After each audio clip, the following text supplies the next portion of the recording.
A millionaire CEO watched his twin daughters waste away, refusing every meal, until a therapist from his past walked through his door, and the moment she spoke, the girls finally opened their mouths to eat. Before we start the story, tell us in the comments what city you are watching from. And at the end, don't forget to rate this story from 0 to 10. Enjoy the story. He stood in the hospital corridor, his hands shaking as the doctor delivered the words, "No father should ever hear." 48 hours, maybe less, before malnutrition claimed his daughters' lives.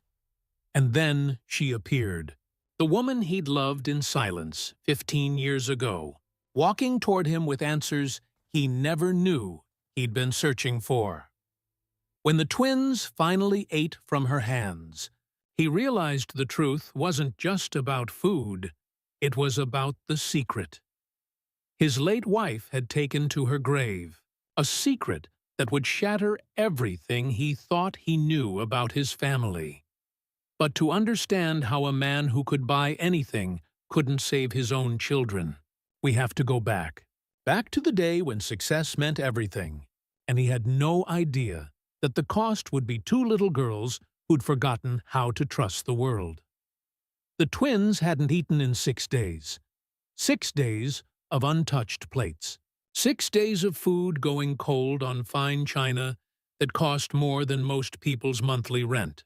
6 days of watching his daughters, his entire world grow paler, thinner, more translucent, like they were slowly becoming ghosts right in front of him. Blake Montgomery stood in the doorway of the twins' bedroom, and the sight of them made something crack inside his chest. They sat on the floor between their matching canopy beds. Two 6-year-old girls who looked like porcelain dolls someone had forgotten to paint with life. Lily held her sister Maya's hand, their fingers intertwined so tightly their knuckles had gone white. They didn't look up when he entered. They hadn't looked at him, really looked at him in weeks. The bedroom was a child's fantasy brought to life. Hand-painted murals of enchanted forests covered every wall. A ceiling decorated with glow-in-the-dark constellations that he'd paid an astronomer to arrange in scientifically accurate patterns. Toys that most kids only saw in commercials, imported from Europe and Japan, still in their boxes because the girls never played with them anymore. Books stacked on custom-built shelves, their spines uncracked, pages unturned. Everything a child could want. Everything except the one thing they needed. Blake cleared his throat. The sound felt too loud in the oppressive quiet. "Girls! It's breakfast time. Mrs. Patterson made your favorite chocolate chip pancakes." Nothing. Not even a flicker of acknowledgement. He tried again, forcing brightness into his voice that he didn't feel. And she used the special chocolate. "You know, the Belgian stuff you liked that one time?" Had they liked it? He couldn't remember. God, when had he stopped remembering these things? "Come on, just a few bites, please." Lily's grip on Maya's hand tightened. That was the only response he got. Blake descended to one knee, his Armani suit wrinkling against the plush carpet, a carpet that had cost $18,000. He remembered absurdly, because he remembered the price of everything and the value of nothing. "Maya? Lily? Talk to Daddy. Tell me what's wrong. Tell me what you need." But they'd stopped telling him things 3 months ago, right after the funeral, right after they'd stood in their matching black dresses. God, who put 6-year-olds in black dresses? And watched their mother's casket being lowered into the ground. Except Vanessa hadn't really been their mother, had she? Not biologically. They'd used a surrogate. It had been Vanessa's idea, actually. She hadn't wanted to ruin her figure, she'd said, with that laugh that used to make him feel like he was in on some sophisticated joke. The twins had been carried by a woman named Helen, someone they'd found through an exclusive agency, someone who'd signed enough non-disclosure agreements to fill a filing cabinet. Blake had gone along with it because that's what he did. He went along with things. He built empires, closed deals, made decisions that affected thousands of employees, and yet somehow He'd let his wife make every choice about their family without question. And now Vanessa was gone, and the girls were slipping away too. And he didn't know how to hold on to anything that mattered. "Mr. Montgomery?" Mrs. Patterson appeared in the doorway, wringing her hands. She'd been with them for 4 years, a sturdy woman in her 50s with kind eyes that had grown increasingly worried. The breakfast tray in her hands trembled slightly. "Sir, they haven't touched the water I left earlier either." It's been hours." Blake stood, every muscle in his body tense. "Just leave it. I'll stay with them." "Sir, with all due respect," Mrs. Patterson's voice dropped to a whisper, even though the girls gave no indication they were listening to anything. "They need more than just staying with. They need help. Professional help. This isn't normal grief anymore. This is—" "I know what this is," Blake snapped, then immediately regretted it. He pinched the bridge of his nose. "I'm sorry, I know. I've called everyone. Child psychologists, therapists, grief counselors. You've seen the parade of specialists. No one can get through to them." And that was the thing that haunted him in the dark hours before dawn. His daughters had simply opted out of eating, of speaking, of living. They existed in this bubble of silence, holding hands, staring at nothing, slowly fading away like photographs left too long in the sun. The first therapist had called it selective mutism, combined with severe depression.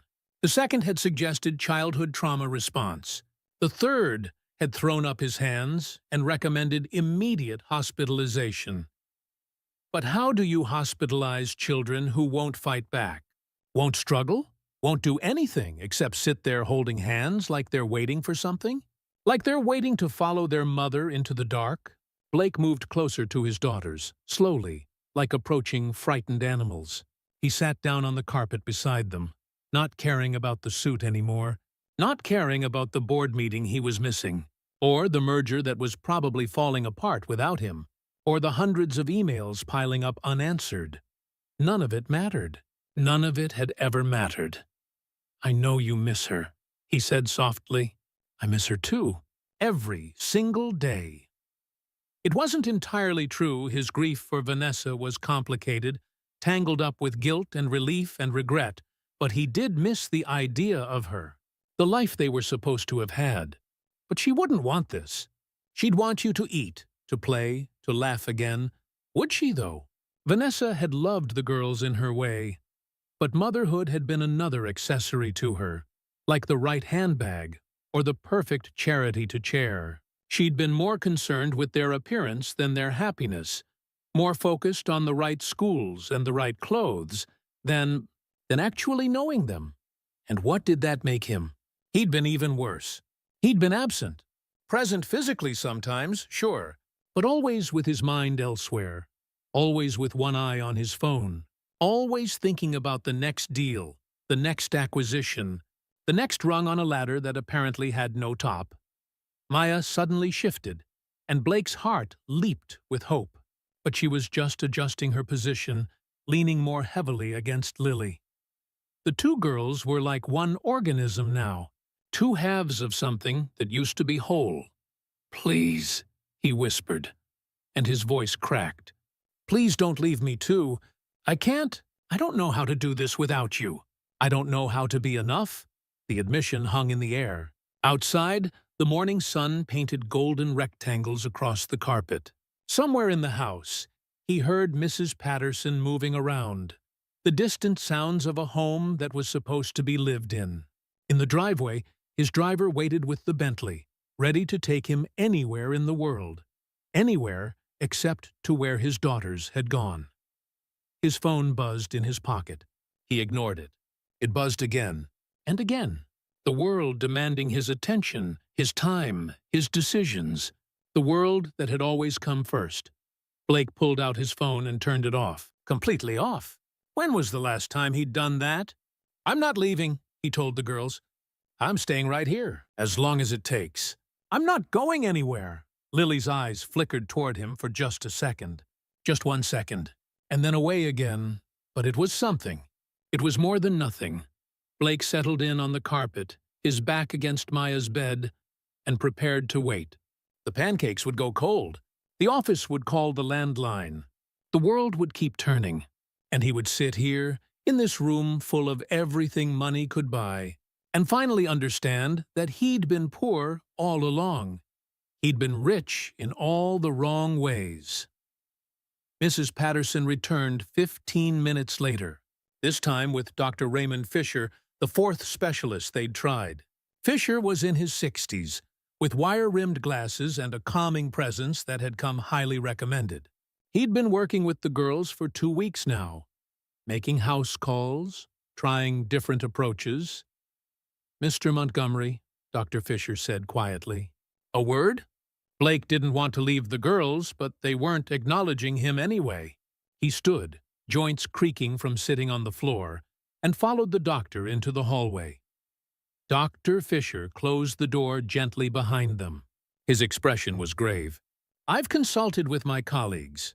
We're all in agreement. The girls need to be admitted to Riverside Children's Hospital immediately. They have a specialized wing for cases like this." "Cases like this?" Blake interrupted. "My daughters aren't a case. They're dying, Mr. Montgomery." Dr. Fisher's bluntness hit like a physical blow. "I don't say that to be cruel. I say it because you need to understand the severity. 6 days without food is approaching critical levels for children their age and size. Their organs are beginning to shut down. We need to intervene now, with IV nutrition at minimum, or we're looking at permanent damage. Or worse." The hallway tilted. Blake reached out, steadying himself against the wall. "They won't. They won't let anyone near them with needles. They won't cooperate. Which is why we may need to sedate them." Dr. Fisher removed his glasses, cleaning them with a handkerchief, a nervous gesture. "I understand this isn't what you want to hear, but we're past the point of gentle interventions. This is life or death, life or death." The words echoed in Blake's head. He'd negotiated billion-dollar deals, had faced down corporate raiders and hostile board members, had built an empire from nothing. And now he stood in his own hallway, being told he couldn't save his own children. "There has to be another way," Blake said. "Someone else. Some specialist we haven't tried. I don't care what it costs. I'll fly someone in from anywhere in the world." Dr. Fisher replaced his glasses. "Mr. Montgomery, I've seen parents bargain before. Try to throw money at problems that don't recognize wealth. But grief doesn't care about your bank account. Trauma doesn't respond to dollar signs. Your daughters are locked inside themselves, and we don't have the luxury of time to find the perfect key. Then we make the time." Blake's voice hardened. "I'm not giving up on them. There has to be someone who specializes in this specific kind of trauma. This specific response. Someone who's seen this before and found a way through." Mrs. Patterson, who'd been standing quietly at the end of the hall, suddenly spoke up. "Sir, if I may?" Both men turned to her. She looked uncomfortable being the center of attention, but she pressed on. "My sister. She works at the county library. And she mentioned there's this therapist who's been doing free consultations there, helping families who can't afford the fancy doctors. She specializes in childhood attachment disorders and selective conditions. People say she works miracles with children who won't speak or eat." Dr. Fisher frowned. "Mrs. Patterson, with respect, we're beyond the scope of community outreach programs." "What's her name?" Blake interrupted. Mrs. Patterson pulled out her phone, scrolling through messages. "Let me ask my sister. She mentioned it last week. Said the woman was remarkable." "Hold on." Blake's phone was off, but he'd never felt more connected to a moment. This sliver of hope, thin as a razor's edge, was all he had. Mrs. Patterson's phone chimed. "Her name is Dr. Rebecca Hayes. She used to work at some big hospital in Boston, but she came back here a year ago. My sister says she has a gift with children, especially traumatized ones." Rebecca Hayes. The name hit Blake like a freight train. He actually stumbled backward, gripping the wall for support. "Mr. Montgomery? Sir, are you all right?" Mrs. Patterson rushed forward. "Rebecca Hayes. Becca. Becca from Lincoln High. Becca, who sat 2 rows ahead of him in AP English. Becca, who wore her hair in a ponytail and chewed on her pencil when she was thinking. Becca, who'd volunteered at the children's hospital every weekend and talked about becoming a child psychologist when everyone else was obsessed with parties and popularity. Becca, who he'd never had the courage to ask out, who he'd written terrible poetry about and never shown anyone, who'd smiled at him once in the cafeteria and made him forget how to form sentences. Becca, who'd gone to Boston University on a scholarship while he'd stayed local for business school. Becca, who he'd thought about occasionally over the years, always wondering what if, always remembering her as the one that got away. "I know her," Blake heard himself say. "I mean, I knew her. A long time ago. We went to high school together." Dr. Fisher looked skeptical. "Mr. Montgomery, I understand the appeal of a familiar face, but—" "Get her here," Blake said. "I don't care what it takes. I'll pay whatever she asks. Just get her here, please." Mrs. Patterson was already dialing. "My sister has her contact information. She does appointments through the library, but I can try to reach her directly." It was a long shot. It was probably nothing. Rebecca probably didn't even remember him. 15 years was a lifetime ago. She'd probably changed completely, and even if she hadn't, even if she was still the compassionate, brilliant girl he remembered, there was no guarantee she could help where everyone else had failed.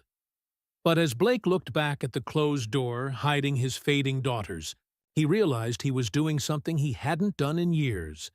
He was praying that the girl he'd never forgotten might be the answer to the nightmare he was living. Praying that sometimes the universe gave you a second chance at more than just love. Sometimes it gave you a second chance at everything. Rebecca Hayes stood in the children's section of the Millbrook Public Library, watching a 7-year-old boy named Tommy finally speak after 3 months of silence. His mother was crying, the good kind of crying, the kind that meant healing, and Tommy was telling her about his nightmares for the first time since his father had left. "The monsters aren't real." "Mommy," Tommy said, his small voice gaining strength with each word. "Dr. Becca says they're just my scared feelings wearing costumes." Rebecca smiled, crouching down to Tommy's eye level. "That's exactly right. And now that you can talk about them, they don't seem so big anymore, do they?" Tommy shook his head, and his mother pulled him into a hug that looked like it might never end. Rebecca stepped back, giving them their moment, feeling that familiar warmth spread through her chest, the feeling that made all the student loans, all the sleepless nights, all the years of studying worth it. This was why she'd become a therapist.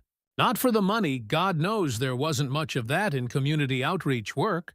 Not for the prestige, though she'd had plenty of that at Boston Children's Hospital before she'd walked away from it all, but for moments like this, for the privilege of watching someone find their voice again. "Dr. Hayes?" Linda, the head librarian, appeared at her elbow. "I'm sorry to interrupt, but there's an urgent call for you." "A Mrs. Patterson?" "She says it's a medical emergency involving 2 children. Rebecca's professional instincts kicked in immediately. Tell her I'll call back in 5 minutes. Get her number." But Linda shook her head, her expression troubled. "She's holding. She says her employer is willing to pay anything, that the children are in critical condition. She's quite insistent." Rebecca felt the familiar twist in her stomach. The wealthy ones always thought money could buy miracles. She'd left Boston partially because of parents like that, parents who wanted their children fixed, like broken appliances, who threw cash at problems they'd usually created through neglect or emotional absence. But children were children, regardless of their parents' bank accounts, and critical condition meant lives at stake. "I'll take it in the office," Rebecca said. She turned to Tommy and his mother. "You two are doing beautifully. Remember what we talked about, 5 minutes of sharing time every night before bed. The monsters get smaller when you shine light on them." The library's tiny office was barely larger than a closet. Rebecca picked up the phone, already mentally preparing to turn down whatever ridiculous offer was about to come her way. She didn't do house calls for the wealthy. She'd learned that lesson the hard way in Boston. "This is Dr. Hayes." "Oh, thank God." The woman's voice cracked with relief and desperation. "Dr. Hayes, my name is Patricia Patterson. I'm the household manager for the Montgomery family, and we need your help. We need it urgently. It's the twins, Lily and Maya. They haven't eaten in 6 days. They won't speak, won't respond to anyone. We've tried 4 different specialists, and no one can reach them. They're dying, Dr. Hayes. The doctor says they're dying." Montgomery. The name triggered something in Rebecca's memory, but she pushed it aside, focusing on the critical information. 6 days without food? Are they hospitalized? No, they won't cooperate with medical intervention. Mr. Montgomery has been trying everything, but Mrs. Patterson's voice dropped to a whisper. "I've never seen anything like this. They just sit there, holding hands, like they're somewhere else entirely. Like they've given up." Rebecca closed her eyes, her mind already working through possibilities. Selective mutism combined with food refusal was serious, potentially fatal, but it was also symptomatic of deeper trauma, usually attachment-related. What was the triggering event? When did this start? Their mother died 3 months ago. Cancer. It was fast. The girls have been declining since then, but the food refusal started 6 days ago. And now, and their father. Rebecca interrupted. "What's his emotional state? His involvement level?" There was a pause. "Mr. Montgomery loves them. He's desperate. But I think maybe he doesn't know how to reach them. He's a businessman, Dr. Hayes. He's used to solving problems with money and strategy. This is beyond his tools, wasn't it always?" Rebecca had seen it 100 times. Wealthy parents who could buy anything except connection, except presence, except the actual emotional labor of parenthood. But the children weren't at fault. They never were. "Mrs. Patterson, I appreciate you reaching out, but I need to be honest with you. If the children are in critical condition from malnutrition, they need immediate medical intervention. IV fluids, monitored nutrition. What they need is a hospital, not a therapist. We've tried that approach." This voice was different male, deep, rough, with exhaustion, and something that sounded like barely contained panic. "They won't let anyone near them. They shut down even more. Dr. Fisher wants to sedate them, and maybe he's right. Maybe that's what we'll have to do. But I'm begging you to try first. Please." That voice. Rebecca's hand tightened on the phone. That voice pulled her back 15 years, to high school hallways and stolen glances and a boy who'd been too shy to ever speak to her directly, but whose eyes had followed her everywhere. Blake? The name escaped before she could stop it. Silence on the other end. Then, "Becca? Is that really you?" The office felt smaller suddenly, the air thicker. Rebecca stood up, pacing the tiny space. "Blake Montgomery, of course. I should have connected it immediately." "I didn't know you were back in town," Blake said, and there was something in his voice, surprise, relief, something else she couldn't quite name. "Mrs. Patterson found you through her sister. I wasn't trying to ambush you or anything. I genuinely didn't know." "How did you not know?" Rebecca asked, then immediately regretted the sharpness in her tone. "Sorry, it's just Montgomery Industries is all over the local news. I assumed you'd moved away, built your empire somewhere bigger. I came back 5 years ago, opened the headquarters here. Vanessa, my wife, she wanted to be close to the city but not in it. And I thought it would be a good place to raise children." His voice cracked on that last word. "Turns out I was wrong about a lot of things." Rebecca leaned against the desk, processing. Blake Montgomery, the quiet boy who'd sat in the back of English class and written essays that made their teacher cry. Blake, who'd been kind when kindness wasn't cool. Blake, who'd looked at her like she was something precious, even though he'd never said a word about it. Blake, who apparently had twin daughters who were starving themselves to death. "Tell me about them," Rebecca said quietly. Not the medical details. Tell me about Lily and Maya. Who are they? She heard Blake take a shaky breath. They're 6.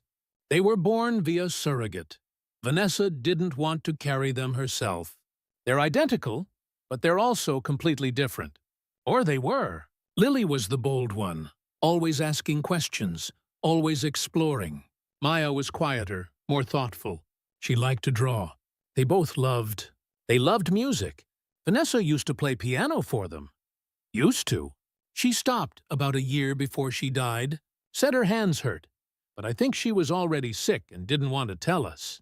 There's so much she didn't tell us. Bitterness crept into his tone. After the funeral, the girls just closed off. First they stopped talking, then they stopped playing, and now they've stopped eating. It's like they're choosing to fade away, and I don't know how to make them choose life instead. Rebecca's professional training warred with something more personal. The memory of a boy who'd once slipped an anonymous note into her locker. A single line of poetry. You are the reason the world seems less sharp. She'd never known who wrote it, but she'd kept it for years, carrying it from dorm room to apartment to apartment. A little mystery from her past. She'd wondered sometimes, hoped sometimes, but never knew. Blake, I need you to understand something, Rebecca said carefully.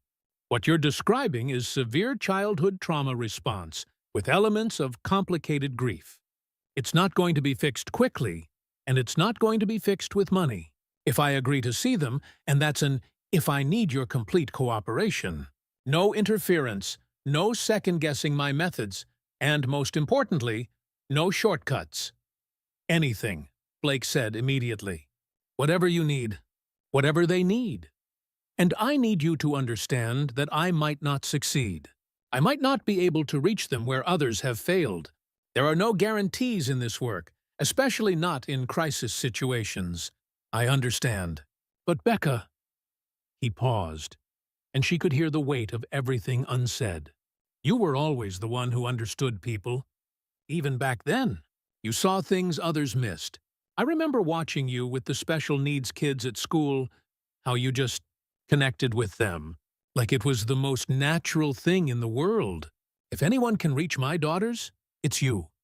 He'd been watching her? All those years ago, she'd thought she was invisible to everyone except the handful of friends she'd made.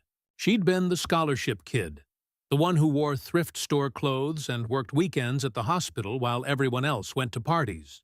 She'd thought boys like Blake Montgomery, quiet, brilliant, already destined for greatness, wouldn't notice her. But he had noticed. He'd been watching. I'll come, Rebecca heard herself say, this afternoon. But Blake, I need to prepare you for what might happen. If the girls are as far gone as you say, my first recommendation might be immediate hospitalization anyway. Sometimes love isn't enough. Sometimes you need medicine first, therapy second. Thank you. The relief in his voice was palpable. Thank you, Becca. I'll text you the address. And Becca, it's really good to hear your voice again. He hung up before she could respond. Rebecca stood in the small office, still holding the phone, her mind racing. Blake Montgomery. Twin daughters. Critical condition. Complicated grief and trauma. And underneath it all, the ghost of a teenage crush she'd thought she'd outgrown a decade ago. This was a terrible idea. She should refer him to someone else, someone without history, someone who could be completely objective. Getting emotionally involved with clients or their parents was the fastest route to therapeutic failure. It was in every textbook, every ethics code, every cautionary tale from burned-out colleagues.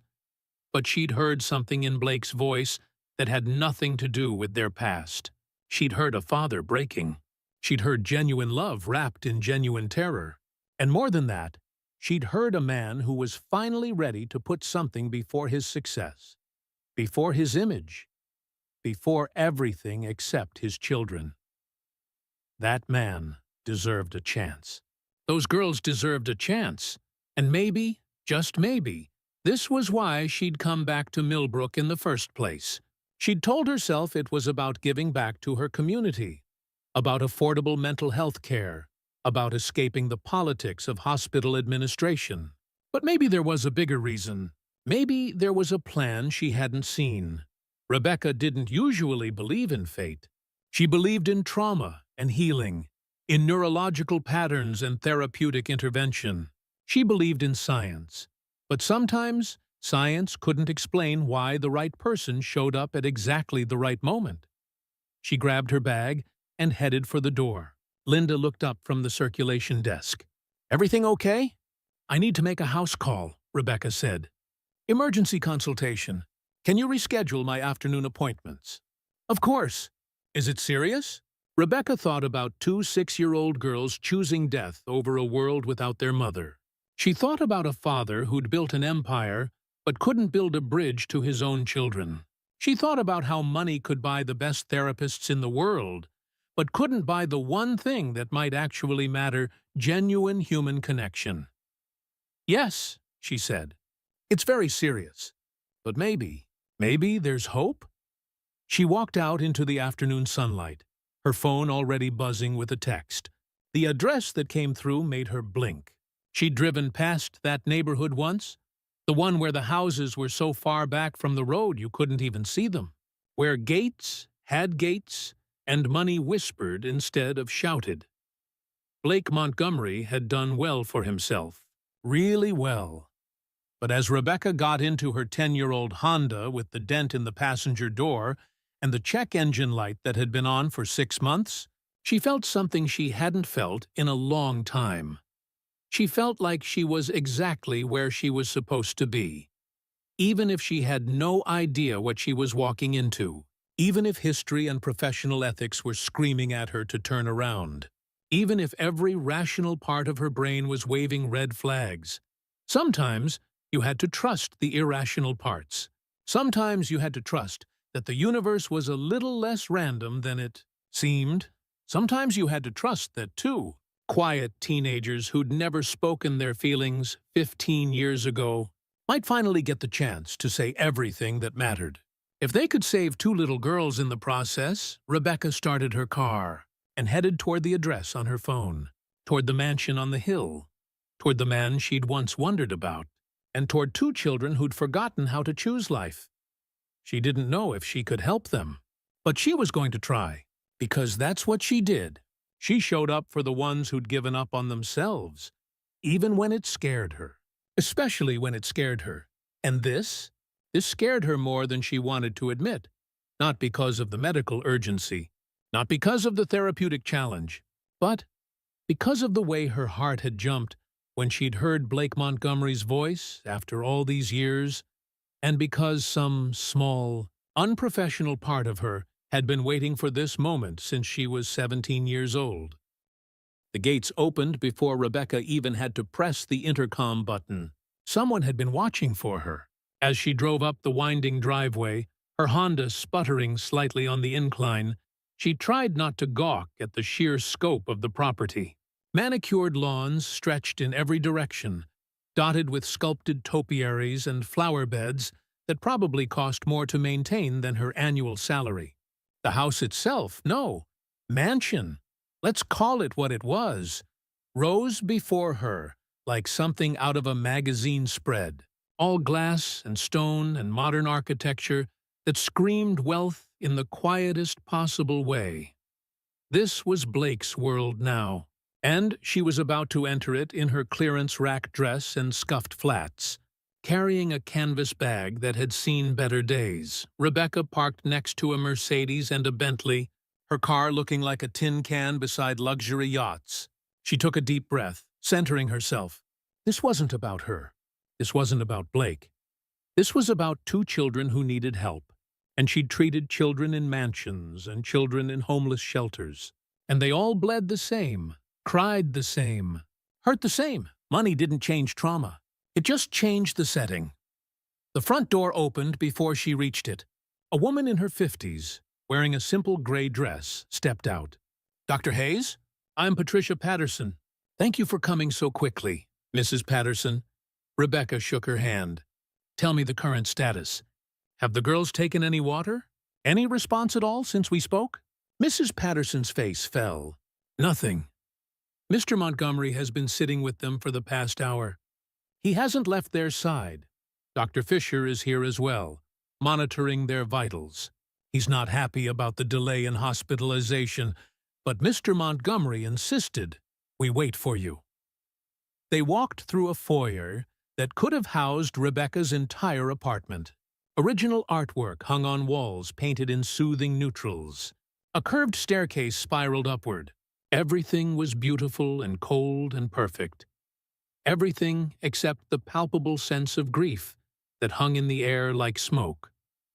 Their mother, Rebecca said, as they climbed the stairs. Tell me about her relationship with the girls. Not the sanitized version. The truth. Mrs. Patterson hesitated, then seemed to make a decision. Mrs. Montgomery loved them in her way, but she was distant. She preferred them when they were clean and quiet and presentable. She didn't like mess or noise or the chaos that comes with children. She'd spend an hour getting them dressed for a photo, but she wouldn't sit on the floor and play with them. Does that make sense? It made perfect sense. Rebecca had seen it before parents who loved the idea of children but struggled with the reality of them. And Blake, Mr. Montgomery? He tried. He really did try. But he was always working, always traveling. The girls would wait by the window for him to come home, and sometimes he wouldn't make it back until they were already asleep. I think he loved them deeply, but he didn't know how to show it. He didn't know how to be present. Mrs. Patterson's voice dropped, and now he's drowning in guilt because he thinks he's lost his chance. They reached the second floor. Down the hall, Rebecca could see an open door, warm light spilling out. Mrs. Patterson gestured toward it. That's their room. Mr. Montgomery is in there with them. Dr. Fisher is right next door in the sitting room. He wanted to give them space, but stay close in case they collapsed, in case their organs shut down, in case death decided to collect early. Rebecca squared her shoulders. I'd like to observe first. Can you show me a way to see them without them seeing me? A crack in the door? Anything? Mrs. Patterson nodded and led her to a position just outside the doorway, where the angle allowed a view inside without being obvious. Rebecca peered around the door frame and felt her breath catch. The room was a child's paradise and a monument to everything wrong with wealthy parenting. Every toy imaginable, but no one playing. Every book available, but no one reading. Beauty without life. Potential without purpose. And in the middle of it all, sitting on the floor between two canopy beds, were two little girls who looked like they'd been carved from alabaster. They held hands, their small fingers interlaced, their eyes fixed on nothing. They were eerily still, barely breathing, like statues of children rather than children themselves. But it was the man sitting with them who made Rebecca's heart clench. Blake Montgomery had changed, and hadn't changed at all. He was still lean, but there was a hardness to him now that hadn't been there in high school, the result of years spent building empires, making impossible decisions, carrying weight that teenagers couldn't imagine. His dark hair had threads of gray at the temples. His face was sharper, carved by stress and sleepless nights. He wore an expensive suit that was rumpled beyond recognition, and he sat on the floor with his back against one of the beds, his hands clasped between his knees, staring at his daughters with an expression of such profound helplessness that Rebecca had to look away. This was the boy who'd been voted most likely to succeed, who'd graduated valedictorian, who'd been accepted to Wharton and Harvard Business School and chosen local state college instead to stay close to his sick mother. Rebecca remembered that. She'd heard about it through the grapevine, had wondered at his choice, had respected him for it even though they'd never spoken directly. Blake Montgomery had always been the quiet force, the one who did the right thing without announcing it, who helped without seeking credit. And now he sat broken on a bedroom floor, watching his children choose death. Lily, Maya, Blake was saying softly, his voice hoarse. I've asked someone to come see you. Someone special. She's a doctor, but not like the others. She's someone who understands. Someone who sees people, really sees them. I think you'll like her. I hope you'll like her. Neither girl moved. It was as if he hadn't spoken at all. Blake continued anyway. Her name is Rebecca, Dr. Rebecca Hayes. We went to school together a long time ago. She was the kindest person I knew back then. I used to watch her help the other kids, the ones who were struggling, and I'd think she had this gift, this way of making people feel seen. I never told her that. I never told her a lot of things I should have. His voice cracked, and he had to stop, pressing his hand against his eyes. When he continued, it was barely above a whisper. I'm sorry I haven't been enough for you. I'm sorry I worked too much and missed too much and didn't know how to just be with you. I'm sorry your mother got sick and I couldn't fix it. I'm sorry for all the ways I've failed you. But I'm here now. I'm right here, and I'm not leaving. And I'm begging you to stay too. Please stay. Please don't go where I can't follow. Rebecca felt tears burning in her eyes. She blinked them away furiously. Professional distance, objective observation. These were the first rules of therapy, and she was already breaking them. But God, how could anyone watch this and not feel it? How could anyone see a father breaking and not want to put the pieces back together? She took a slow breath and stepped into the doorway. Blake? He looked up, and their eyes met for the first time in 15 years. The impact was physical. Rebecca actually took a step back, because in his eyes she saw everything: recognition, relief, desperation, and something else. Something that looked like the ghost of 17-year-old Blake Montgomery staring at her across the cafeteria, too shy to say hello, too smitten to look away. Becca. He stood quickly, nearly stumbling, and she saw how exhausted he was, how completely depleted. You came. You actually came. I said I would. Rebecca's voice came out steadier than she felt. She forced herself to look away from him and toward the girls. Are these your daughters? It was a stupid question. Of course they were. But she needed to establish professional boundaries immediately, before the history between them tangled everything up. Yes, Lily is on the left. She has a tiny scar by her eyebrow. She fell when she was 3. Maya is on the right. She has a birthmark on her wrist shaped like a crescent moon. Blake moved toward Rebecca, then seemed to think better of it and stopped, maintaining distance. Thank you for coming. I know this is probably against protocol or ethics or whatever, but let me observe, Rebecca interrupted gently. We can talk about protocols later. Right now, I need to see them. She moved into the room slowly, her footsteps careful and measured. This was the critical moment, the first impression, the initial contact. Children, especially traumatized children, read body language with the accuracy of lie detectors. Any false note, any hint of threat or insincerity, and she'd lose them before she even began. Rebecca sat down on the floor, not too close to the girls, but in their line of sight if they chose to look. She didn't speak. She didn't reach out. She simply sat, breathing slowly, making herself non-threatening, making herself present without demanding. This was the part most therapists got wrong.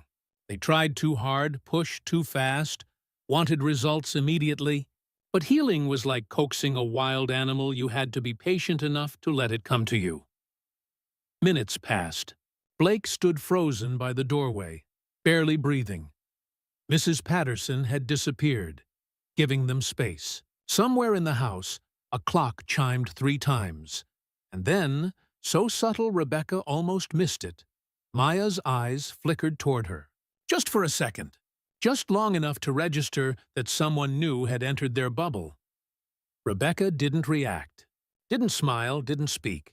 She just acknowledged it internally and continued being still. Another minute passed. Lily shifted slightly, and her grip on Maya's hand loosened fractionally. Another sign, another micro-movement toward engagement. And then Rebecca did something she'd learned in her 2nd year of clinical practice, something that had saved more children than any textbook technique. She began to hum. It wasn't a lullaby. It wasn't anything recognizable. Just a soft, melodic sound. rising and falling like waves. A sound that said, "I'm here. I'm safe. I'm not demanding anything from you." Maya's head turned.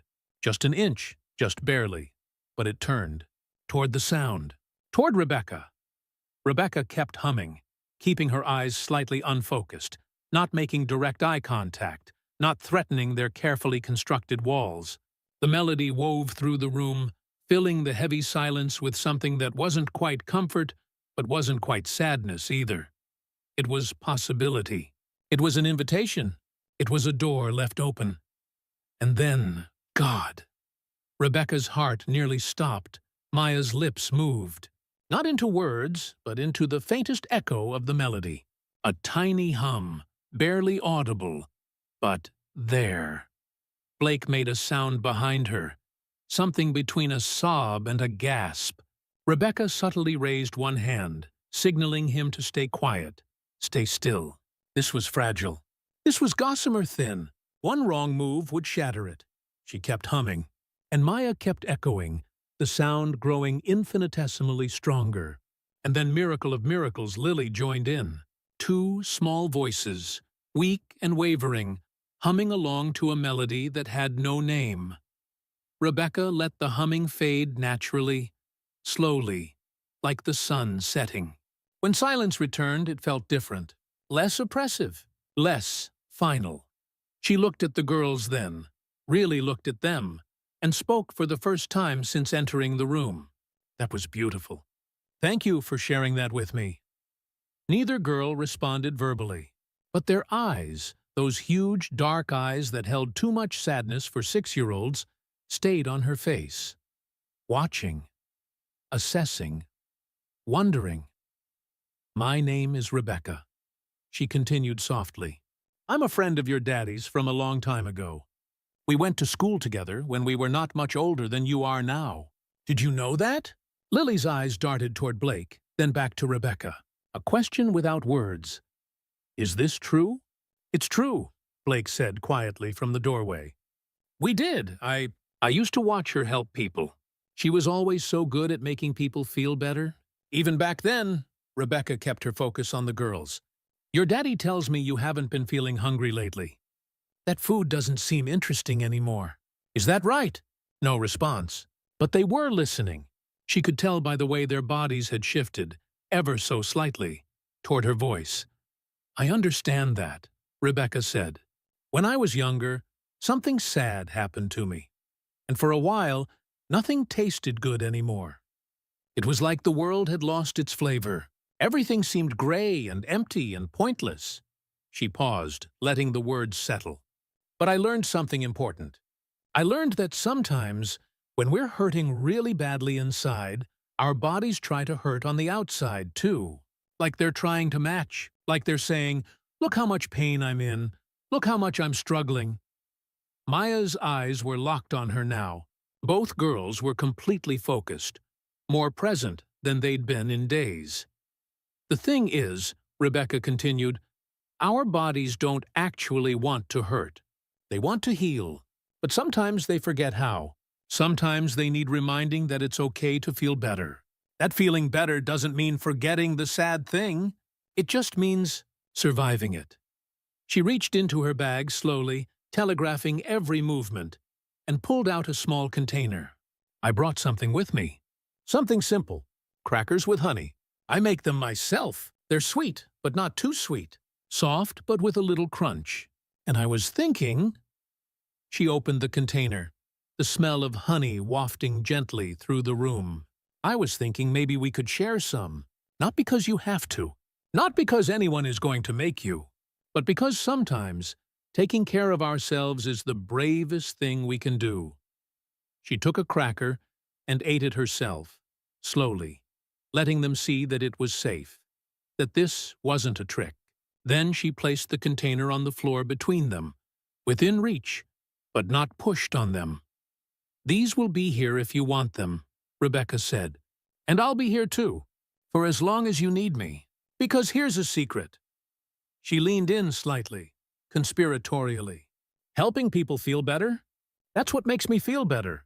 So really, you'd be doing me a favor. She sat back and resumed her quiet presence. Not pushing, not demanding, just being. Minutes ticked by. Blake was a statue in the doorway. Rebecca could feel his tension, his desperate hope, his fear of disappointment. But she kept her attention on the girls, on the tiny micro-expressions flitting across their faces. And then Maya did something that made Rebecca's throat tighten with emotion. She reached out slowly, shakily, and picked up a cracker. She held it for a long moment, staring at it like it was a foreign object. Like she'd forgotten what food was for. Lily watched her sister with wide eyes. "You don't have to," Rebecca said gently. "It's okay if you're not ready." But Maya brought the cracker to her lips and took a bite. It was the smallest bite. A nibble, really. But she chewed it slowly, swallowed it, and didn't immediately reject it. Behind them, Blake made a sound that was definitely a sob this time. Rebecca still didn't turn around, because now Lily was reaching for a cracker too, watching her sister, following her lead. 2 bites. 2 tiny microscopic victories. 2 children choosing life, even if they didn't fully understand that's what they were doing. It wasn't a miracle. It wasn't a cure. It was barely even a beginning, but it was something. After 6 days of nothing, it was everything. Rebecca stayed sitting on the floor, watching the girls take tiny, reluctant bites, and felt the weight of what she'd just walked into settle fully on her shoulders. This was going to be the hardest case of her career. These girls were barely holding on. Their father was broken. The whole family was a disaster of grief and guilt and missed opportunities. And somehow, inexplicably, she was right in the middle of it, connected by threads of teenage, memory and professional calling and something she didn't want to name yet, something that felt dangerously like fate. She glanced back at Blake for just a second and saw him staring at his daughters, with such naked relief and gratitude that it physically hurt to witness. And she saw him look at her with something else entirely. Something that said, "You did what no one else could. You're the miracle I've been praying for." Rebecca looked away quickly, heart pounding, professional distance, ethical boundaries, no emotional entanglement. She repeated it like a mantra as she watched 2 little girls take another bite, and then another, and begin the long, impossible journey back to life, even though she already knew it was too late for mantras, even though she already knew she was in way too deep to ever find her way back out unchanged. Rebecca stayed on the floor with the girls for another hour. They ate 4 crackers each, not nearly enough to reverse 6 days of starvation, but more than anyone had gotten them to consume since this nightmare began. Small victories, that's what trauma recovery was built on. Tiny, incremental steps that looked like nothing to outsiders, but meant everything to the people fighting their way back to themselves. Dr. Fisher had come in halfway through, his skepticism visible in the tight line of his mouth. But even he couldn't deny what he was seeing. The girls were eating, they were making eye contact.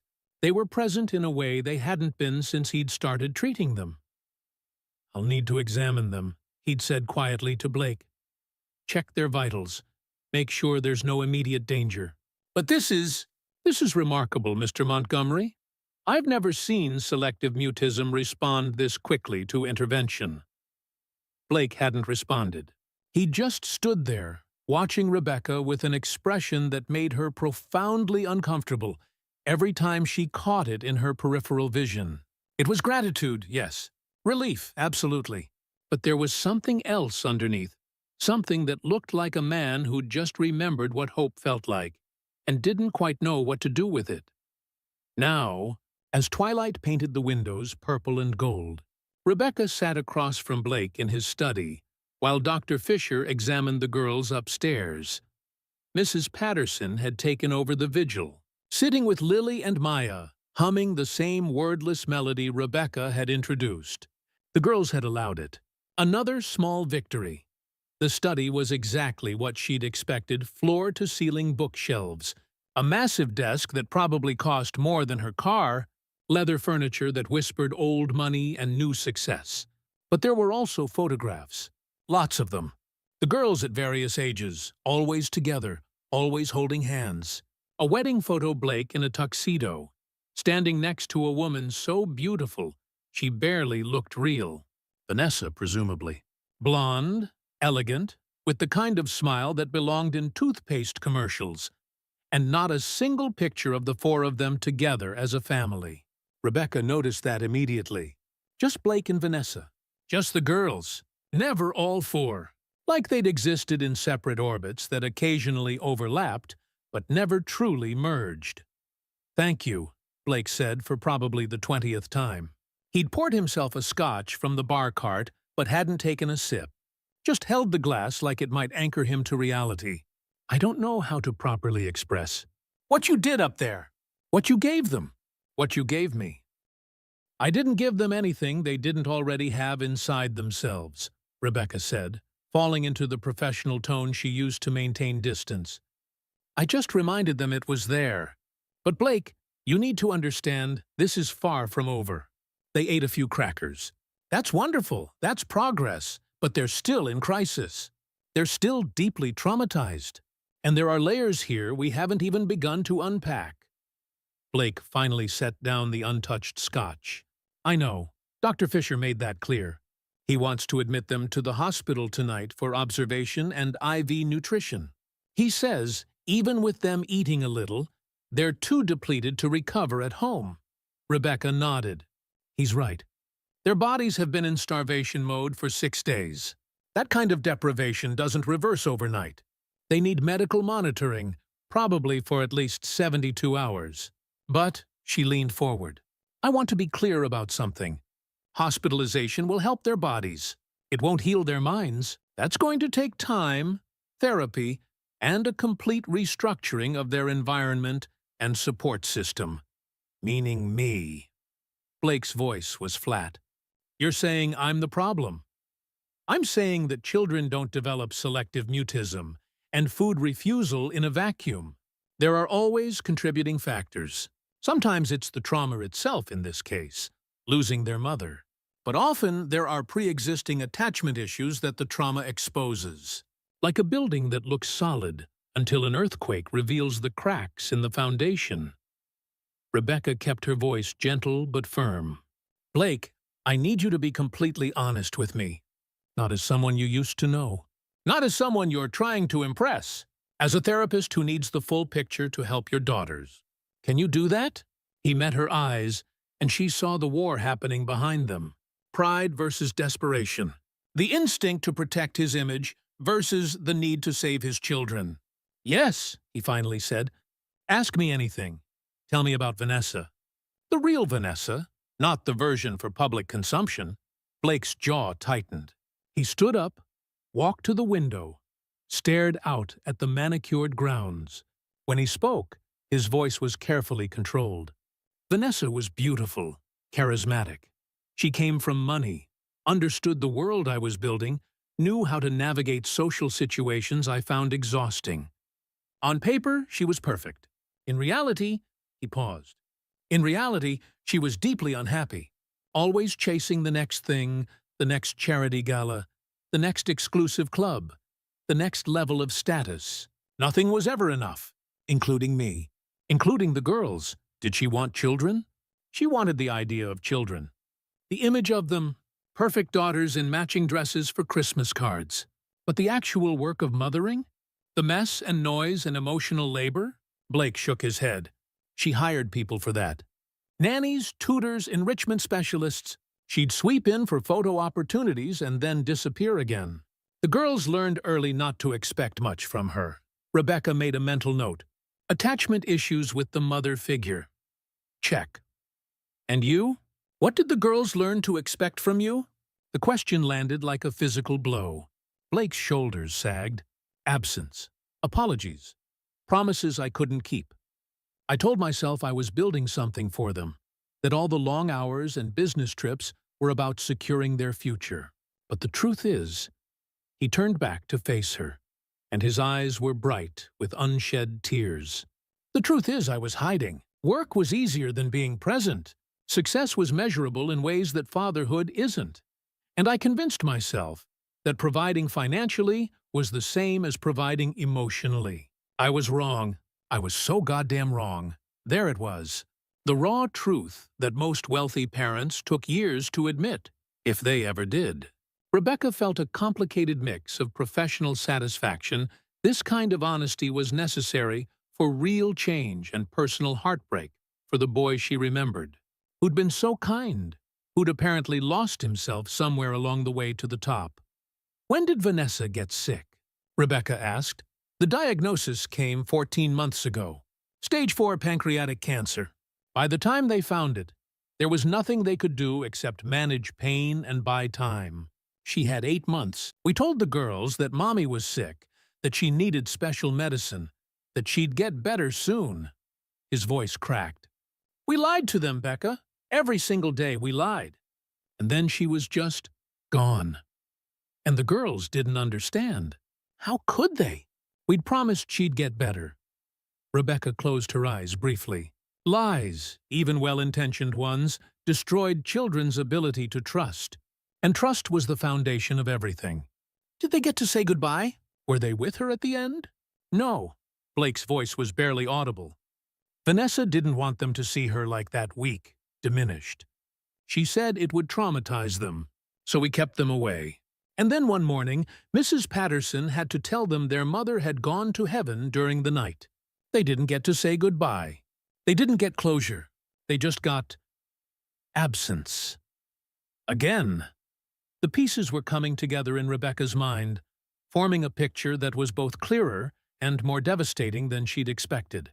2 girls who'd never had secure attachment to their mother. A father who'd been physically and emotionally absent.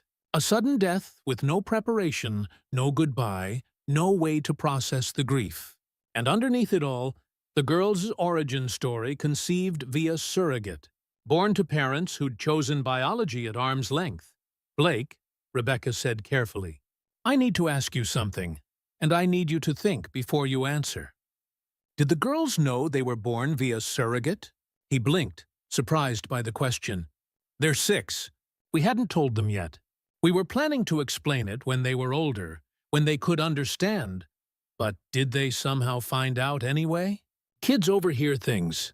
They piece together information adults think they're hiding. Did anything happen in the weeks before Vanessa died that might have revealed this to them? Blake went very still. She watched the color drain from his face. Oh, God. What? What did you remember? Vanessa's sister came to visit. About 2 weeks before Vanessa died, they were in the sitting room, talking, and I was in the hallway. I heard Emma say something about how it was a shame Vanessa never got to experience pregnancy, how surrogacy had robbed her of that bond with the girls. And Vanessa laughed this bitter, awful laugh and said something like, I never wanted that bond. I wanted the end result without the process. That was the whole point. Rebecca's stomach dropped. Where were the girls? I don't know. They could have been anywhere. The house is big, but sound carries in ways you don't expect. Oh God, Becca, do you think they heard? Do you think they understood? I think, Rebecca said slowly, that a 6-year-old wouldn't understand the word surrogate. But they would understand I never wanted that bond. They would understand rejection at the most fundamental level. And if they've been trying to process that on top of losing Vanessa, on top of never having secure attachment to begin with, she trailed off, the implications stacking up like dominoes. Blake sank into the chair across from her, his head in his hands. They think she didn't love them. They think she didn't want them. And maybe she didn't. Not really. Not the way mothers are supposed to. And maybe they're right. Maybe I brought them into a world where they were never truly wanted, where they were accessories to a life rather than the center of it. What kind of father does that make me? The kind who can change, Rebecca said firmly. The kind who's finally seeing the truth and is ready to do the hard work. Blake, listen to me. Yes, there was damage done. Yes, the girls are suffering from complex trauma. But they're 6 years old. Their brains are still developing. Their capacity for healing is enormous and this is crucial if they're given the right environment and support moving forward. What do they need? Tell me what they need, and I'll make it happen. They need consistency. They need presence, not presence. They need a father who shows up emotionally, not just financially. They need therapy, intensive therapy, but they also need daily proof that they matter, that they're worthy of love and attention, that their existence isn't contingent on being perfect or quiet or convenient. Rebecca leaned forward. Blake, I can help them through the trauma, but I can't fix their home life. Only you can do that. And it's going to require sacrifices you might not be willing to make. Try me. Can you step back from Montgomery Industries? Not quit, not sell, but genuinely reduce your hours. Delegate responsibilities. Put the business in maintenance mode for 6 months while you focus on your daughters?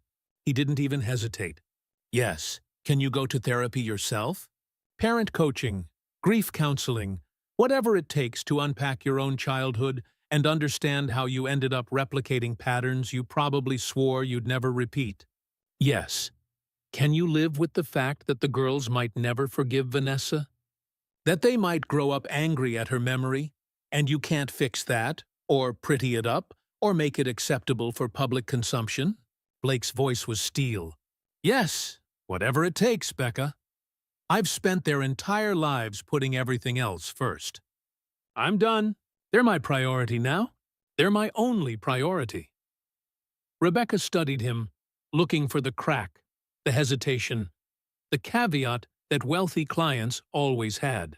But all she saw was a man who'd finally hit bottom and was ready to claw his way back up, not for himself, but for his daughters. Okay, she said. Then here's what happens next. Dr. Fisher admits them tonight. You stay with them at the hospital, not in the waiting room, not making calls from the hallway, but in the room with them. You learn their schedule, their needs, their fears. You become fluent in them. Meanwhile, I'll develop a treatment plan. Individual therapy for each girl. Family therapy for all 3 of you. Art therapy, play therapy, possibly music therapy, given their response to humming. It's going to be intensive, expensive. Money isn't an issue. And exhausting, Rebecca continued. For them and for you, you're going to see things come up that hurt to witness. You're going to have to sit with their pain without trying to fix it immediately. Can you do that? I'll learn how. There was a knock at the door. Mrs. Patterson entered, her expression urgent. Mr. Montgomery, Dr. Fisher is ready to transport the girls to Riverside. He's arranged for a private room and around-the-clock monitoring. He suggests you ride with them in the ambulance to minimize separation anxiety. Blake stood immediately. Of course. I'll get my things. But he paused at the door, turning back to Rebecca. Would you be willing to come with us? To the hospital? I know it's asking a lot, but the girls responded to you. If you were there when they wake up tomorrow, it might help with the transition. Professional boundaries screamed at Rebecca to say no. She'd already crossed too many lines today. Being present at hospitalization, staying overnight, inserting herself into the medical team, it was all inappropriate, all blurring the lines between therapeutic relationship and personal involvement. But she looked at Blake's face, saw the fear and hope warring there, and thought about 2 little girls who'd just started eating again, who'd just started coming back from the edge. Losing that connection now, having Rebecca disappear as suddenly as she'd appeared, could undo everything. I'll follow in my car, she heard herself say. I can't stay overnight, that wouldn't be appropriate. But I can be there for the admission process, help them settle in, make sure they understand I'm not abandoning them. After that, we'll establish a regular visiting schedule so they know when to expect me. The relief on Blake's face was so profound it was almost painful to witness. Thank you. For everything. For showing up. For seeing them. For being exactly who I remembered you were. Who I hoped you still were. He left before she could respond. hurrying upstairs to be with his daughters. Rebecca sat alone in the study, surrounded by the trappings of success that meant nothing, and tried to steady her racing heart. This was a mistake. Getting involved with Blake Montgomery's family was a colossal mistake. She could feel it in her bones, in the way her pulse jumped when he looked at her, in the dangerous warmth that spread through her chest when he called her Becca instead of Dr. Hayes. She should refer this case to a colleague, someone without history, someone who could be objective. But even as she thought it, she knew she couldn't, because those two little girls had hummed with her, had eaten from her hands, had looked at her with the first spark of hope she'd seen in their eyes. And walking away from that, from them, would be its own kind of abandonment. Professional ethics were important, but so was showing up when you were needed. So was being the person someone remembered you as being, even if it scared you. Especially if it scared you. Rebecca gathered her things and headed for the door. Through the windows, she could see the ambulance pulling up the driveway. Lights flashing, but no siren. Quiet emergency. Private crisis. The kind that money could keep out of the news but couldn't actually solve. She got in her Honda and followed the ambulance down the winding drive, past the gates toward the hospital, where two little girls would begin the long process of healing, and where Rebecca would begin the equally long process of figuring out how to help them without losing herself in the process, without falling for their father in the process. Too late, whispered a voice in her head that sounded suspiciously like her 17-year-old self. You've been falling since the moment you heard his voice on the phone. Rebecca gripped the steering wheel tighter and followed the ambulance into the gathering darkness, toward whatever came next, toward the most complicated case of her career, toward two children who needed her to be strong and professional and unshakable, toward a man who'd never stopped being the boy who watched her from across the cafeteria, too shy to speak, but too smitten to look away, and she had no idea if she was driving toward salvation or disaster. Maybe, she thought, as the hospital came into view, it would turn out to be both. The pediatric wing of Riverside Children's Hospital smelled like antiseptic, and hope a combination Rebecca had never quite gotten used to, even after years of working in similar facilities. The halls were painted in cheerful colors, decorated with murals of cartoon characters and underwater scenes, as if bright paint could somehow soften the reality of sick children and desperate parents. Blake walked ahead of the gurney where Lily and Maya lay side by side, holding hands even in transport. The EMTs had been gentle, professional, treating the girls like porcelain that might shatter at any moment, which wasn't far from the truth. Their vitals had stabilized slightly after eating, but Dr. Fisher's face remained grave as he consulted with the hospital staff. Rebecca hung back, maintaining her role as observer rather than family member. But she caught the way the girl's eyes searched for her every few minutes, seeking reassurance that she hadn't disappeared. Each time, she made sure to be visible, to offer a small nod or gentle smile. Presence without intrusion. Connection without crowding. They were shown to a private suite on the 4th floor, the kind of room that proved Blake's wealth could at least buy comfort, if not healing. 2 hospital beds positioned close together so the girls wouldn't be separated. A pull-out couch for Blake. Windows overlooking the city lights. A private bathroom with a shower and monitoring equipment. Lots of it. IV stands waiting for the lines that would pump nutrition directly into bloodstreams that had been starving. Heart monitors that would track every beat. Pulse oximeters clipped to tiny fingers. "All right, sweethearts," Nurse Collins said. A warm-faced woman in her 40s, with the kind of voice that had probably soothed 1,000 frightened children. "We're going to get you settled in. Dr. Fisher wants to start you on some special fluids that will help your bodies feel better. It might feel a little strange at first, but I promise it won't hurt. Your daddy is going to be right here the whole time, and Dr. Hayes too, if that's okay." Rebecca appreciated being included in the reassurance, even as it complicated her professional boundaries. She stepped closer to the beds where the girls were being transferred. "I'm here," she said softly. just like I promised. And I'm going to stay until you're settled and comfortable. Dr. Fisher pulled Blake aside, speaking in low tones that Rebecca could still overhear. We're starting with a slow drip of dextrose and electrolytes. Their systems have been in starvation mode, so we need to introduce nutrition gradually to avoid refeeding syndrome. We'll monitor their heart rhythm, their phosphate and potassium levels, and adjust accordingly. The next 48 hours are critical. But they'll be okay? Blake's voice was tight with barely controlled fear. They're going to make it? Physically? With proper medical intervention, yes, I believe they will. But Mr. Montgomery, you need to understand the medical crisis is just the visible part. The psychological trauma runs much deeper. Dr. Hayes is right to insist on intensive therapy. What these girls have been through, what they're still processing, this is just the beginning of their journey. Blake nodded, his jaw set. I understand. Whatever it takes.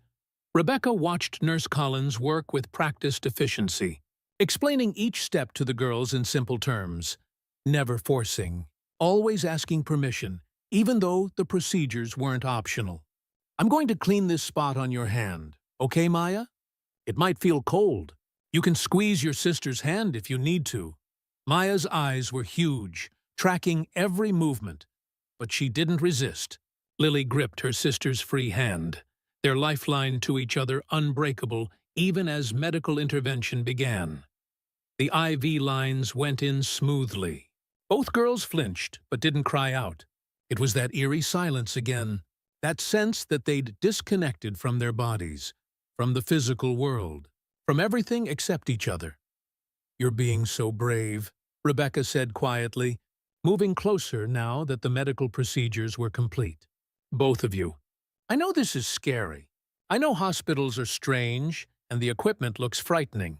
But every bit of this is helping your bodies remember how to be strong again. She pulled a chair close to their beds and sat down, making herself part of their space without invading it. Do you know what I used to do when I was scared? When I was in a hospital once, a long time ago?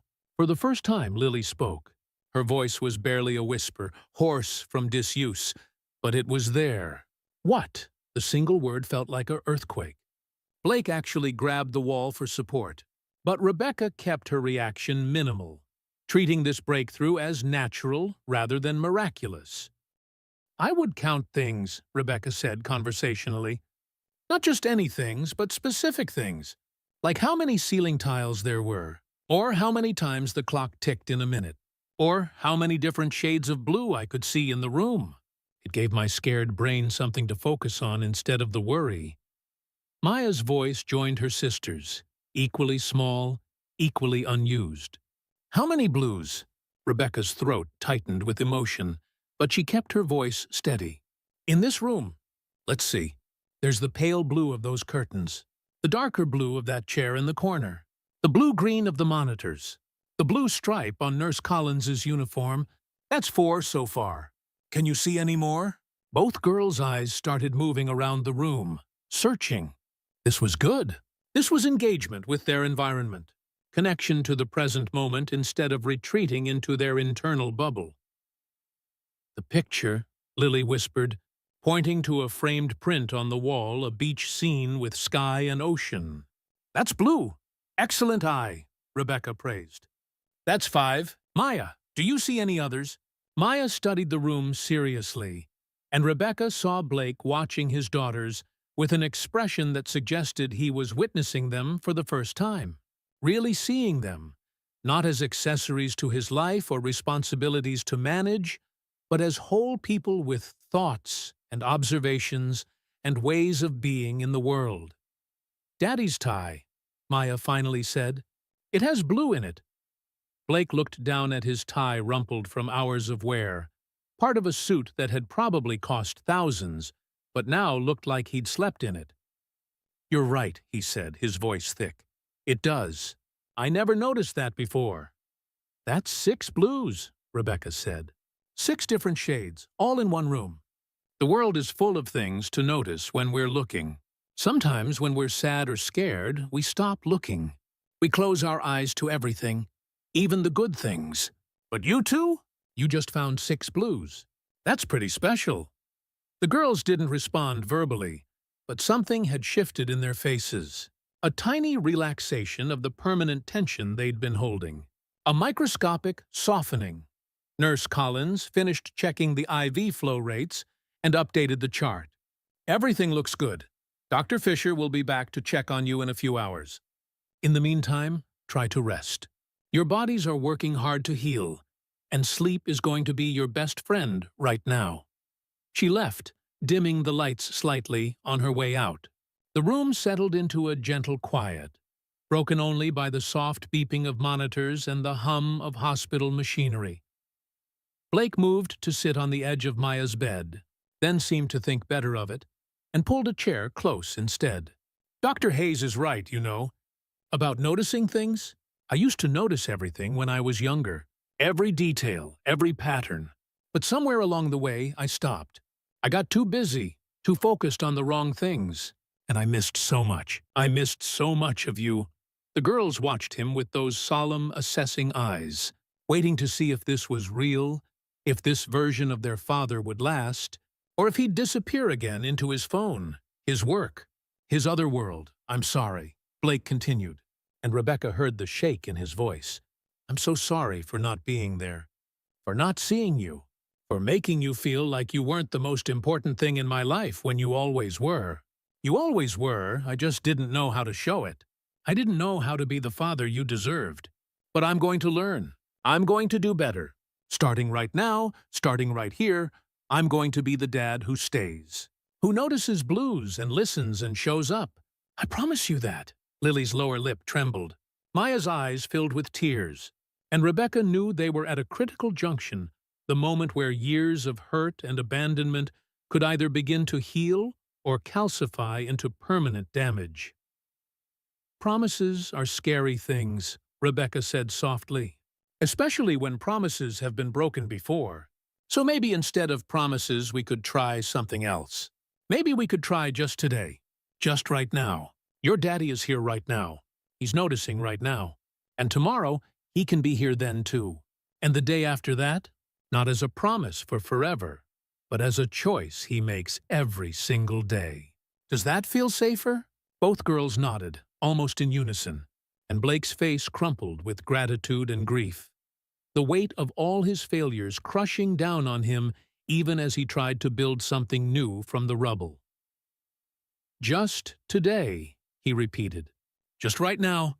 I can do that. I am doing that. Rebecca glanced at her watch. It was past 9. She'd been with this family for 6 hours, far longer than any initial consultation should last. Her own professional boundaries were in tatters, her objectivity questionable at best. She needed to leave, to establish appropriate distance, to let the hospital staff and Blake take over. But the thought of walking away from these fragile, newly speaking girls made her chest ache. I need to go home soon, she said gently. But I want you both to know that I'll be back tomorrow. In the afternoon, after lunch. We'll count more things. Maybe colors besides blue. Maybe shapes or patterns or anything else you want to notice. And we'll talk, if you feel like talking. Or we'll sit quietly if you don't. Whatever you need. Does that sound okay? Will you hum again? Maya asked, her voice so small Rebecca almost missed it. If you'd like me to, yes. Would that help you sleep tonight? Both girls nodded, so Rebecca hummed. The same wordless melody from before, letting it fill the room like a lullaby, like a promise without words, like the auditory equivalent of a warm blanket. Blake sat motionless, watching his daughter's eyes grow heavy, their bodies finally relaxing into the hospital beds, the tension draining away as exhaustion took over. When the humming faded, and both girls had drifted into sleep, the first peaceful sleep they'd had in days. Judging by their expressions, Rebecca stood quietly and gestured for Blake to follow her into the hallway. The hospital corridor was quieter now. The evening shift settled in, the daytime chaos replaced by a different kind of vigilance. Rebecca leaned against the wall, suddenly aware of how tired she was, how much emotional energy the past 6 hours had consumed. They spoke, Blake said, his voice full of wonder and disbelief. They actually spoke. How did you do that? I didn't do anything except create a safe space for them to remember they have voices. The words were always there, Blake. They just needed permission to use them again. Rebecca rubbed her temples, feeling a headache building. But this is just the beginning. The fact that they spoke doesn't mean the trauma is resolved. It means we've opened a door. Now comes the hard part, walking through it and dealing with everything on the other side. I know. I understand that.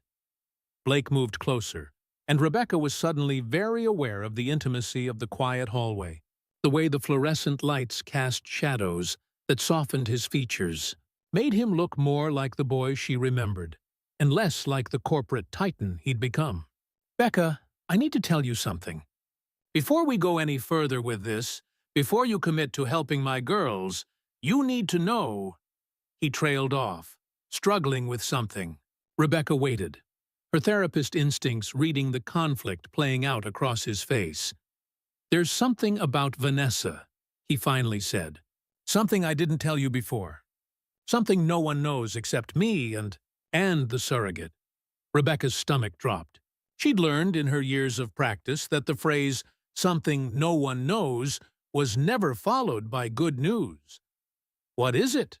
Blake glanced back toward the room where his daughters slept, as if checking to make sure they couldn't hear. Vanessa couldn't have children. Not biologically. She had endometriosis, severe scarring from a previous medical procedure she'd had as a teenager. We found out right after we got married, and she was devastated, not because she desperately wanted to be a mother, but because she saw it as a failure, a flaw in her perfect image. So you used a surrogate, Rebecca said. With donor eggs? No. Blake's voice dropped even lower.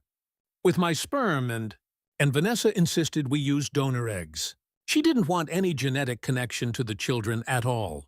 She said if she couldn't contribute biologically, then neither should she have any DNA reminders of her failure. So we found a donor, an anonymous donor through an agency. Rebecca felt cold suddenly. Blake, are you saying? I'm saying the girls don't have any biological connection to Vanessa at all, and only half a connection to me. And Vanessa never bonded with them because she saw them as evidence of what she couldn't do herself.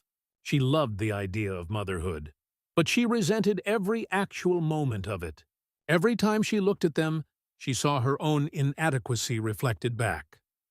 The implications cascaded through Rebecca's mind like dominoes. The attachment issues, the distant mothering, the girl's sense of not being truly wanted. It all made devastating sense now. Did Vanessa ever plan to tell them? No, never. She made me promise we'd never tell them, that we'd take it to our graves. She said knowing would destroy them, would make them feel like they weren't real family. Blake's hands clenched into fists. But I think she was wrong. I think the secret was more destructive than the truth ever could have been. I think they felt it, you know? On some level, they felt that Vanessa was holding back, that there was something missing in her connection to them, and they didn't understand why. Rebecca's mind raced through the ethical implications. This changed things. This changed everything. Blake, I need you to think very carefully about what you're telling me. Are you planning to tell the girls the truth? Because that's a decision with profound consequences, and it needs to be handled with extreme care. I don't know, he admitted. Part of me thinks they deserve the truth. Part of me thinks Vanessa was right, that knowing will hurt them more than not knowing. But how do I help them heal from something they don't fully understand?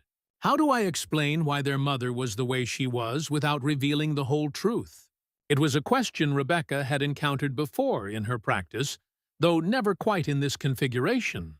Secrets in families were like poison. They seeped into everything, contaminating relationships and stunting emotional growth even when the truth remained hidden. Here's what I know, Rebecca said carefully. Children are remarkably perceptive. They sense truths that adults think they're successfully hiding. The girls may not know the biological facts, but they know something was wrong in their mother's relationship with them. They know they weren't fully seen or embraced. And that knowing, that sensed rejection, is what's traumatizing them. Not the biological reality, but the emotional one. So what do I do? For now, nothing. We focus on stabilizing them, on building attachment security with you, on helping them process their grief over losing Vanessa, whatever kind of relationship they had with her. They still lost it. The question of biological truth can wait. It doesn't have to be answered immediately. But Blake, she met his eyes seriously. Eventually in therapy, this is going to come up. Maybe not explicitly, but the themes will emerge. Questions about where they came from, who they are, why they felt disconnected. And when that happens, we'll need to be prepared to address it with honesty, appropriate to their developmental stage. Blake nodded slowly. You're saying I should tell them someday. I'm saying that secrets don't protect children the way we think they do. They protect adults from difficult conversations. But those conversations, when handled with care and love and age-appropriate honesty, actually strengthen relationships. They build trust, and trust is what your daughters need more than anything right now. They stood in silence for a moment, the weight of this new revelation settling between them. Rebecca thought about the girls sleeping in the room behind them, about the complicated truth of their existence, about how much pain could be created by good intentions and fear of judgment. "Why did you tell me?" she finally asked. "Why now?" Blake looked at her, and there was something raw in his expression, something vulnerable that reminded her so much of the shy boy from high school that her breath caught. "Because you asked for honesty. Because you said you needed the full picture. And because," he hesitated, "because I trust you, Becca. I've trusted you since we were 17 years old, even though I never had the courage to tell you. You're the first person in 15 years who's made me feel like maybe I don't have to carry everything alone. Like maybe I can admit my failures and still be worth something." The confession hung between them, intimate and dangerous. Rebecca knew she should step back, should reinforce professional boundaries, should remind him that she was his daughter's therapist, not his confidant, not his what? The question she didn't want to answer. "Blake, I appreciate your trust," she said carefully, "but you need to understand that my role here is to help Lily and Maya, not to be your emotional support system. Not to blur the lines between professional and personal. You're going to need your own therapist, your own support network. I can recommend several excellent—" "I know," he interrupted gently. "I understand boundaries. I do. But Becca, can I just say one more thing? Just one, and then I'll shut up and be the appropriate client father I'm supposed to be?" She should say no. She should absolutely say no. "What? When I was 17, I wrote you a note. A stupid poetry note that I slipped in your locker because I was too scared to say it to your face. And for 15 years, I've wondered if you ever got it. If you ever knew it was from me. If you ever thought about it the way I thought about you. Every successful deal, every milestone, every moment that was supposed to feel like victory, part of me was still that scared kid, wondering what would have happened if I'd been brave enough to just talk to you, to tell you that you were the reason the world seemed less sharp, that you made everything softer, better, more bearable." Rebecca's heart stopped. "That was you?" The surprise on Blake's face was almost comical. "You remember it?" "I kept it for 10 years, she whispered. "I carried it with me through college, through grad school, through my first apartment. I used to read it when I was stressed or scared or doubting myself. I used to wonder who saw me that way, who thought I made the world less sharp. I thought maybe it was Matt Kelsey or Brian Chen or—" She stopped, shaking her head. "I never guessed it was you." "Why not me?" "Because you were Blake Montgomery. You were brilliant and kind and going places. You were the boy everyone respected. Everyone wanted to know. And I was just—" "You were everything," Blake interrupted, and his voice cracked. "You were the girl who volunteered with special needs kids when everyone else was at parties. You were the one who smiled at the lonely kids in the cafeteria.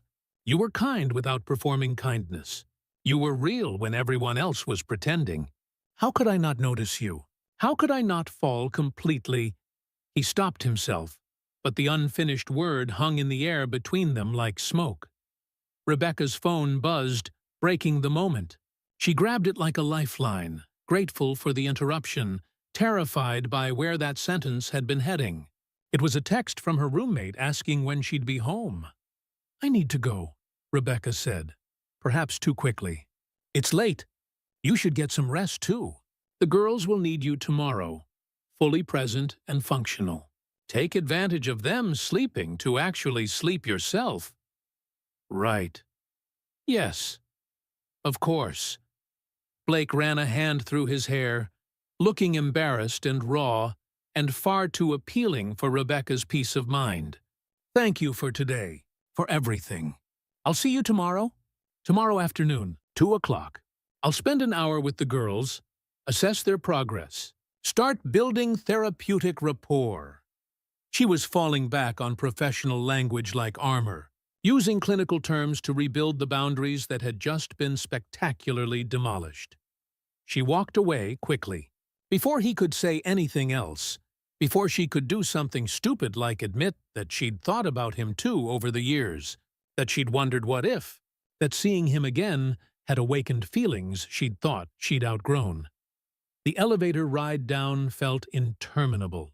Rebecca stared at her reflection in the polished doors and barely recognized herself. When had she become the kind of therapist who got emotionally involved with clients' families? When had she become the kind of woman who let teenage crushes interfere with professional judgment? But even as she asked the questions, she knew the answers were complicated. Because this wasn't just about attraction or nostalgia. This was about two little girls who'd responded to her in ways they hadn't responded to anyone else. This was about being needed in a way that mattered, that could save lives, that could change everything. And yes, it was also about Blake Montgomery finally telling her what she'd wondered about for 15 years. About discovering that the anonymous note that had meant so much to her had come from the boy she'd secretly hoped had written it. It was about all of it, tangled together in ways that made professional ethics seem both crucial and absurdly inadequate for the complexity of real human connection. Rebecca reached her car and sat in the driver's seat for a long moment before starting the engine.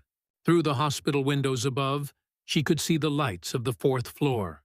Blake was up there, probably sitting vigil by his daughter's beds, probably replaying every mistake and missed moment. And those two little girls were up there, sleeping peacefully for the first time in days, their bodies finally getting the nutrition they needed, their minds just beginning the long journey toward healing.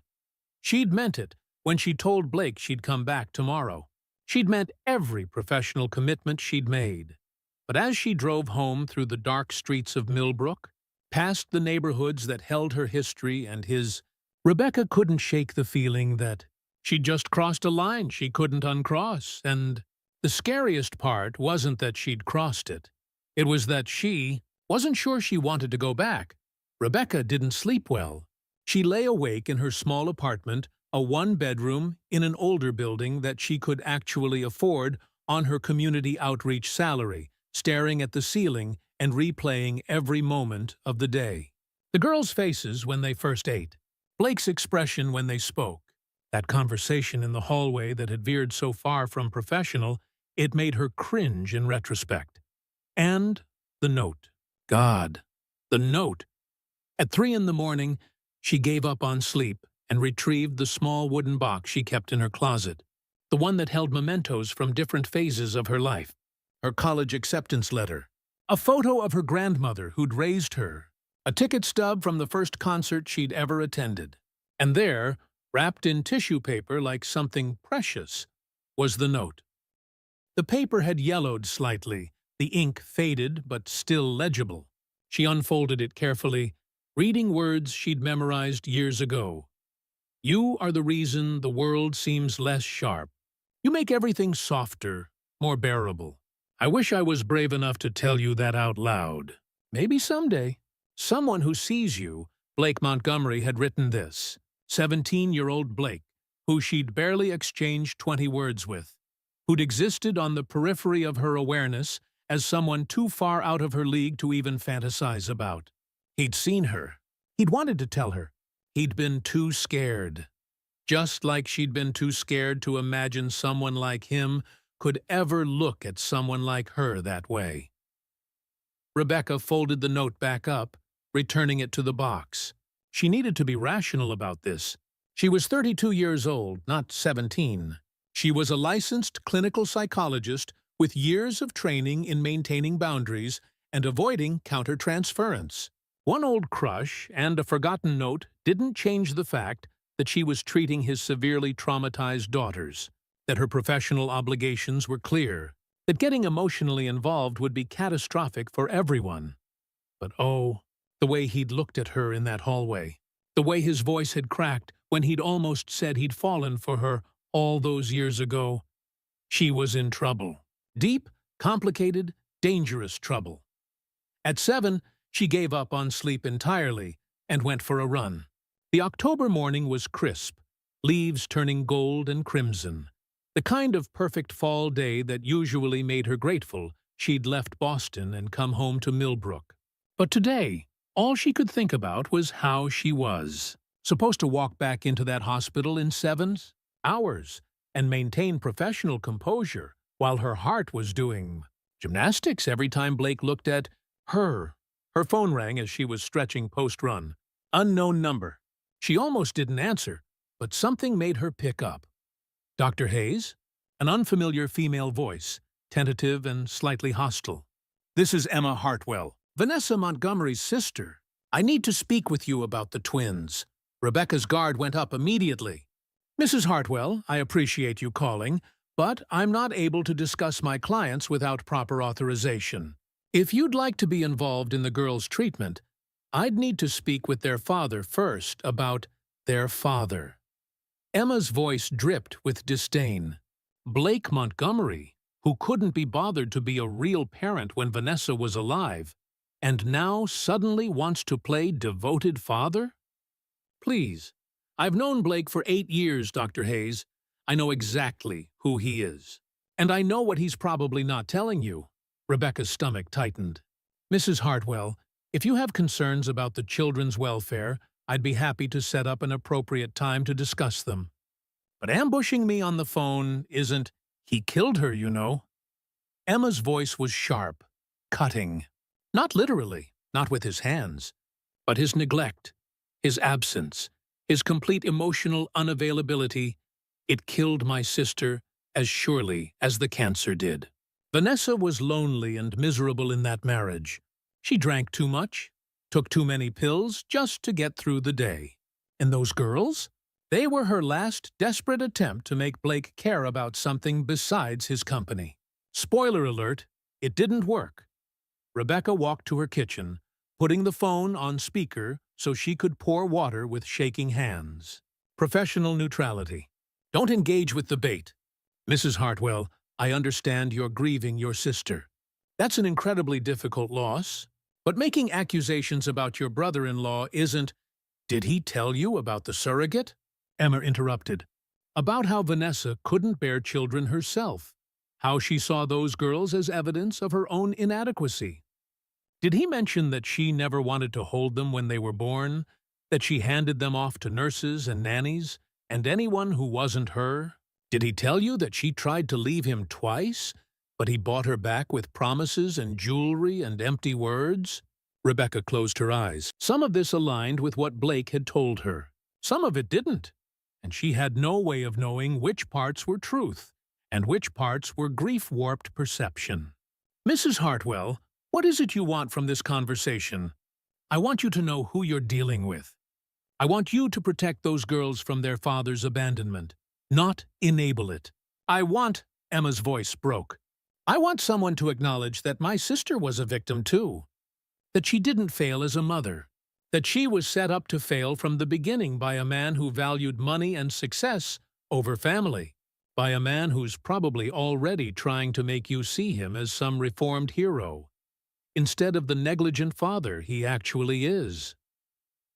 There was real pain in Emma's voice now, underneath the anger, the pain of watching a sister struggle, the pain of loss without resolution. Rebecca softened slightly. I can hear how much you loved Vanessa, and I'm sorry for your loss.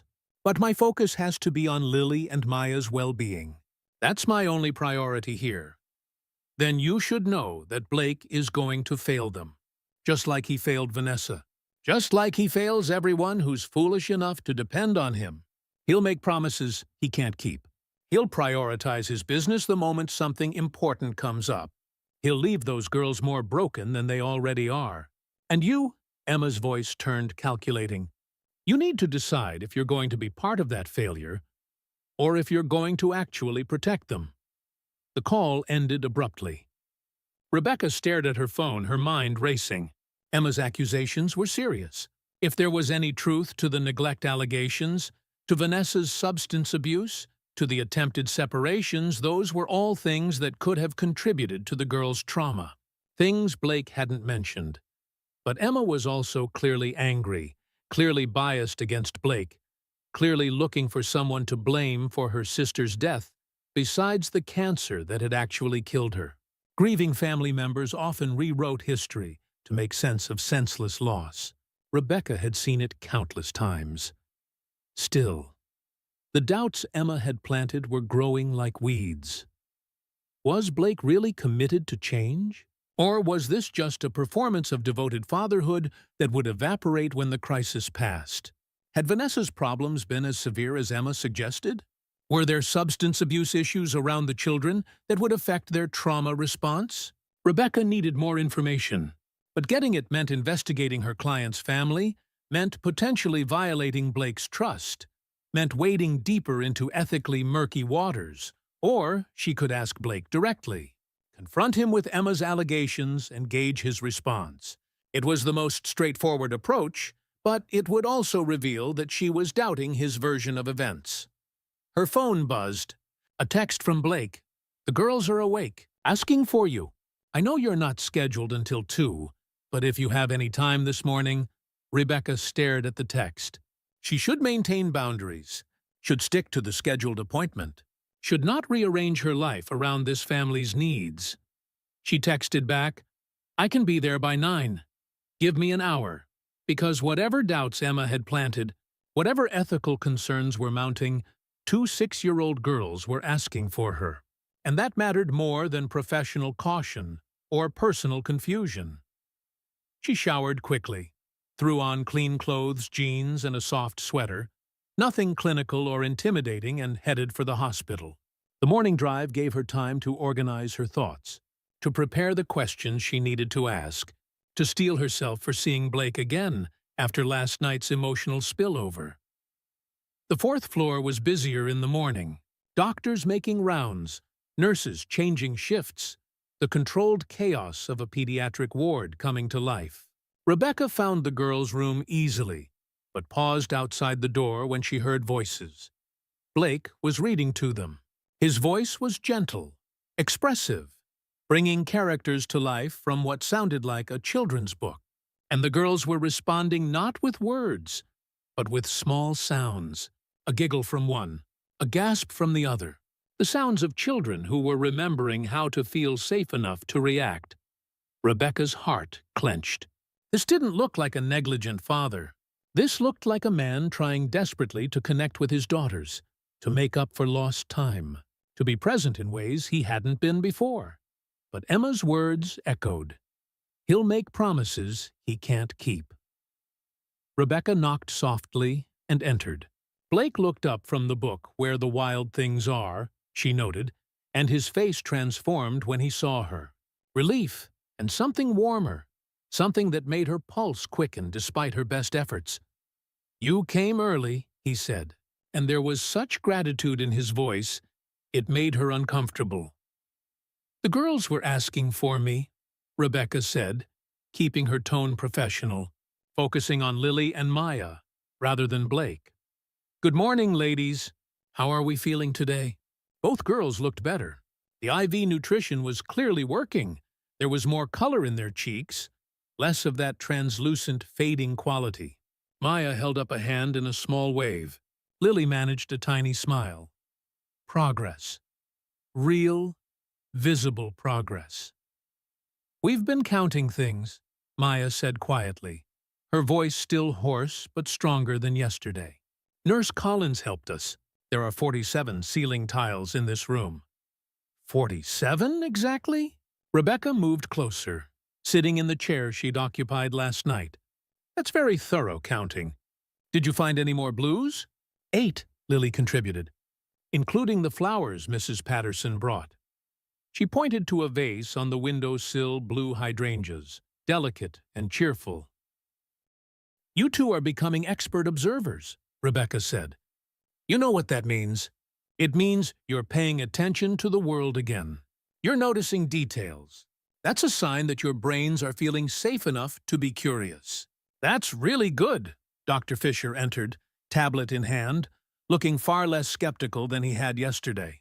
Good morning, everyone. Dr. Hayes, glad you're here. The girls have made remarkable progress overnight. Their electrolyte levels are stabilizing, heart rhythms are normal, and they each consumed approximately 400 calories this morning. Small portions, but all solid food. Whatever you're doing, it's working. They're doing the work, Rebecca corrected. I'm just creating space for it. Dr. Fisher consulted his tablet. I'd like to keep them for another 48 hours of monitoring, but if this trajectory continues, we're looking at discharge by Wednesday, which means we need to start planning the transition home.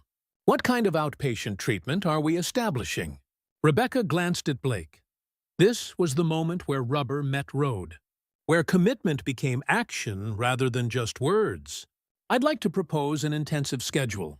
Daily sessions for the first 2 weeks, then reassessing based on progress.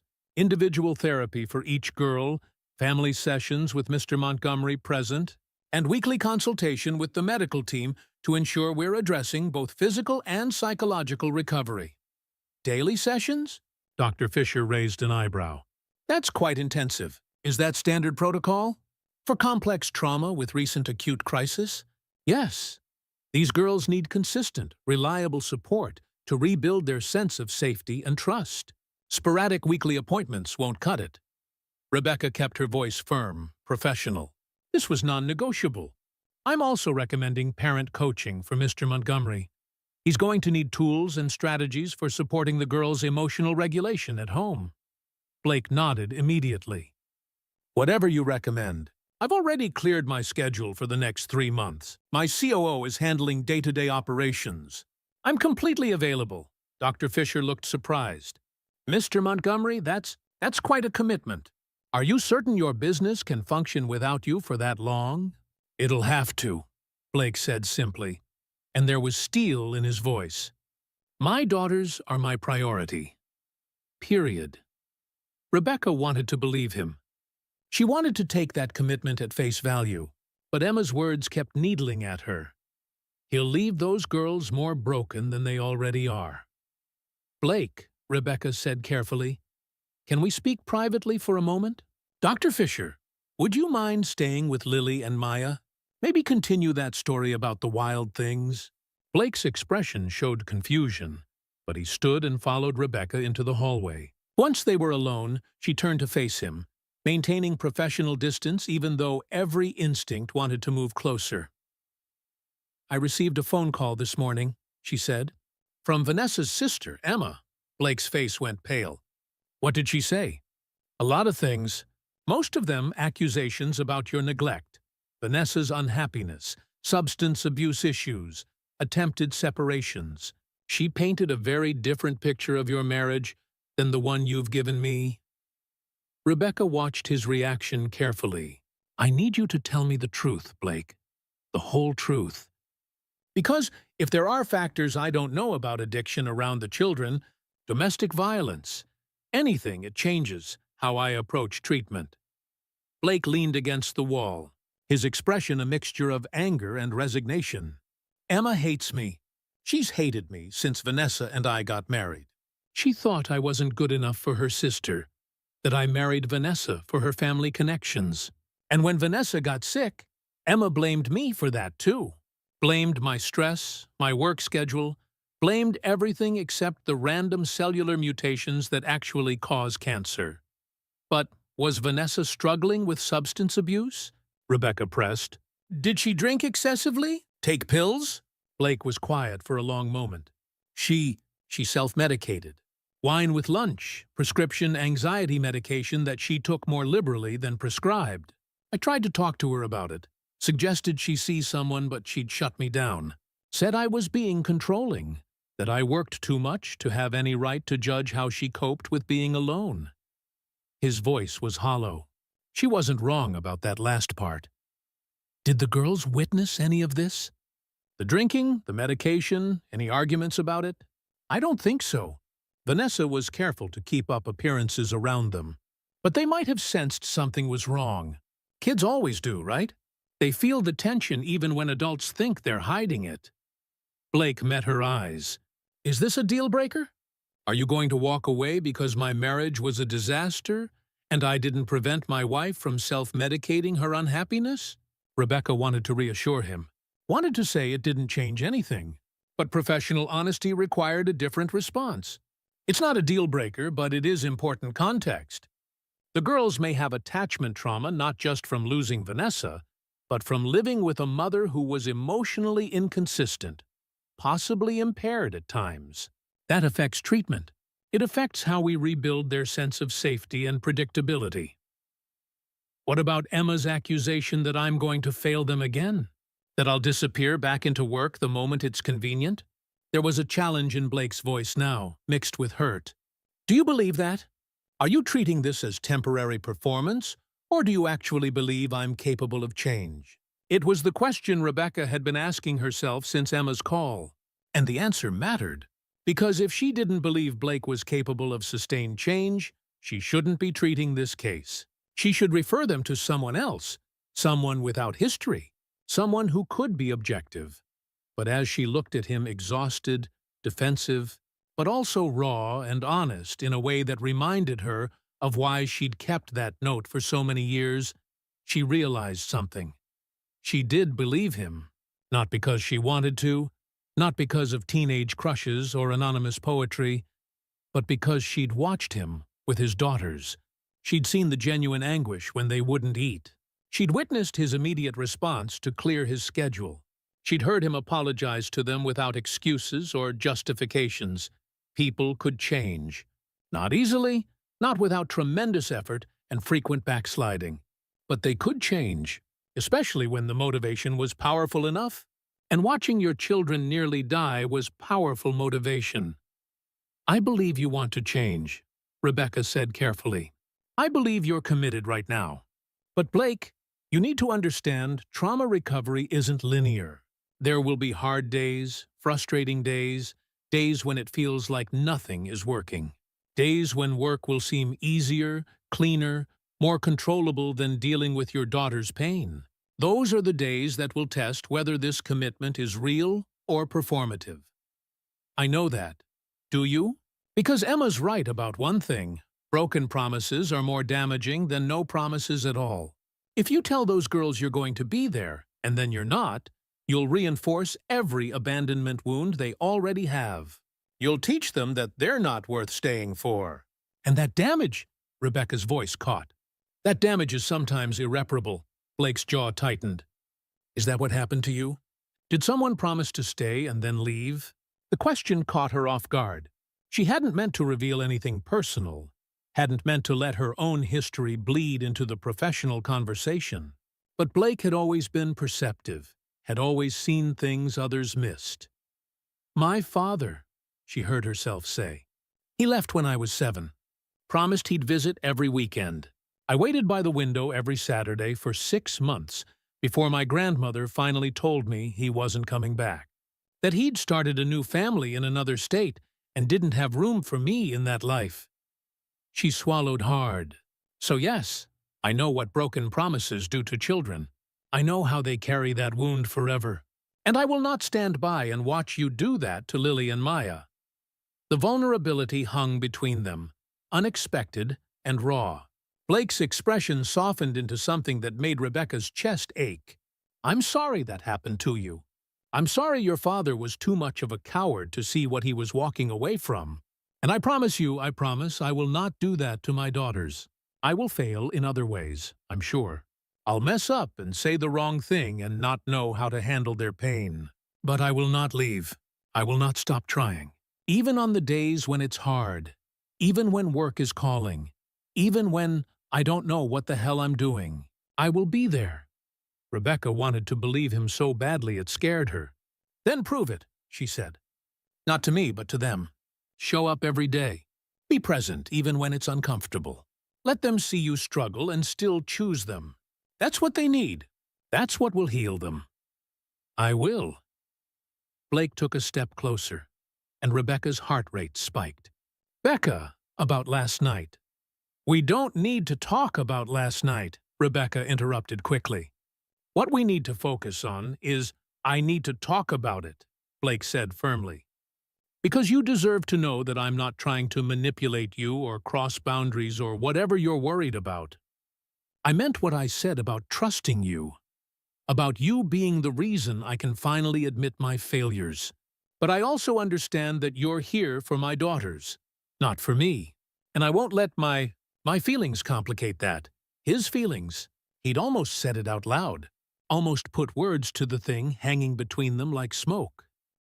She moved to pass him, but Blake caught her arm gently. Becca, one more thing. Emma's going to keep calling you. She's going to try to poison you against me because she needs someone to blame for losing Vanessa. Please don't let her. Not because I'm trying to hide anything, but because the girls don't need adults fighting over their care. They need consistency and united support. Can you promise me that? Rebecca looked at his hand on her arm, at the concern in his eyes, at the complicated tangle of professional obligation and personal history, threatening to strangle them both. I can't promise to ignore information about the girl's well-being, she said, but I can promise to verify anything I hear before acting on it. To give you the benefit of the doubt, to treat you as a partner in their care, not an adversary. That's the best I can offer. Blake nodded and released her arm. That's enough. That's more than enough.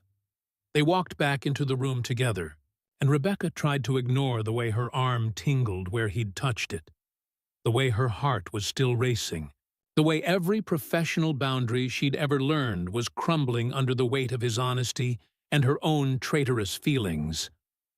The girls looked up when they entered, their eyes tracking between their father and Rebecca, reading the dynamic with the perceptiveness of children who'd learned to survive by anticipating adult emotions.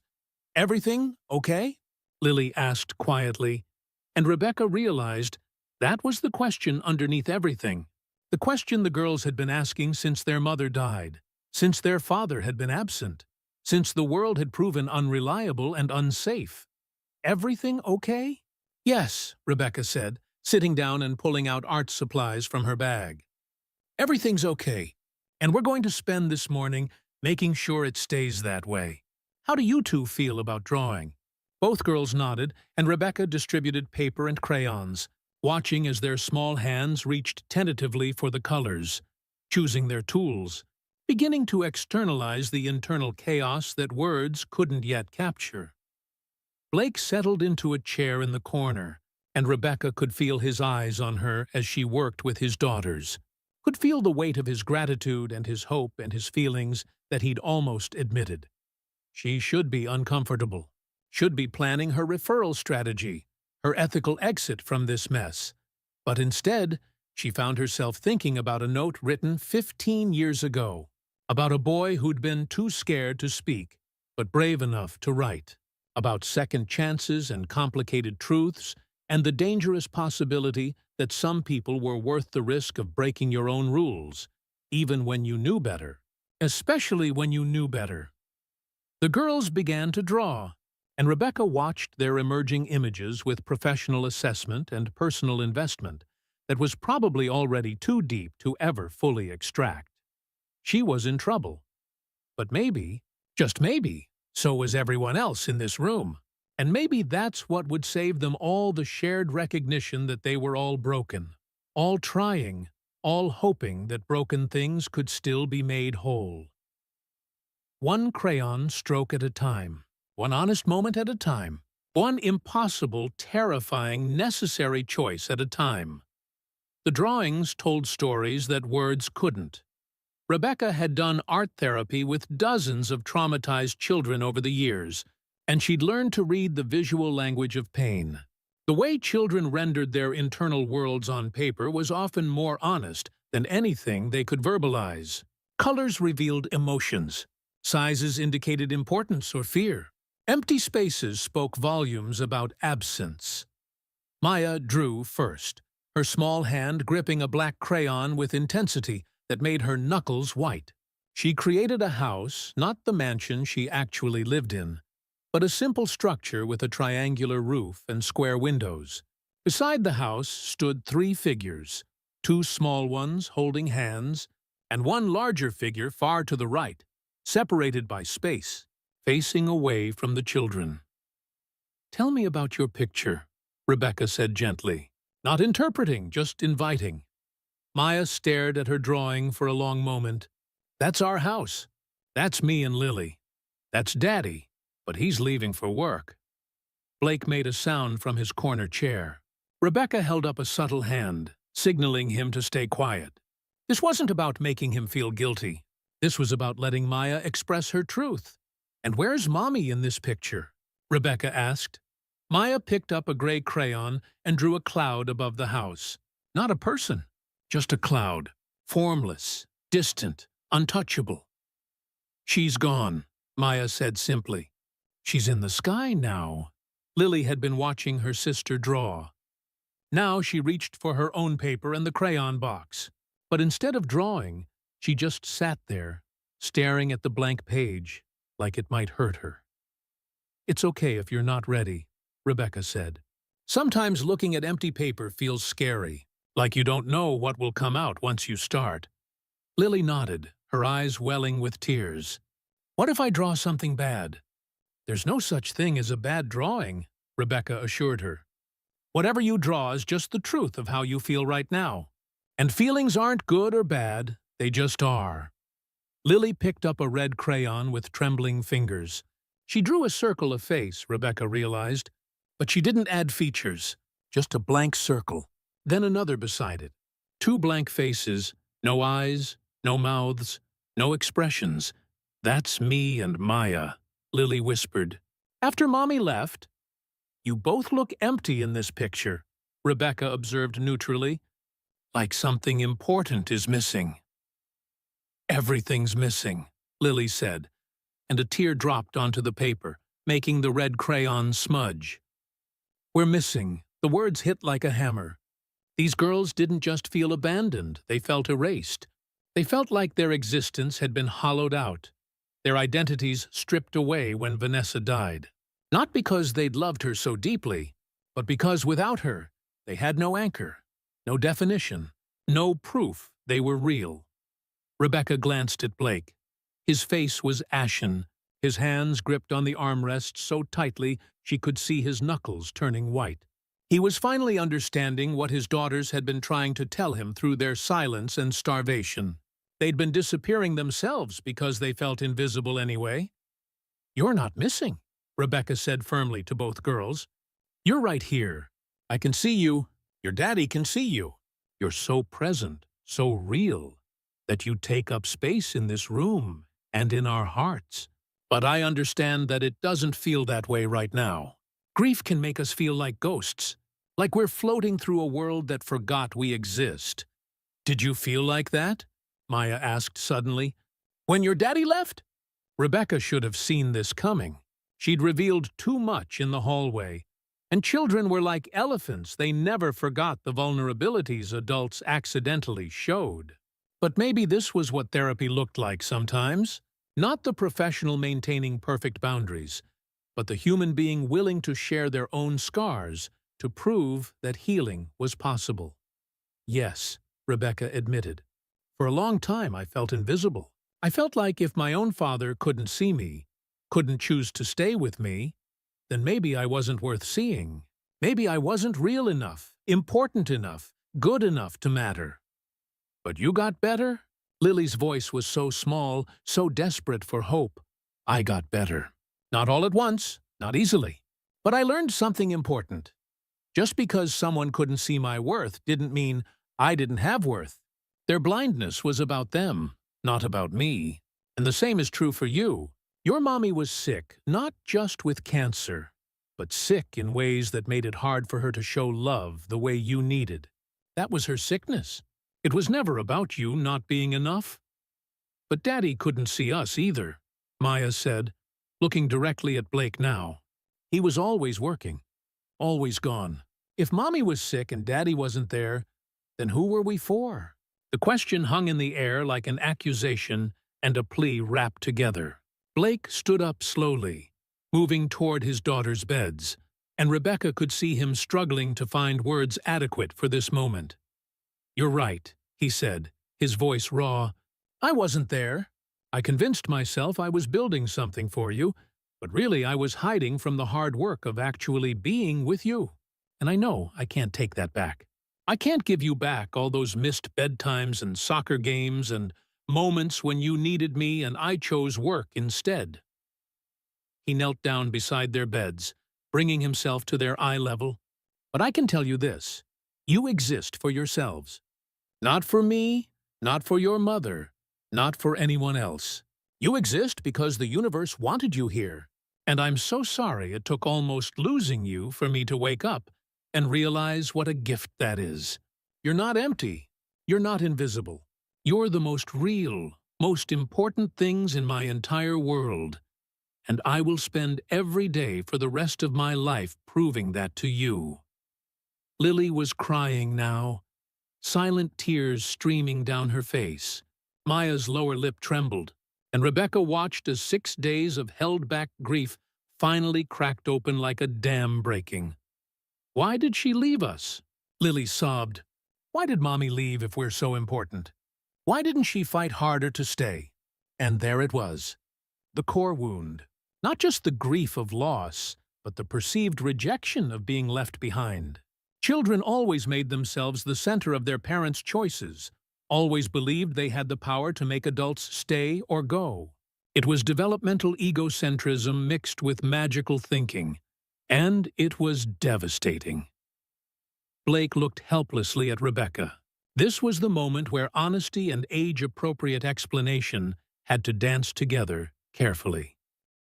"Your mommy's body was very sick," Rebecca said, moving closer to sit on the edge of Lily's bed. "Cancer is a disease that happens when cells in the body stop working right.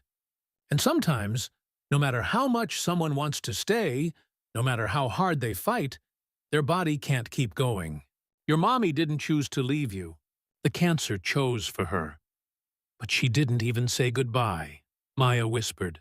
"We didn't get to tell her we loved her." Blake's face crumpled. "That was my decision. I thought I was protecting you from seeing her in pain. I thought it would be easier for you if you remembered her healthy instead of sick. But I was wrong. I should have let you say goodbye. I should have let you be there, even if it was hard. And I'm so sorry I took that choice away from you."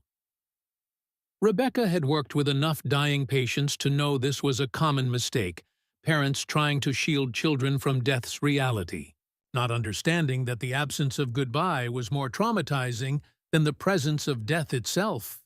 Children needed closure, needed ritual, needed the chance to express love one final time. "Can we say goodbye now?" Lily asked, her voice trembling with hope and desperation. "Even though she's gone?" "Yes," Rebecca said immediately. "Absolutely yes. There are lots of ways to say goodbye to someone who's died. We can write letters. We can draw pictures. We can create a memory box with things that remind you of her. We can visit her grave and talk to her there. Death doesn't end our relationship with someone. It just changes the form of that relationship."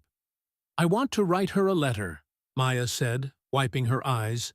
"I want to tell her I'm mad she left, but I love her anyway." "Those feelings can exist together," Rebecca affirmed. "You can be angry and loving at the same time. Both are true. Both are valid. Your mommy would want you to be honest about how you feel. Would she, though?" Rebecca wasn't so sure, based on what she'd learned about Vanessa. But what mattered now wasn't Vanessa's actual capacity for emotional complexity. It was helping the girls process their grief in healthy ways. Blake had moved to sit between the two beds, one hand on each daughter's arm, physically connecting them to him in a way he apparently hadn't done enough of when they were growing up. "I have something I need to tell you both," he said, his voice shaking. "Something I should have said a long time ago, but I was too busy trying to be strong to actually be honest." Rebecca tensed. Was he about to tell them about the surrogate? About the biological reality of their origins? This wasn't the right time. Not when they were this emotionally fragile. She opened her mouth to intervene, but Blake was already speaking. "I haven't been a good daddy," he said. "I've been a busy daddy, a successful daddy, a daddy who could buy you things and take you to fancy places. But I haven't been a present daddy. I haven't been the kind of daddy who sits on the floor and plays with you, who listens to what you're scared of, who knows your favorite colors and your dreams, and the things that make you laugh." "Blue," Maya said quietly. "My favorite color is blue." Blake looked stricken. "I didn't know that." "I should have known that. What about you, Lily? What's your favorite color?" "Yellow," Lily whispered. "Like sunshine." "Blue and yellow," Blake repeated, like he was memorizing sacred information. "From now on, I'm going to know everything about you. Not because I'm trying to make up for the past, but because knowing you is the most important job I have. And I'm going to show up for that job every single day, even when it's hard, even when I don't know what I'm doing. I'm going to be here." "What if you forget again?" Maya asked, voicing the fear they both clearly shared. "What if you go back to work and stop seeing us again?" It was the question Emma had raised, the question Rebecca herself had asked, the question that would haunt Blake until he proved through consistent action that the answer was never. "Then you remind me," Blake said firmly. "You tell me, 'Daddy, you're disappearing again,' and I'll stop.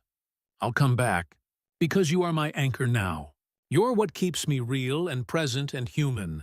Without you, I'm just a man pushing papers and making money that doesn't mean anything. With you, I'm a father, and that's the only thing that matters anymore."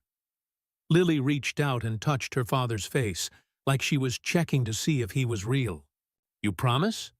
"I promise to try. And when I fail, because I will fail, sometimes I promise to apologize and try again. That's what love looks like, sweethearts. It's not being perfect. It's showing up even after you mess up. It's choosing each other, again and again, even when it's hard." Rebecca felt tears burning in her own eyes. This was what healing looked like in its earliest, rawest stages. It wasn't pretty or neat or easily measured. It was messy and painful and full of admissions that most people would rather die than make. But it was real.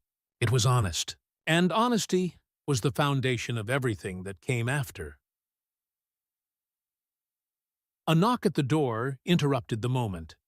Mrs. Patterson entered, carrying a lunch tray, and stopped short when she saw the scene. Two crying girls, a father on his knees between their beds, and Rebecca perched on the edge watching it all with professional assessment and personal investment that probably showed on her face. "I'm sorry," Mrs. Patterson said.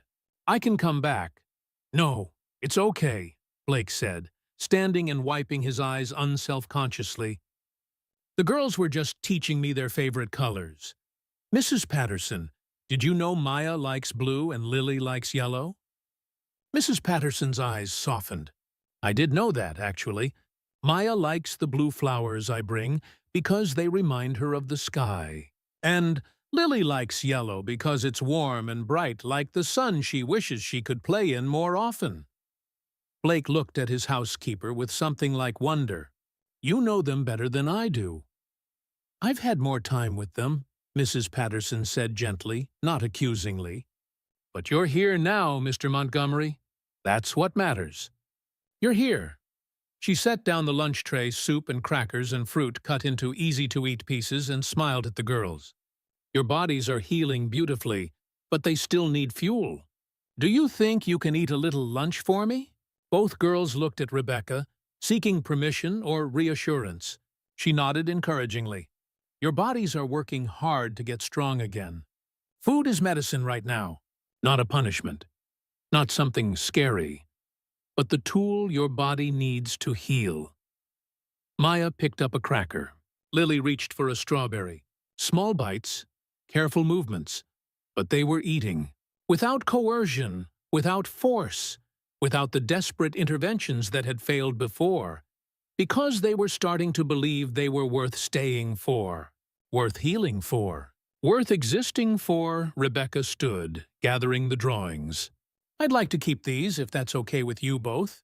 Sometimes it helps to look back and see where we started, so we can measure how far we've traveled. Both girls nodded permission. Rebecca carefully placed the drawings in her bag, those devastating images of blank faces and distant fathers and dead mothers rendered as clouds. They would go in the girls' files, documentation of trauma, and the beginning of healing. I'll be back this evening, Rebecca said. After dinner, we'll work on those goodbye letters to your mommy, and maybe tomorrow we can start talking about what you want your life to look like now, what makes you happy, what you're curious about, what you want to try. Because healing isn't just about fixing what's broken. It's also about building something new. She moved toward the door, but Blake followed her into the hallway. She'd been expecting this, the private conversation, the need to process what had just happened. That was brutal, Blake said once they were alone, but also necessary. I've never been that honest with them. I've never admitted failure like that. How did it feel? Terrifying. Liberating. Like jumping off a cliff and discovering there was water at the bottom instead of rocks. He ran a hand through his hair. Is this what therapy is always like? This exposed? This raw? The good kind, yes. The kind that actually changes people instead of just making them feel better temporarily. Rebecca leaned against the wall, suddenly exhausted. Blake, you did really well in there. You didn't deflect or make excuses. You met them where they were, and you spoke truth. That's rare, especially for parents who are used to being in control. I'm not in control of anything anymore, Blake said quietly. And weirdly, that's the most in control I've felt in years. Does that make sense? It did? Paradoxically, completely. Surrendering control is often the first step toward actual power. When we stop trying to manage everyone's perception of us, we can finally be real. And real connection only happens between real people. Blake looked at her intently, and Rebecca felt that dangerous pull again. The magnetic force that had nothing to do with professional boundaries and everything to do with two people recognizing something in each other that they'd been looking for without knowing. Becca, he started, then stopped. Never mind. What? I was going to say something inappropriate. Something that crosses the lines you've been so careful to maintain. So I'm going to keep it to myself and just say, thank you. For seeing my daughters. For seeing me. For showing up when every rational part of you was probably screaming to run. Rebecca's heart pounded. What was the inappropriate thing? Blake smiled sadly. You really want to know? She shouldn't. She absolutely shouldn't. Yes. I was going to say that 15 years ago, I fell for a girl who made the world less sharp. And today, watching you with my daughters, I realized I never stopped falling. I just got distracted by all the noise. But you're still there, Becca. You're still the one who makes everything softer. And that terrifies me and gives me hope in equal measure. The confession hung between them like a live wire, dangerous and electric. Rebecca knew she should shut this down immediately, should reinforce boundaries, should remind him of ethics and professional obligations and all the reasons this couldn't happen. But all she could think about was 17-year-old Blake, too scared to speak, and 32-year-old Blake, brave enough to admit what he'd been too young to say. I kept your note, she heard herself whisper. For 10 years. I carried it with me everywhere, and when I finally threw it away, it was because I'd convinced myself that whoever wrote it didn't see the real me, that it was just teenage infatuation based on fantasy. It wasn't fantasy, Blake said intently. You were the most real person I knew. You still are. They were standing too close. The hallway was too empty. The moment was too charged with possibility and danger. Rebecca stepped back, physically creating the distance her willpower was failing to maintain. Blake, I can't. We can't. This has to stay professional. For your daughter's sake. For everyone's sake. What you're feeling is probably gratitude mixed with vulnerability, and don't. Blake interrupted gently. Don't tell me what I'm feeling. Don't reduce this to transference or gratitude or any other clinical term. I know what I feel. I've known for 15 years. The only difference is now I'm finally honest enough to admit it. And I'm their therapist, Rebecca said firmly, using her professional voice like armor. Which means these feelings, mine or yours, don't get to matter. What matters is Lily and Maya healing. What matters is maintaining the trust they're beginning to place in me. I won't jeopardize that. Not for anything. Not even for... She trailed off, unable to finish the sentence. Not even for you. Not even for this. Not even for the possibility of finally knowing what might have happened if two shy teenagers had been brave enough to speak 15 years ago. Blake nodded slowly, accepting the boundary even though it clearly hurt. You're right. Of course you're right. The girls come first. They have to come first. Thank you for understanding. But Becca, he met her eyes one last time. When they're healed, and they will heal, because you're going to help them, can we revisit this conversation? Can we see if this thing between us is real, or just the pressure of the situation? Every ethical guideline said no. Every professional standard said absolutely not. Every reasonable part of Rebecca's brain screamed that getting involved with a former client's parent was career suicide and moral compromise.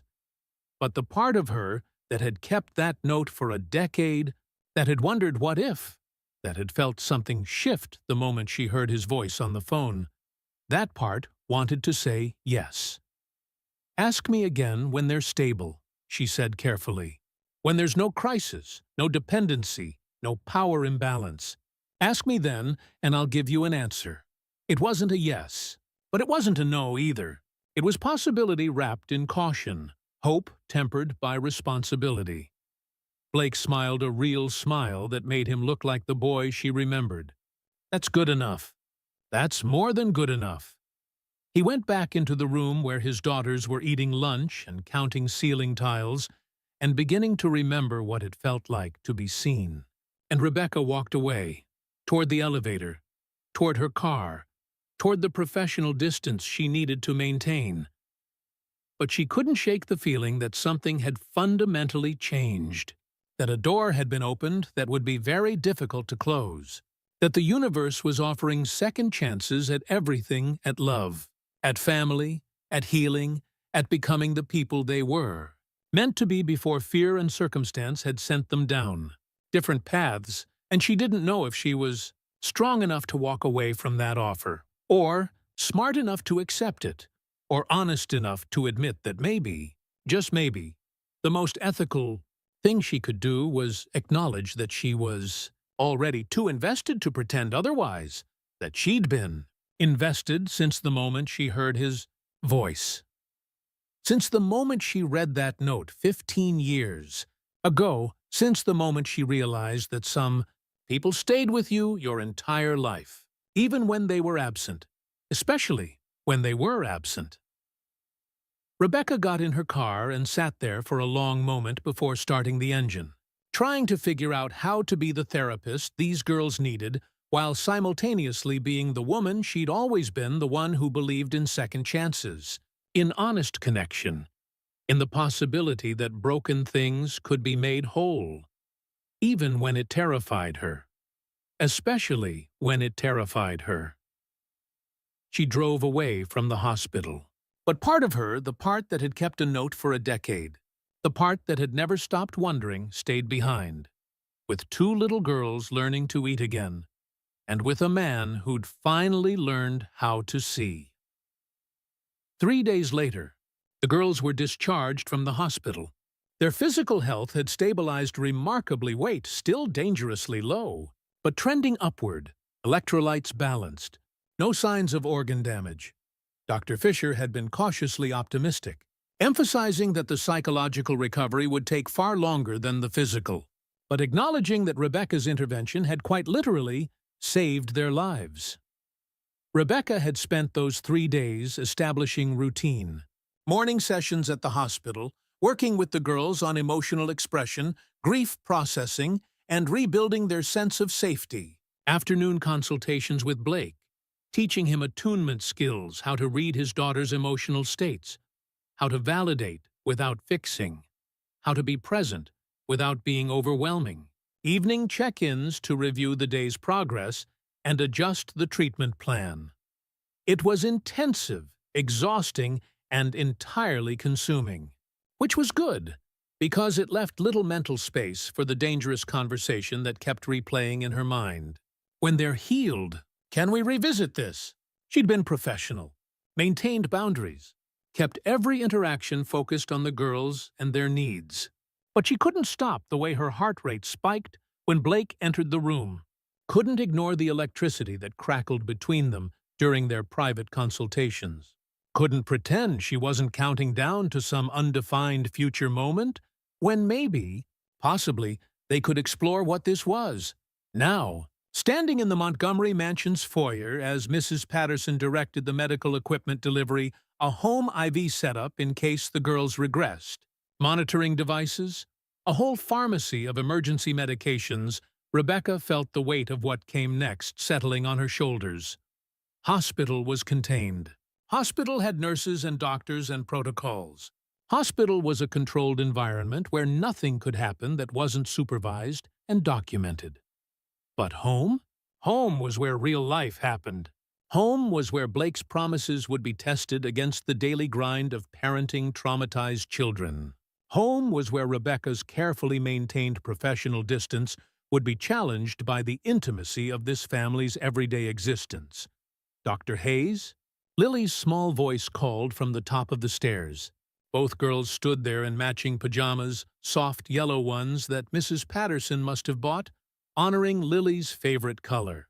They looked tiny and fragile, and so much better than they had a week ago, but still carrying that translucent quality of children who'd been to the edge and back. "Hi, girls," Rebecca smiled, climbing the stairs to meet them. "Ready to show me your room? The real one, not the hospital version?" They nodded in unison and led her down the hallway. Rebecca had seen their room before, of course, during that first desperate house call. But then it had been a tableau of neglect and grief. Now she noticed changes. The toys were out of their boxes, arranged on shelves in what looked like a child's attempt at organization. The books had been moved to lower shelves within reach. There were photos on the nightstands, new ones, recently framed. Pictures of the girls with Blake. Candid shots that Mrs. Patterson must have taken over the past few days. Evidence of presence, of attention, of a father learning to document the moments that mattered. And on each girl's bed was a journal, purple for Maya, pink for Lily, with a note in Blake's handwriting on top of each.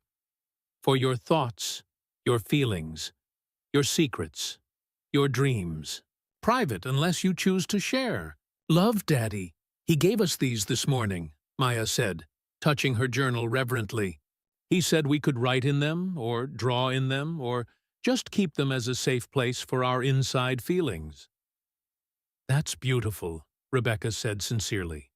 Journaling was a therapeutic technique she'd been planning to introduce, but Blake had intuited it on his own. He was learning, actually learning. "Have you written anything yet?" Lily shook her head. "I'm scared to. What if I write something bad and someone reads it?" "That's why your daddy made it clear they're private," Rebecca explained, sitting on the floor between their beds, her usual spot now. "Private means you get to control who sees your inner world. You're not required to share everything you think and feel. You're allowed to have secrets that belong only to you." It was a crucial concept for children who'd felt exposed and powerless. Privacy was control. Control was safety. Safety was the foundation for everything else. Maya sat down next to Rebecca, her journal clutched to her chest. Can we write about being mad at Mommy? Is that allowed? Absolutely allowed. Anger at someone who died is one of the hardest feelings to process because we feel guilty about it. But your anger is valid, Maya. It's real, and it deserves space. Writing it down doesn't mean you didn't love her. It means you're being honest about all your feelings, not just the easy ones. I'm mad she didn't fight harder, Maya whispered. I know you said cancer chose for her, but I'm still mad. Does that make me bad? It makes you human. Rebecca put a gentle hand on Maya's knee. When people we love die, we feel everything: love, grief, relief, guilt, and yes, anger. Sometimes we're angry at them for leaving. Sometimes we're angry at ourselves for not saving them. Sometimes we're angry at the world for being unfair. All of those feelings are part of grief. None of them make you bad. Lily had been listening intently. Now she picked up her journal and a pen. I want to write my goodbye letter. The one I didn't get to say. That's a wonderful idea. Do you want privacy? Or would you like me to stay while you write? Stay, both girls said simultaneously. So Rebecca sat while they wrote, her presence a silent anchor while they poured their complicated, contradictory feelings onto pages their mother would never read. She watched their small hands form words they'd been holding inside for months, watched tears drop onto paper, smudging ink into little rivers of grief. This was the work. Not the dramatic interventions or the crisis management, but these quiet moments of witnessed pain, these small acts of courage. After 20 minutes, both girls set down their pens. Their letters weren't long, half a page each, but the emotional weight was visible in their exhausted faces. What do we do with them now? Lily asked. That's up to you. Some people keep them in a special place. Some people burn them as a ritual of release. Some people take them to the cemetery and leave them at the grave. What feels right to you? The girls looked at each other, that twin communication happening without words. We want to take them to Mommy's grave, Maya finally said. But we're scared. Scared of what? That it won't feel real. That she won't hear us. That it won't help. Lily's voice trembled. What if we go there and it's just a stone and dirt and we're still sad after? Rebecca had been wondering when this would come up. Visiting the grave was important for closure, but it also confronted children with the finality of death in a way that nothing else did. You're right that you might still be sad after. Grief doesn't disappear because we complete rituals, but rituals help us mark moments. They help us say, this happened, this mattered, this changed me. And sometimes, that acknowledgement is what allows us to carry the grief instead of being buried by it. Will you come with us? Maya asked. To the cemetery? Will Daddy come too? If you want us there, yes.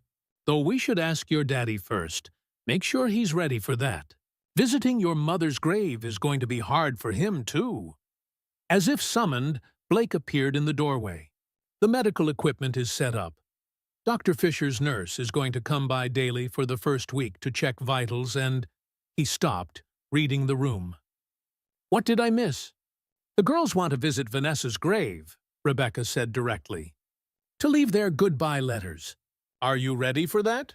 Blake's face went carefully neutral, but Rebecca saw the flash of pain before he hid it. If that's what the girls need, then yes. When? Can we go today? Lily asked. Before we lose our courage? Blake looked at Rebecca, silently asking if this was therapeutically sound. She gave a small nod. Sometimes healing required moving before fear could stop you. Today, Blake agreed. This afternoon. We'll all go together.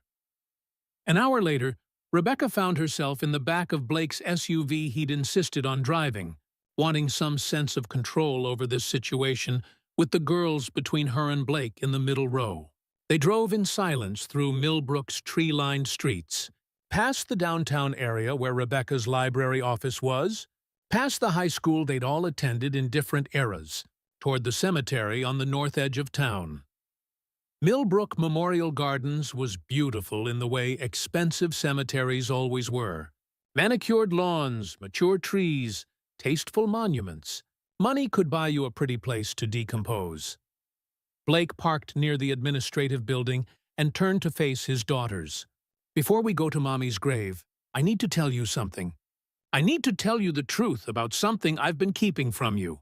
Rebecca's stomach dropped. No, not now, not here. This was exactly the wrong time for revelations about surrogates and biological origins. She caught Blake's eye, shaking her head slightly, but he pressed forward. "Your Aunt Emma might try to contact you," he said instead, and Rebecca exhaled in relief. "She's very sad about losing your mommy, and sometimes when people are sad, they say things that aren't quite true. She might say mean things about me, about our family. And I want you to know that you can ask me about anything she says. You can ask Dr. Hayes, too. We'll always tell you the truth, even when the truth is complicated." It was a reasonable boundary to establish, given Emma's phone call. Rebecca appreciated Blake giving the girls permission to verify information rather than just demanding blind loyalty. "Why would Aunt Emma say mean things?" Maya asked. "Because sometimes people need someone to blame when bad things happen. And she blames me for your mommy being unhappy. And you know what? She's not entirely wrong. I wasn't a good husband to your mommy. I wasn't present the way I should have been. But that doesn't mean I didn't love her, and it doesn't mean her cancer was my fault. Sometimes bad things just happen, and there's no one to blame. But our brains want there to be someone responsible, so we create stories that give us someone to be angry at." Lily considered this seriously. "Are we allowed to be angry at you too? For not being there before?" "Yes," Blake said without hesitation. "You're absolutely allowed to be angry at me. I'd rather have your honest anger than your polite distance. Anger means you care enough to be hurt. It means there's still hope for connection." They got out of the car, and Blake led them through the cemetery to a plot beneath an oak tree. The headstone was simple, elegant. Vanessa Elizabeth Montgomery, beloved wife and mother, 1992 to 2024, beloved. Rebecca wondered if that was true. If Vanessa had felt beloved, or if she'd felt like a beautiful accessory to Blake's successful life. If she'd loved in return, or if she'd been too focused on her own unhappiness to give love freely. The girls stood frozen, staring at the stone. Maya gripped Lily's hand tightly. Lily clutched her letter so hard it was crumpling. "It's okay to be scared," Rebecca said softly. "This is scary. This makes her death real in a way it hasn't been before. Your brains have been able to pretend she's just away, just temporarily gone. But seeing this stone, seeing her name carved in granite, means accepting that she's not coming back. And that's terrifying. I don't want her to be here," Lily whispered. "I want her to be home. I want her to be not dead." "I know, sweetheart. But wanting won't change what is. And part of healing is accepting what we can't change, even when it breaks our hearts."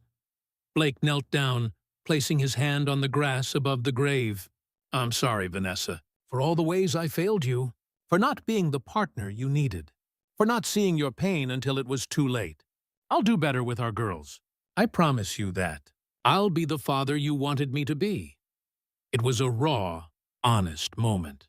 Rebecca saw tears streaming down Blake's face, saw him finally grieving not just the loss of his wife, but the loss of the marriage they could have had if both of them had been braver, more present, more willing to do the work. Maya stepped forward first, placing her letter at the base of the headstone. "Dear Mommy, I'm mad at you for leaving, but I love you anyway. I wish you'd been happier. I wish we'd made you happy. Love, Maya." Then Lily, her letter shaking in her hand. "Dear Mommy, I didn't understand why you were sad all the time. I thought it was because of me and Maya. But Dr. Hayes says your sadness was your own, not ours. I hope you're not sad anymore. I hope wherever you are, it's better than here. Love, Lily." Rebecca felt tears burning her own eyes. These children were so wise, so emotionally intelligent despite, or perhaps because of their trauma. They understood nuance in ways many adults never did. "Can we talk to her?" Maya asked. "Or is that weird?" "You can talk to her," Rebecca assured. "Some people find it comforting. Others find it painful. There's no wrong way to do this. Maya looked at the headstone. Mommy, I hope you're okay. I hope the angels are nice to you. I hope you know we tried to be good enough for you to stay. I hope, her voice broke, I hope you can see us now, and you're proud of who we are. Lily added quietly, and I hope you forgive Daddy. He's trying really hard now. He's different. He's ours now. In a way he wasn't before. So maybe some good came from the bad. Maybe that's okay. Blake gathered both girls into his arms, and they stood there crying together. A small family unit finally allowing themselves to feel everything they'd been holding back. Rebecca stayed at a respectful distance, witnessing but not intruding, offering silent support without making their grief about her. This was healing. Messy, painful, honest healing. This was what therapy looked like outside the controlled environment of an office or hospital, raw human connection in the face of loss. People choosing each other even when it hurt. Even when every instinct said to run from the pain. After several minutes, Blake and the girls stepped back from the grave. They looked wrung out but somehow lighter, like setting down a burden they'd been carrying too long. Thank you for being here, Blake said to Rebecca. For all of us. This would have been impossible without you. You did the hard part, Rebecca said. I just held space for it. They walked back toward the car, but halfway there, a figure stepped out from behind a mausoleum. Emma Hartwell, Vanessa's sister, looking polished and hostile in designer black. Blake, she said, her voice ice-cold. And the girls. How touching, all visiting the woman whose death you caused. Blake moved protectively in front of his daughters. Emma, this isn't the time. The girls just what? Said goodbye to the mother they barely knew because you kept her from them? Because you made her so miserable she self-medicated herself into oblivion? Emma's eyes landed on Rebecca. And you must be the miracle therapist, the one Blake's been using to rehabilitate his image. Tell me, Dr. Hayes, has he mentioned that Vanessa tried to leave him twice? That she was planning a third attempt when she got her diagnosis? Rebecca kept her face carefully neutral, but her mind was racing. If Vanessa had been planning to leave, if there had been custody considerations, if the marriage had been even more fractured than Blake had admitted, all of that was relevant context for the girls' attachment issues. Mrs. Hartwell, Rebecca said calmly, I understand you're grieving, but ambushing us at your sister's grave in front of her daughters is not appropriate. If you have concerns about the girls' welfare, we can schedule a proper time to discuss them. Concerns? Emma laughed bitterly. My concern is that Blake Montgomery has fooled you the way he fooled everyone else. My concern is that those girls, she pointed at Lily and Maya, who were shrinking behind their father, are being raised by a man who killed their mother through neglect, who's using you as cover for his sudden performance of good parenting, and who will abandon them the second his reputation is restored. Blake's jaw was clenched so tight Rebecca could see muscles jumping. Girls, go to the car, now. But Daddy... Maya started. Now, Blake repeated, more gently but firmly. Dr. Hayes and I will handle this. You don't need to hear any more. Mrs. Patterson, who'd been waiting by the SUV, hurried over and ushered the girls away. Once they were out of earshot, Blake turned to Emma with barely controlled fury. You want to hate me? Fine. Hate me. Blame me. Make me the villain of every story you tell yourself about why Vanessa was unhappy. But do not use my daughters as weapons. Do not poison them against me because you need someone to punish. They're children, Emma. Traumatized children. And I will not let your grief damage them further. My grief? Emma's voice rose. You have no idea what grief is. You didn't watch Vanessa waste away, didn't hold her hand while she cried about dying, didn't hear her say she wished she'd been brave enough to leave you years ago. I did. I sat with her while you were at your precious office, making your precious deals. So don't lecture me about grief. Rebecca saw the pain flash across Blake's face before he locked it down. "You're right. You were there when I wasn't. And I'll have to live with that forever." But Vanessa made choices too. She chose to stay. She chose not to fight for custody. She chose to self-medicate instead of getting help. I'm not saying I wasn't complicit in her unhappiness, I was. But I wasn't the only factor, and neither were the girls. Vanessa was struggling long before she married me, and you know it. Emma's eyes narrowed. "What are you implying?" "I'm saying your sister had mental health issues that predated our marriage. Depression, anxiety, possibly more. And your family's solution was to pretend it didn't exist, to paper over it with the right social events and the right medication and the right image. So before you blame me for all of it, maybe look at the systems that failed her before I ever came into the picture." It was brutal honesty, delivered with surgical precision.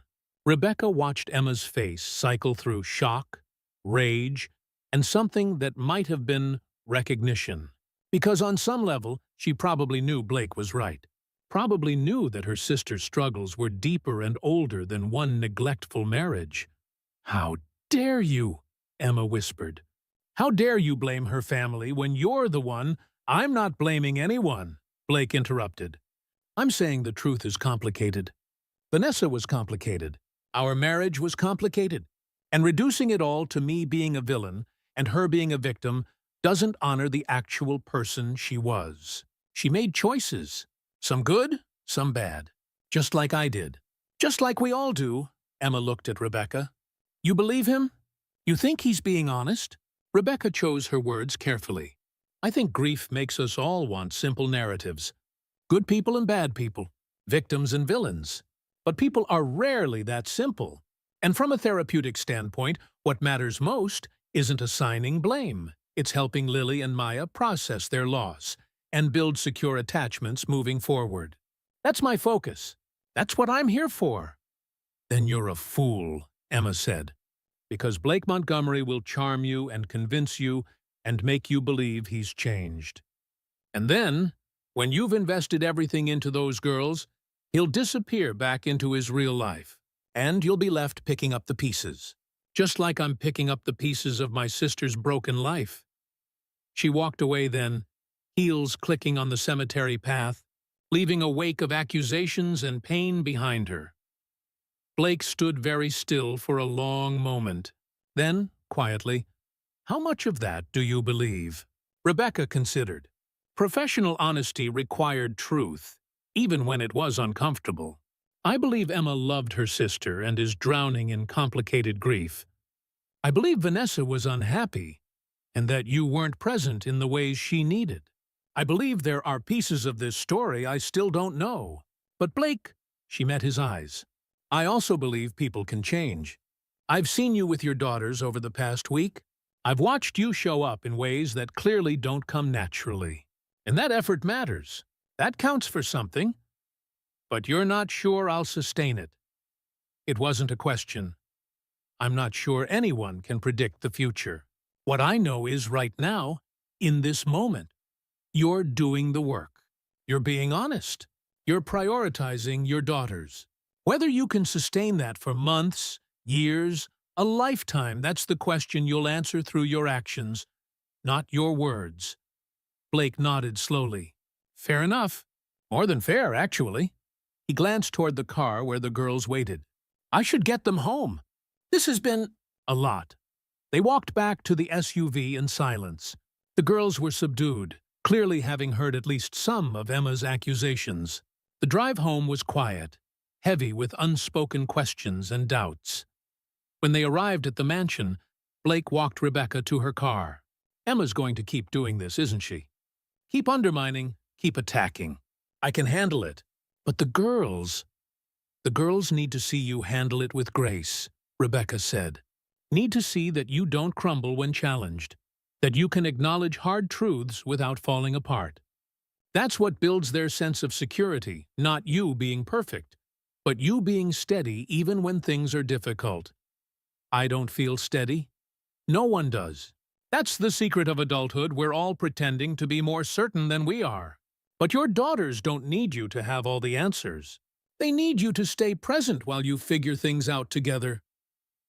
Blake's eyes searched her face. You're not having second thoughts about taking us on as clients? Emma's right that this is complicated, that I come with a lot of baggage. Everyone comes with baggage, Blake. That's not what concerns me. Rebecca paused, choosing honesty over protective deflection. What concerns me is maintaining appropriate boundaries when everything in me wants to blur them. What concerns me is staying objective when I'm already invested. What concerns me is... She trailed off, unable to finish. Is what? Blake asked softly. Is that I'm not sure I'm strong enough to help you without getting lost in the process, she admitted. And that terrifies me more than anything Emma could say. The vulnerability hung between them. Blake reached out like he might touch her face, then stopped himself, remembering boundaries. For what it's worth, I think you're the strongest person I know. Then and now, and whatever happens, whatever we become or don't become, I'll never stop being grateful that you showed up when my daughters needed you most. He went back inside, leaving Rebecca standing by her car, shaken by the cemetery confrontation and the weight of her own confession. She was in too deep. She knew it. Emma knew it. Probably Blake knew it too. The question was whether she had the strength to see this through anyway, or the wisdom to walk away before they all got hurt. Rebecca got in her car and drove away from the mansion, from the complicated family inside, from the man who'd been falling for her since they were 17. But she couldn't drive away from the feeling that she'd just crossed another line she couldn't uncross, and that soon, very soon, she'd have to decide which mattered more, her professional ethics or her increasingly undeniable feelings. The universe was forcing a choice, and she had no idea which answer was right. 2 weeks passed in a blur of therapy sessions, small victories, and mounting tension. The girls were gaining weight steadily, speaking more freely, slowly rebuilding their sense of safety in the world. Blake had kept every promise canceled. Meetings, turned down business opportunities, showed up for every meal, every bedtime, every moment of fear or frustration. He was present in ways that clearly exhausted him, but which he never complained about. Rebecca had maintained her professional boundaries. Mostly, she arrived at scheduled times, conducted sessions with clinical precision, documented everything properly. But she couldn't control the way her heart jumped when Blake smiled at her. Couldn't stop herself from lingering in conversations that should have ended minutes earlier. Couldn't pretend she didn't notice the way he looked at her when he thought she wasn't watching. They were dancing around something neither could name, something that grew more dangerous with each passing day. Now, sitting in Blake's study after an evening session with the girls, Rebecca reviewed her notes while Blake paced by the window. He'd been agitated all day. She'd noticed the tension in his shoulders, the way he kept checking his phone, the distraction behind his eyes, even when he was playing with his daughters. "What's wrong?" she finally asked, setting down her tablet. Blake stopped pacing, ran a hand through his hair, a gesture she'd come to recognize as his tell when he was stressed. "The board is calling for an emergency meeting. 3 of my largest investors are threatening to pull funding if I don't return to active leadership within the next month. My COO just resigned, got offered a position at a competitor. And there's a hostile takeover attempt brewing that could destroy everything I've built over the past decade." Rebecca's stomach sank. Here it was. The test Emma had predicted. The moment when Blake's commitment would be measured against his life's work crumbling. "What are you going to do?" she asked, keeping her voice neutral even as her heart raced. "I don't know." Blake's voice was raw with frustration. "If I lose the company, I lose the financial security that's allowing me to take this time with the girls. But if I go back now, if I split my focus, I break every promise I've made to them. And to you. And to myself." It's an impossible choice. No choice involving your daughter's well-being is impossible, Rebecca said firmly. It might be difficult. It might require sacrifice, but it's not impossible. Blake turned to face her, and she saw genuine anguish in his expression. You think I should let the company go? Watch everything I've built for 15 years be destroyed or stolen. Lose the legacy I was creating, the security I was ensuring for the girl's future. I think you should ask yourself what legacy actually matters. A company that made money? Or daughters who knew their father chose them over everything else? Rebecca stood, moving closer but maintaining professional distance. Blake, you told the girls that knowing them was your most important job. Did you mean it? Or was that just a pretty promise that only applied when it was convenient? That's not fair. It's completely fair, Rebecca interrupted. This is the moment Emma warned about. The moment when your real life calls you back, and how you respond will either prove her wrong or confirm every accusation she made. Blake's face flushed with anger. You don't understand what you're asking. Montgomery Industries employs 800 people, 800 families depending on my leadership, shareholders who trusted me with their investments, a legacy that's bigger than just me and my personal choices, and 2 little girls who need their father more than they need a trust fund. Rebecca's voice rose despite her attempt to stay calm. Blake, those 800 employees have skills and options. Your shareholders can diversify their portfolios. But Lily and Maya, they have one father, one chance at healing from the trauma of losing their mother and years of emotional abandonment. You cannot put a price on that.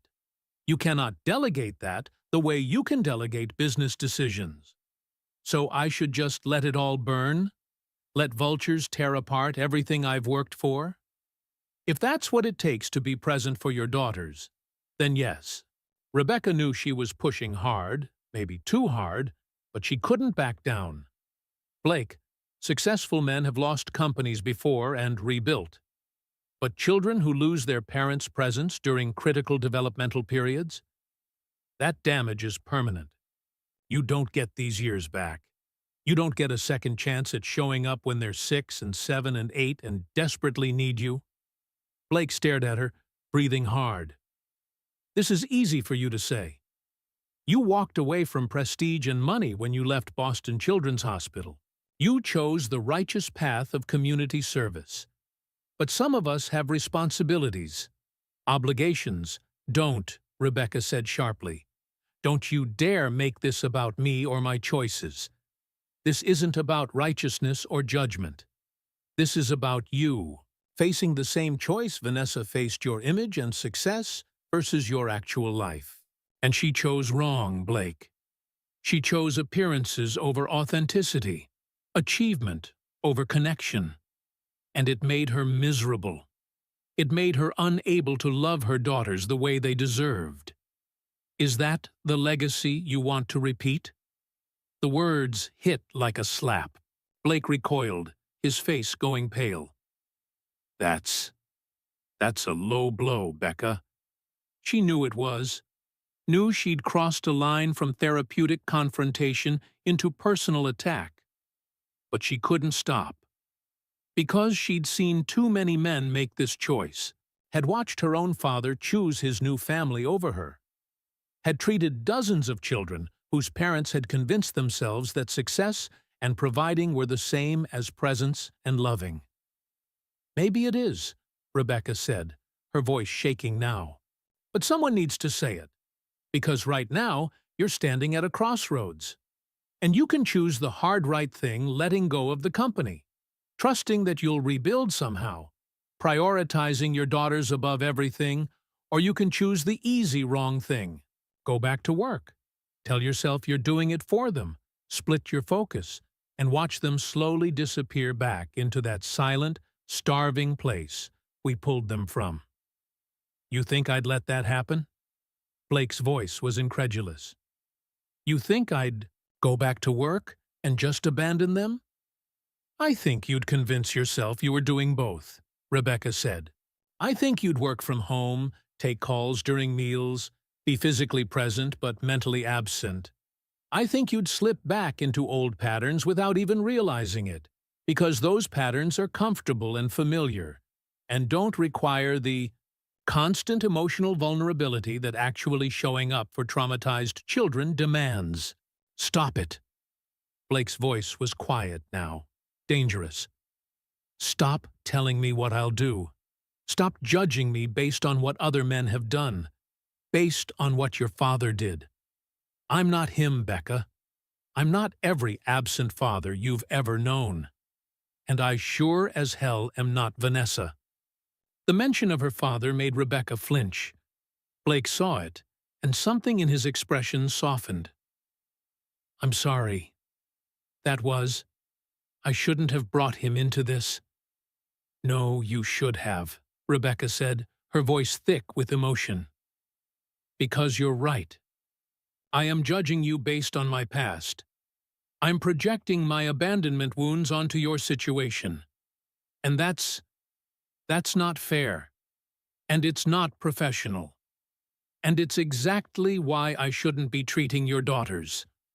Why I should have referred this case to someone else weeks ago. Silence filled the study. Outside, night had fallen completely, the grounds illuminated by landscape lighting that made everything look like a stage set. Inside, two people who'd been circling each other for weeks finally confronted the truth they'd been avoiding. You want to walk away, Blake said flatly. You want to quit. I want to do what's best for Lily and Maya, Rebecca said. And I'm not sure that's me anymore. Not when I'm this emotionally involved. Not when I can't separate my professional judgment from my personal feelings. Not when what?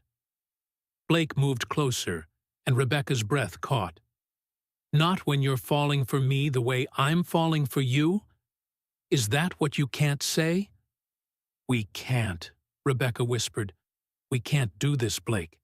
The girls need me to be their therapist, not their fathers.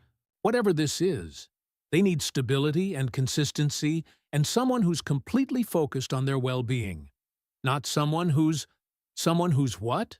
Someone who sees their father as more than just a client? Someone who kept his note for 10 years? Someone who's been fighting the same feelings I have since the day you walked back into my life? He was too close now. Close enough that Rebecca could smell his cologne, could see the flecks of gold in his brown eyes, could feel the heat radiating from his body.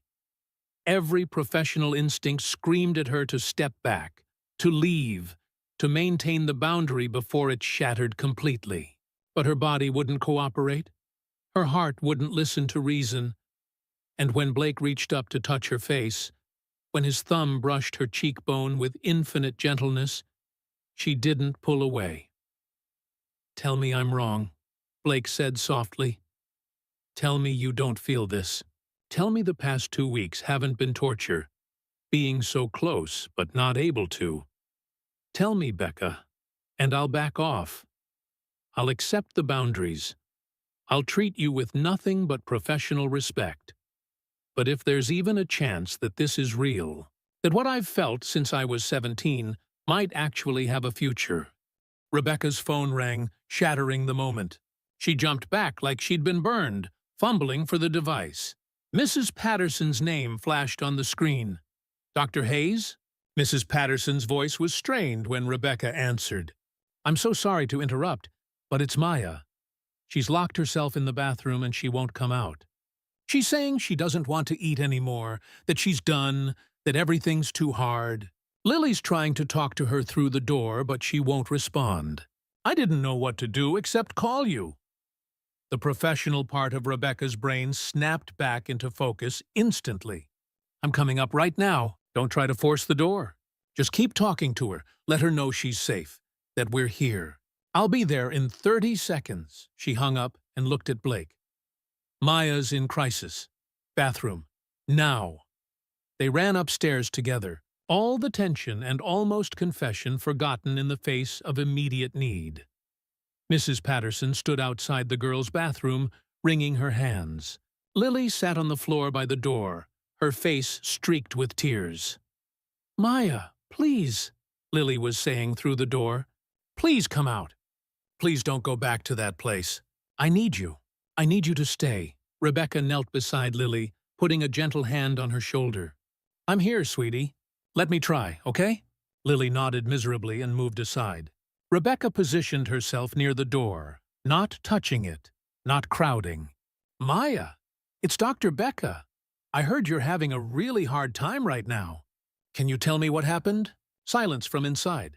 Then, so quietly, Rebecca almost missed it. "I heard you and Daddy fighting." Rebecca's heart sank. How much had Maya heard? How much had she understood? "You heard us talking about some hard things. That must have been scary. You said Daddy's going to leave again. You said he'll go back to work and disappear, just like before." Maya's voice was thick with tears. "And if Daddy leaves and Mommy's gone, then we're alone again. And I can't do it anymore. It's too hard to hope and then have it taken away. It's easier to just stop." Blake had gone pale. He moved toward the door, but Rebecca held up a hand, stopping him. This needed careful handling. One wrong word could push Maya further into crisis. "Maya, listen to me very carefully," Rebecca said. "What you heard was me and your daddy disagreeing about a hard decision he has to make. Adults disagree sometimes. That's normal and okay. But here's what you didn't hear. You didn't hear him say he's going to leave. You didn't hear him choose work over you. You heard him struggling with a difficult choice, and you heard me pushing him to make the right one. But what if he makes the wrong choice?" Maya's voice broke. "What if he leaves us again and we get lost again, and this time we can't come back?" "Then I'll help you find your way," Rebecca said firmly. "Maya, I need you to understand something. Your healing isn't dependent on your daddy being perfect. It's not dependent on him never making mistakes or never struggling. It's about learning that even when things are hard, even when people disappoint us, we have the strength inside ourselves to survive. You've already proven you have that strength. You came back from the edge once. You can do it again if you need to. But, sweetheart," her voice softened, "I don't think you'll need to, because your daddy is right outside this door, and he wants to tell you something." Blake knelt beside Rebecca. "Maya, it's Daddy. Dr. Hayes is right. I've been struggling with a hard decision about my company, and I was scared and frustrated, and I was taking that out on her. But baby girl, here's what I've decided. The company doesn't matter, not compared to you and Lily. If I have to let it go, if I have to watch everything I built for 15 years crumble, then that's what I'll do. Because none of it means anything if I lose you in the process." "You really mean that?" Maya's voice was small, desperate to believe, but terrified of being disappointed. "I really mean it. Tomorrow morning, I'm calling the board. I'm stepping down as CEO. I'm appointing someone else to lead. And I'm taking a leave of absence. Not for a month or two, for as long as you and Lily need me. Maybe forever. Maybe I'll never go back. And you know what? That's okay. Because being your daddy is the only job that actually matters." Rebecca heard Maya start to cry, not the desperate sobs of crisis, but the releasing tears of relief. "Can you promise this time? Can you promise you won't change your mind?" "I can promise I'll try my hardest," Blake said honestly. "And when I mess up, because I will mess up sometimes, I promise to apologize and try again. That's the best promise I can make. Not perfection, but persistence. Not being perfect, but showing up even when it's hard." The bathroom door clicked, unlocked. Slowly, it opened. Maya stood there, her face blotchy from crying, her small body trembling. Blake scooped her up immediately, holding her like she was the most precious thing in the world. "I've got you," he murmured into her hair. "I've got you, baby. I'm not letting go." Lily appeared and wrapped her arms around both of them. Mrs. Patterson was crying quietly in the hallway, and Rebecca stood there, watching this family knit itself back together, feeling the weight of what had just happened. Blake had made his choice. In the moment of crisis, when it actually mattered, he'd chosen his daughters. Not the company, not his legacy, not his success or image or anything else. He'd chosen them. Rebecca should have felt vindicated, should have felt professionally satisfied that her intervention had worked, that Blake had proven himself capable of prioritizing correctly. But all she felt was a dangerous, overwhelming wave of emotion that had nothing to do with professional satisfaction and everything to do with watching a man become who he was always meant to be, and realizing she'd fallen completely, irrevocably in love with him. Blake looked at her over Maya's head, his eyes full of questions and gratitude and something deeper, something that looked like recognition, like he knew exactly what she was feeling because he was feeling it too. This was the worst possible time for this realization. Right after a crisis, right when the girls were most vulnerable, right when professional boundaries were most crucial. But the universe had never cared about timing, and Rebecca was tired of fighting what had been inevitable since the I-wait moment. She heard his voice on the phone 3 weeks ago, dotted since the moment she read that note 15 years ago.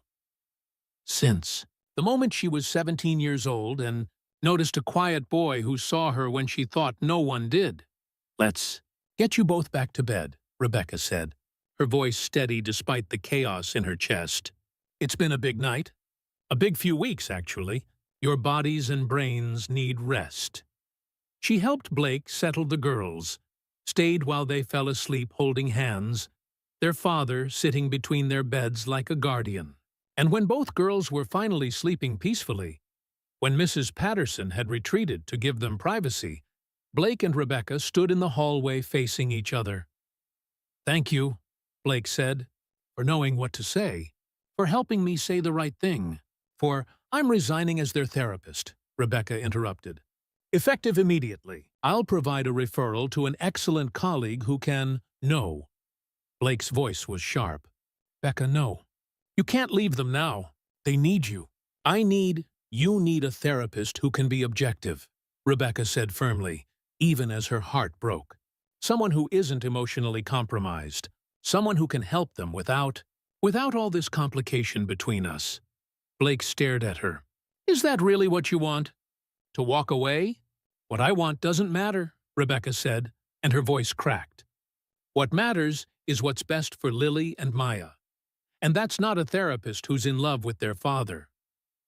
The confession hung between them, raw and honest and impossible. Blake's eyes widened. "You just said, 'I know what I said,' and it's exactly why I can't stay. Blake, tonight you proved you're capable of making the hard right choice for your daughters.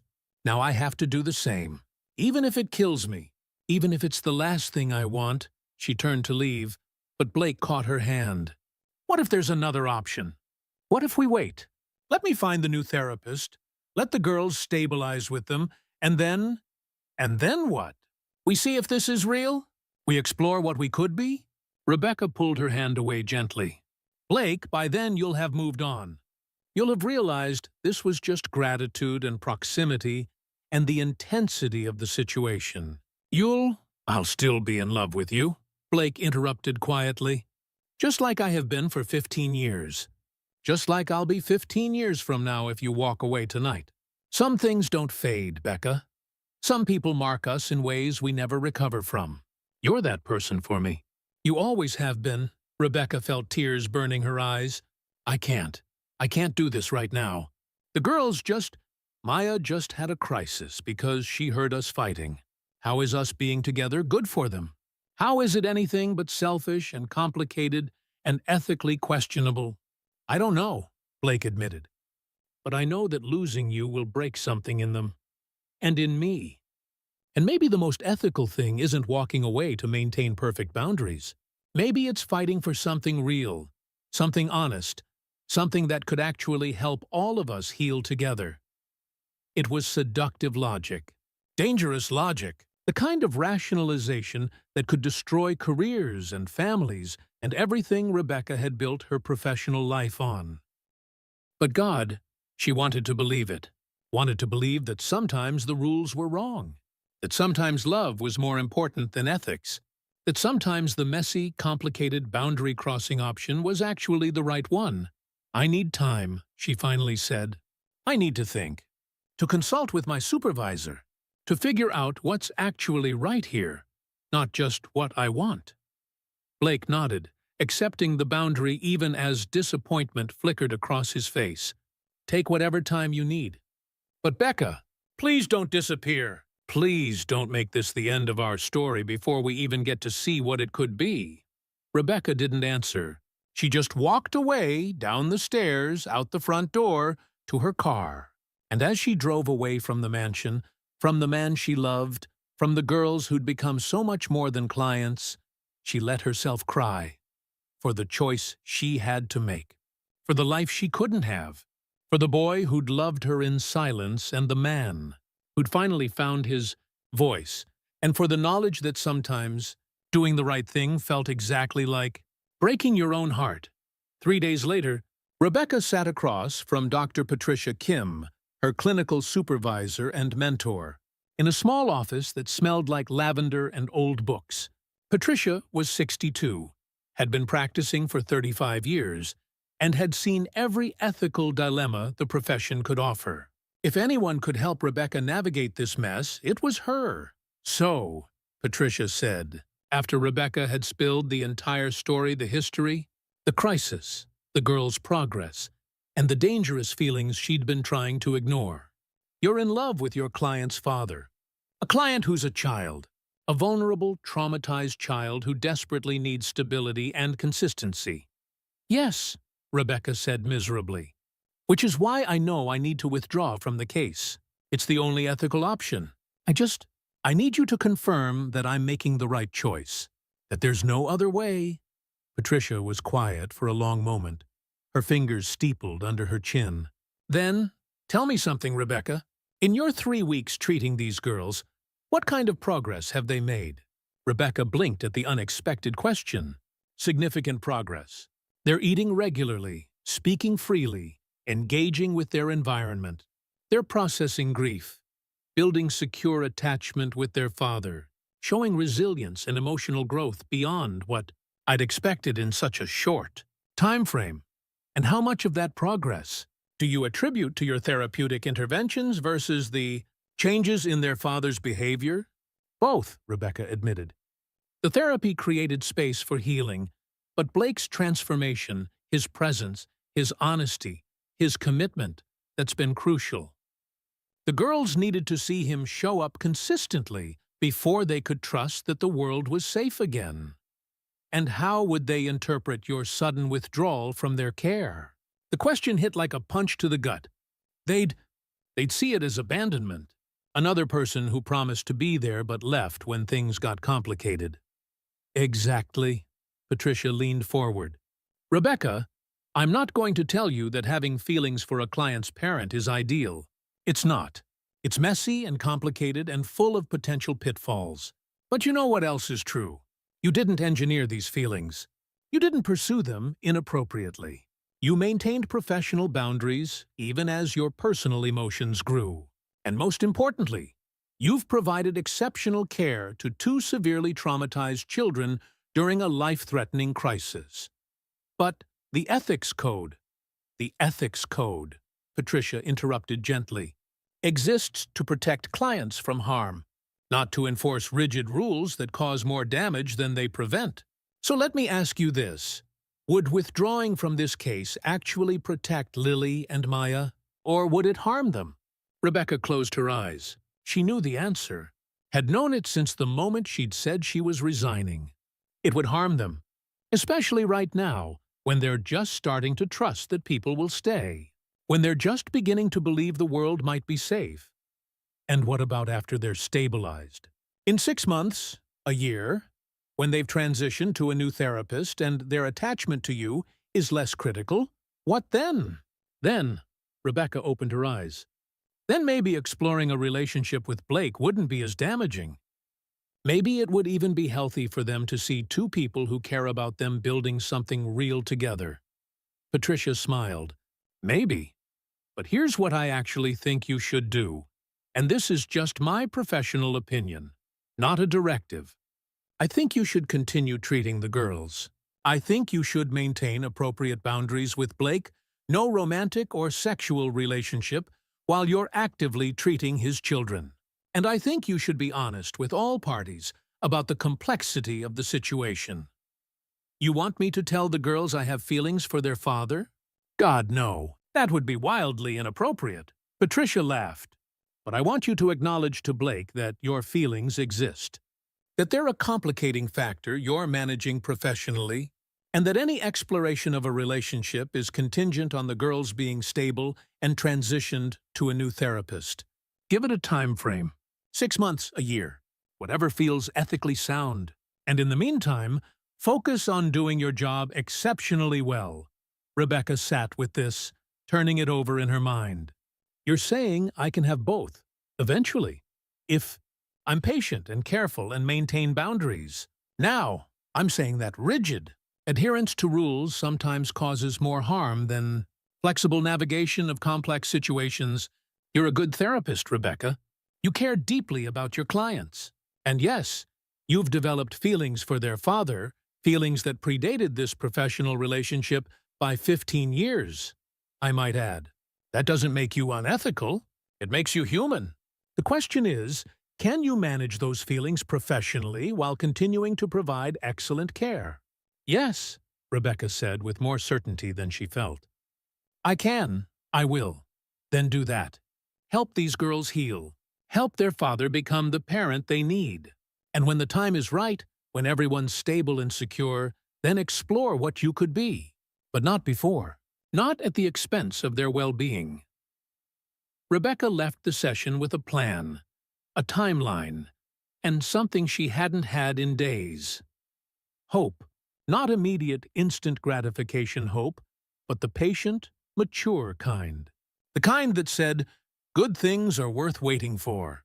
The kind that said, sometimes love means choosing to delay your own happiness for someone else's healing. She drove directly to the Montgomery mansion, her heart pounding. Mrs. Patterson answered the door and immediately looked relieved. Oh, Dr. Hayes, thank goodness.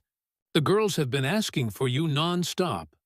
Mr. Montgomery told them you might not be coming back, and they've been struggling. Guilt twisted in Rebecca's chest. 3 days. She'd stayed away for 3 days, and already the girls were showing signs of distress. What had she been thinking? That walking away would be better for them? That abandonment in service of ethics was somehow noble? Are they in their room? The playroom, actually. Mr. Montgomery set up art supplies, said you'd mentioned art therapy, helping them express things they couldn't verbalize. He's been trying, Dr. Hayes. Really trying. But they need you. Rebecca found the playroom a space she hadn't been in before, filled with toys that were finally being used, books that were finally being read, evidence of a home that was coming back to life. Blake sat on the floor with both girls, all 3 of them painting on a large canvas spread between them. They looked up when she entered. Dr. Becca? Lily's face lit up. She scrambled to her feet and ran over, throwing her arms around Rebecca's waist. You came back. Daddy said you might not come back. Maya followed more slowly, her expression guarded. Are you leaving us? Like Mommy left? The question was a knife to the heart. Rebecca knelt down, bringing herself to the girl's eye level. No, sweetheart. I'm not leaving. I'm sorry I've been away for a few days. I needed to talk to another doctor about how to best help you both. But I'm here now, and I'm going to keep being here. I promise. For how long? Maya pressed. Until we're better. And then you'll go away? Rebecca glanced at Blake, who was watching this exchange with painful intensity. She chose her words carefully. I'll be here until you don't need a therapist anymore. Until you're strong and happy and feeling safe in the world. And even after that, I'm not just going to disappear from your lives. I'll still be someone you can call, someone you can visit. Because you matter to me. Both of you. Not just as clients, but as people. It was as honest as she could be without crossing into inappropriate territory. The girls seemed to accept it, their small bodies relaxing slightly. "Can you paint with us?" Lily asked. "We're making a family picture." "See?" She pointed to the canvas. "That's me and Maya. That's Daddy. And that's Mrs. Patterson because she's family too. And Daddy said we should leave space for other people who are family, even if they're not in our house every day." Rebecca looked at the painting more closely. 4 figures so far, with obvious blank space for more. Blake met her eyes, and she saw the question there. The hope. The understanding that he was painting a future that might include her if she'd let it. "I'd love to paint with you," Rebecca said, picking up a brush. "Where should I go in the picture?" "Here," Maya said, pointing to the space next to Blake. "Next to Daddy, because you help him take care of us.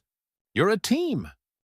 Out of the mouths of children, Rebecca's hand shook slightly as she added herself to the family portrait, a simple figure, nothing presumptuous, but present, part of the picture. They painted together for an hour, the girls narrating stories about each figure, imagining adventures and happy moments. Blake was quieter, but Rebecca felt him watching her, felt the weight of unspoken conversations hovering between them. When the girls' attention eventually shifted to a different activity, building a fort out of couch cushions with Mrs. Patterson's help, Blake gestured for Rebecca to follow him back to his study. Once inside with the door closed, he turned to face her. "You came back." "I came back," Rebecca confirmed. "But Blake, we need to talk, really talk, about what happens next." "I stepped down as CEO," he said. "Called the board 3 days ago, right after you left. Appointed my COO's replacement, someone I trust, someone capable.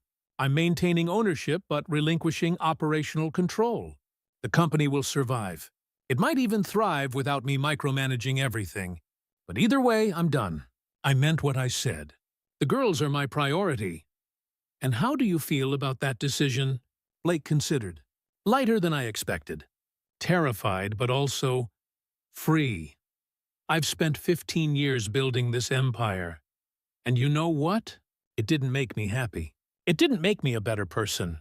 It was just something to hide behind. Something to measure my worth by when I was too scared to measure it by anything real." "That's significant insight," Rebecca said. "And it's going to be important as you continue this journey with the girls. They need to see you building a life based on real values, not just external achievement."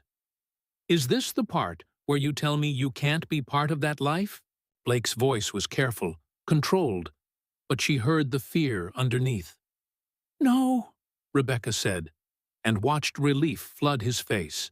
"This is the part where I tell you that I spoke with my clinical supervisor, and we developed a plan. I'm going to continue treating Lily and Maya. They need consistency right now, and withdrawing would damage them more than it would protect them.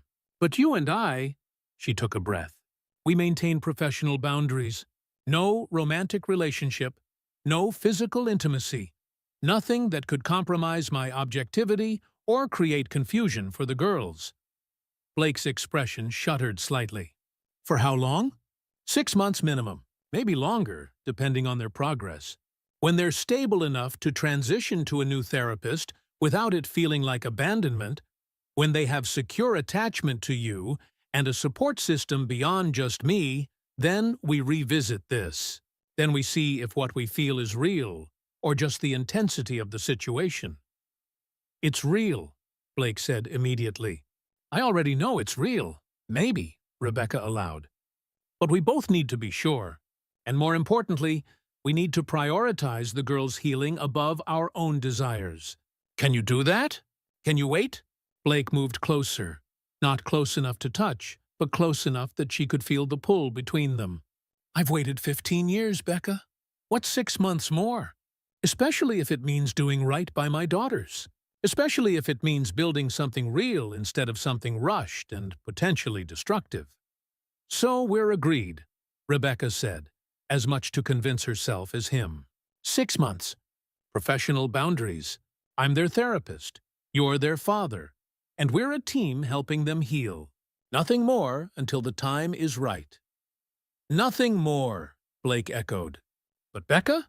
Can I ask you something? What? That note I wrote 15 years ago. Did it really mean something to you? Or have I built it up in my head into more than it was? Rebecca smiled sadly. I kept it for 10 years, Blake. I memorized every word. I wondered about the person who wrote it, who saw me that way, who made me feel less alone during the hardest years of my life. So yes, it meant something. It meant everything. Then we can wait, Blake said with finality. We can do this right. For the girls, for us, for the future we're building together, even if it's slower and more complicated than either of us wants. They shook hands formally, sealing the agreement, and the absurdity of it made them both laugh. Here they were, two people clearly in love, agreeing to wait and maintain boundaries, shaking hands like business partners. It was ridiculous and noble, and exactly what needed to happen.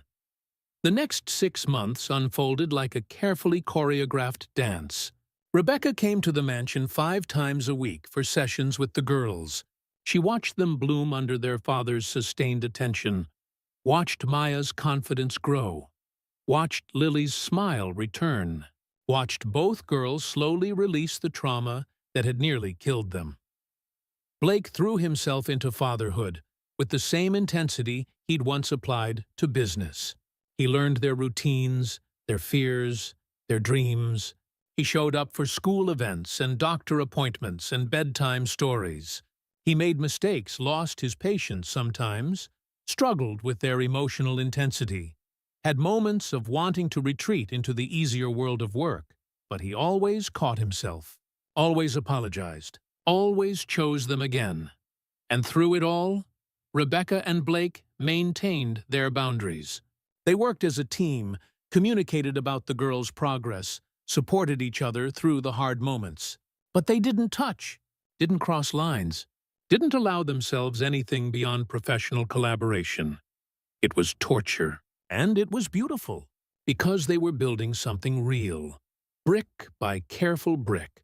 They were learning each other as adults, not through the haze of teenage infatuation or crisis-driven intensity, but through the slow, steady work of showing up day after day. Emma continued her campaign of subtle sabotage emails to Rebecca questioning Blake's commitment, surprise visits where she'd try to undermine his authority with the girls, veiled threats about custody challenges. But the girls were strong enough now to see through it, and Blake had learned to handle it with grace and boundaries. 3 months in, the girls started asking questions about their birth, where they came from, why they looked like Daddy, but not like Mommy. Blake consulted with Rebecca extensively, and together they crafted an age-appropriate explanation. That Mommy's body couldn't make babies, so another kind woman had helped bring them into the world. That biology mattered less than love, that they were wanted and chosen and cherished. The girls processed it beautifully, asked questions, expressed feelings, integrated this new information into their understanding of themselves. And Rebecca knew it was because Blake had done the hard work of building trust first, because they felt secure enough to handle complicated truths. 5 months in, Rebecca started preparing them for transition. Introduced them to Dr. Michael Torres, a colleague she trusted implicitly. Let the girls meet him casually, then in more formal sessions, always with Rebecca present. Made it clear that Dr. Torres would be their new therapist, but that Rebecca would still be part of their lives. Just in a different way. The girls were sad, but handled it with remarkable maturity. You're going to see Daddy differently now, aren't you? Maya asked one day, with that uncanny perceptiveness children have. That's why you're leaving. Because you like him like him. Rebecca's heart raced. She'd been so careful, so professional. What makes you say that? The way you look at each other, Lily chimed in. When you think we're not watching, you look at him the way Daddy looks at you, like you're both happy and sad at the same time. Rebecca chose honesty. Your daddy and I care about each other very much. As friends, as a team who work together to help you both get better. And maybe someday, when you're really strong and happy, we might explore if we could be more than friends. But that's very far in the future. and it would never change how much I care about you both. Would you be our stepmom? Maya asked, and Rebecca saw both hope and fear in her eyes. Like Mommy, but different? I don't know, Rebecca answered honestly. Your daddy and I would need to spend time together, just the two of us, to see if we're compatible as more than friends. And that's complicated adult stuff that you don't need to worry about. What you need to know is that no matter what happens between me and your daddy, I will always care about you. Always. The girls seemed to accept this, and Rebecca marveled at how far they'd come from children who couldn't speak or eat to children who could articulate complex emotions about potential family configurations. 6 months and 2 days after Rebecca's agreement with Blake, she conducted her final official session with the girls. Dr. Torres would take over the following week. The girls were thriving, maintaining healthy weights, engaging in school, processing emotions appropriately. They still had hard days, still had moments when grief rose up unexpectedly. But they had tools now. Support. A father who showed up consistently. They were going to be okay. That evening, after the girls were in bed, Blake walked Rebecca to her car like he had dozens of times. But this time felt different. This time, the 6-month boundary had been crossed. This time, possibility hung in the air like electricity before a storm. So, Blake said, leaning against her Honda, it's been 6 months. 6 months and 2 days, Rebecca corrected, her heart pounding. But who's counting? I've been counting every single day, Blake admitted. Every hour, honestly. Do you know how hard it's been to maintain professional distance when all I wanted was to... He stopped himself. Sorry, I'm getting ahead of myself. Becca, I know we said we'd wait until the girls transitioned to Dr. Torres, and I want to respect that timeline. But I also need to know if what you felt 6 months ago is still... It's still there, Rebecca interrupted softly. It never went away. If anything, watching you become the father those girls needed, watching you choose them every single day, watching you transform from someone hiding behind success into someone fully present in his life. Her voice caught. Blake, I'm more in love with you now than I was 6 months ago, and that terrifies me. Why does it terrify you? Because I've seen what happens when therapists get involved with clients' family members. It can destroy careers, damage trust, create conflicts of interest that harm everyone involved. Because I've spent my whole life being careful, being ethical, being the person who does everything right. And falling for you feels like the most beautifully wrong thing I've ever done. Blake straightened, moving closer, but still not touching. What if it's not wrong? What if sometimes the rules are too rigid, too focused on worst-case scenarios instead of acknowledging that real humans in real situations sometimes create real connections that transcend professional boundaries? That's a dangerous philosophy for a therapist to adopt. Maybe. But Becca, I'm not asking you to abandon your ethics. I'm asking you to acknowledge that we did everything right. We waited. We prioritized the girls. We maintained boundaries even when it killed us. And now they're stable. They're transitioning to a new therapist. And we have the opportunity to see if this thing between us can survive outside of crisis. Can we at least try? Rebecca looked at him, this man who'd been a shy boy in her periphery, who'd written her a note that sustained her through years of loneliness, who'd almost lost his daughters and found himself in the process. This man who'd waited patiently while she figured out how to balance love and ethics. This man who'd proven that people really could change when the motivation was powerful enough. Yes, she whispered. We can try. Carefully. Slowly. With full transparency to Dr. Torres about our history and relationship. With awareness that this might not work. That we might discover we were in love with the idea of each other rather than the reality. But yes, Blake, I want to try. He smiled, that genuine, unguarded smile that transformed his whole face. Can I take you to dinner? Somewhere public and appropriate and completely date-like? Somewhere that's not about the girls or therapy or anything, except getting to know each other as people who are free to explore what we could be? I would love that, Rebecca said. But Blake, I need you to understand something. If we do this, if we try this, the girls can't know until we're sure it's sustainable. I won't let them get attached to the idea of us being together, only to have it fall apart. They've had enough loss. They need stability. Agreed. We'll be discreet. We'll take our time. We'll make sure this is real before we bring them into it. Blake reached out then, just his fingertips brushing her hand. The touch was electric after 6 months of no contact.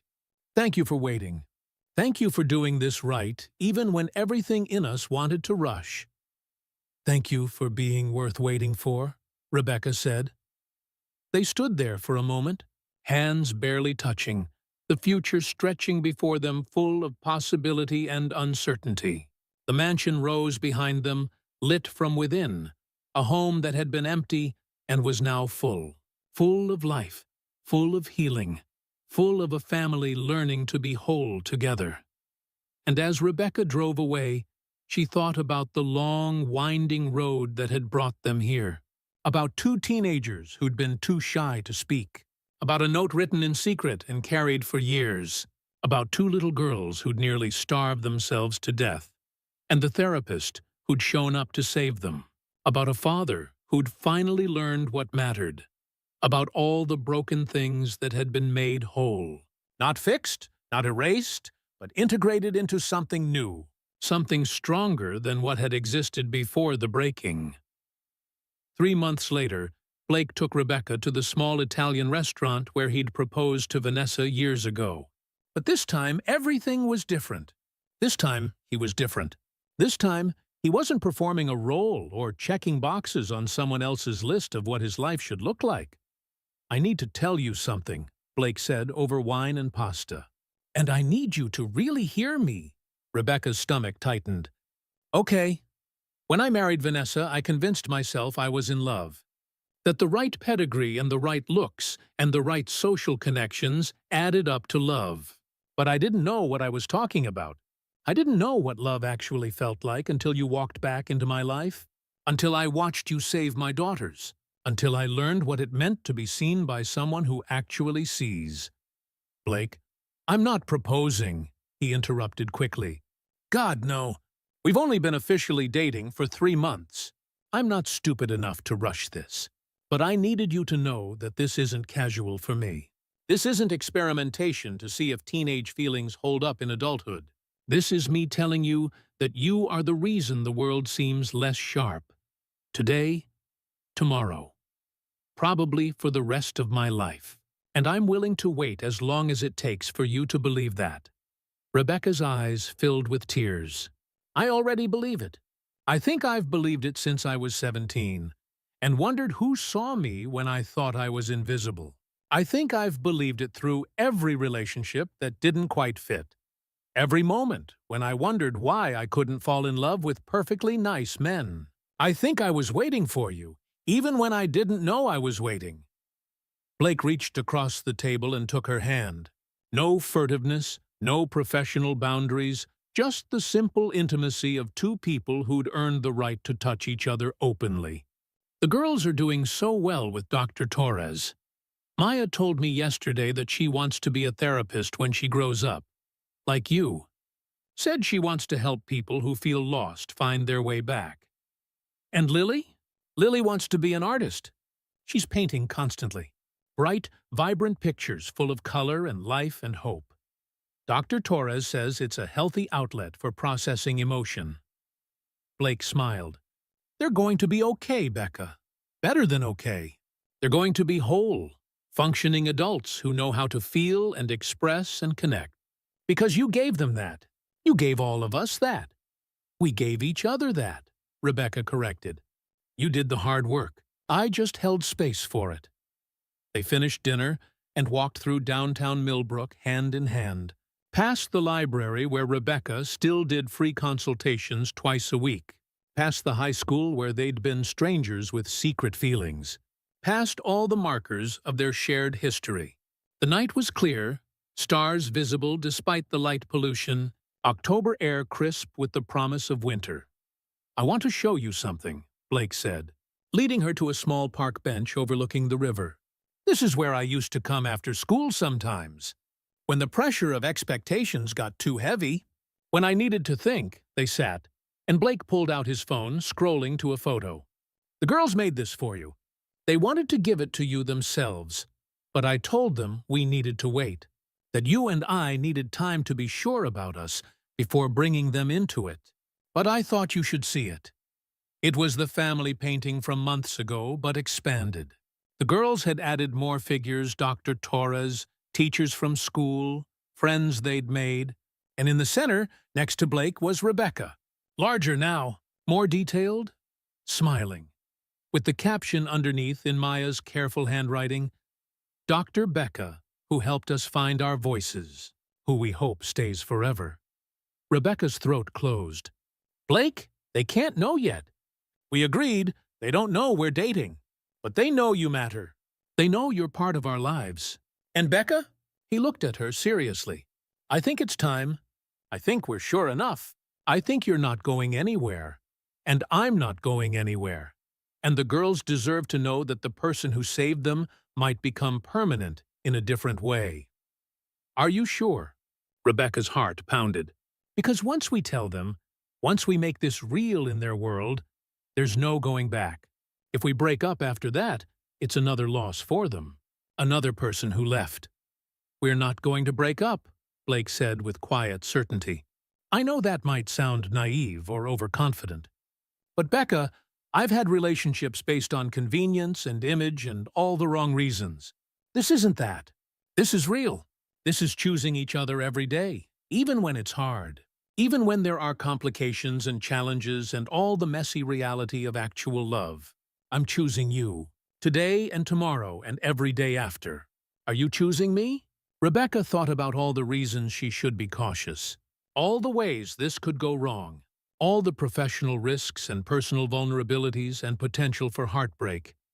And then she thought about two little girls who'd almost died and were now thriving, about a man who'd been lost and found himself, about a note written in secret 15 years ago that had sustained her through the hardest times, about the way Blake looked at his daughters now present, engaged, fully alive in his life, about the way he looked at her like she was the reason the world made sense, about the fact that some risks were worth taking, some people were worth believing in, some loves were worth fighting for, even when the path was complicated. "Yes," she said. "I'm choosing you. Today and tomorrow and every day after. Let's tell the girls." They drove back to the mansion together. Rebecca's Honda following Blake's SUV, the two cars that represented their different worlds converging on the same destination. Mrs. Patterson met them at the door with a knowing smile. She'd clearly suspected for months what was developing between them. The girls were in the playroom, working on a puzzle with Dr. Torres, who'd agreed to be present for this conversation. He'd counseled Rebecca extensively about the ethics of dating a former client's parent, had helped her navigate the boundaries and potential complications. His presence now was both support and witness to the fact that they'd done this right. "Girls," Blake knelt down beside them. "Dr. Torres, Dr. Becca, and I need to talk to you about something important." Both girls looked up, their faces immediately anxious. They'd been conditioned by loss to expect bad news. "Nothing's wrong," Rebecca said quickly, sitting beside them. "Actually, something's very right. But it's a big change, and we wanted to make sure you were comfortable with it. Your dad and Dr. Hayes have been spending time together," Dr. Torres said in his calm, professional voice, "as friends at first, getting to know each other. And over the past few months, they've discovered that they care about each other as more than friends." Maya's eyes went wide. "Like boyfriend and girlfriend?" "Yes," Blake said. "Like that. And we wanted to tell you because you're the most important people in my life. And if this makes you uncomfortable, if this is too confusing or scary, then we'll slow down. We'll wait longer. But if you're okay with it, are you going to get married?" Lily interrupted. Is Dr. Becca going to be our new mom? Rebecca and Blake exchanged glances. We're not rushing into anything, Rebecca said carefully. We're still figuring out what this means, what we want our future to look like. But yes, if things continue going well, someday we might get married. And I would never try to replace your mother, Lily. No one could, but I would love the chance to be a special person in your life. Someone who loves you and supports you and is here for you. If you'll let me. The girls were quiet for a moment, processing. Then Maya asked the question that really mattered. Will you leave? If you and Daddy don't work out, will you disappear like Mommy did? It was the fear underneath everything. The trauma that colored every relationship, the wound that hadn't fully healed. I can't promise that your dad and I will be together forever, Rebecca said honestly. No one can promise that. But I can promise that I will always care about you, no matter what happens between me and your dad. You two are not contingent on our relationship. You're permanent in my heart. Do you understand that? Like Dr. Torres, Maya said, looking at her therapist. He's still here, even though he's not our only doctor anymore. He didn't leave just because things changed. Exactly like that, Dr. Torres confirmed. Adults can be in your life in different ways. And the really good ones stick around, even when their role changes. Lily looked at her sister. That twin communication happened again. Then she turned to Blake and Rebecca. We think it's good. We like Dr. Becca, and Daddy's happier when she's around. He smiles more, like a real smile, not the pretend one he used to do, out of the mouths of children. Blake laughed, his eyes bright with unshed tears. Is that right? I had a pretend smile? You did, Maya confirmed seriously. But now you have a real one, the one that makes your eyes crinkle. And just like that, with the wisdom and honesty that children offer when they feel safe enough to speak their truth, the Montgomery family expanded. Not perfectly, not without complications or challenges ahead, but authentically, with intention, with love that had been tested and proven real. Dr. Torres excused himself a few minutes later, satisfied that the girls were handling this transition well. Mrs. Patterson appeared with hot chocolate, for everyone her way of celebrating, Rebecca suspected, and the four of them sat together in the playroom that had once been a mausoleum and was now a living space, planning their first official outing as a family. Ice skating, Lily declared. I want to go ice skating, like a family in a movie. The rink opens next weekend, Maya added. Can we go? All four of us? Blake looked at Rebecca. What do you think? Ready for our first official date to be chaperoned by 2 6-year-olds? I think that sounds perfect, Rebecca said. Absolutely perfect. Later that night, after the girls were asleep and Rebecca was leaving, Blake walked her to her car one more time. The goodbye ritual that had become their tradition over the past months. Thank you, Blake said, for waiting, for being patient, for doing this right, even when every instinct wanted to rush. Thank you for being worth it, Rebecca replied. For changing, for choosing your daughters, for... She paused, then decided to just say it.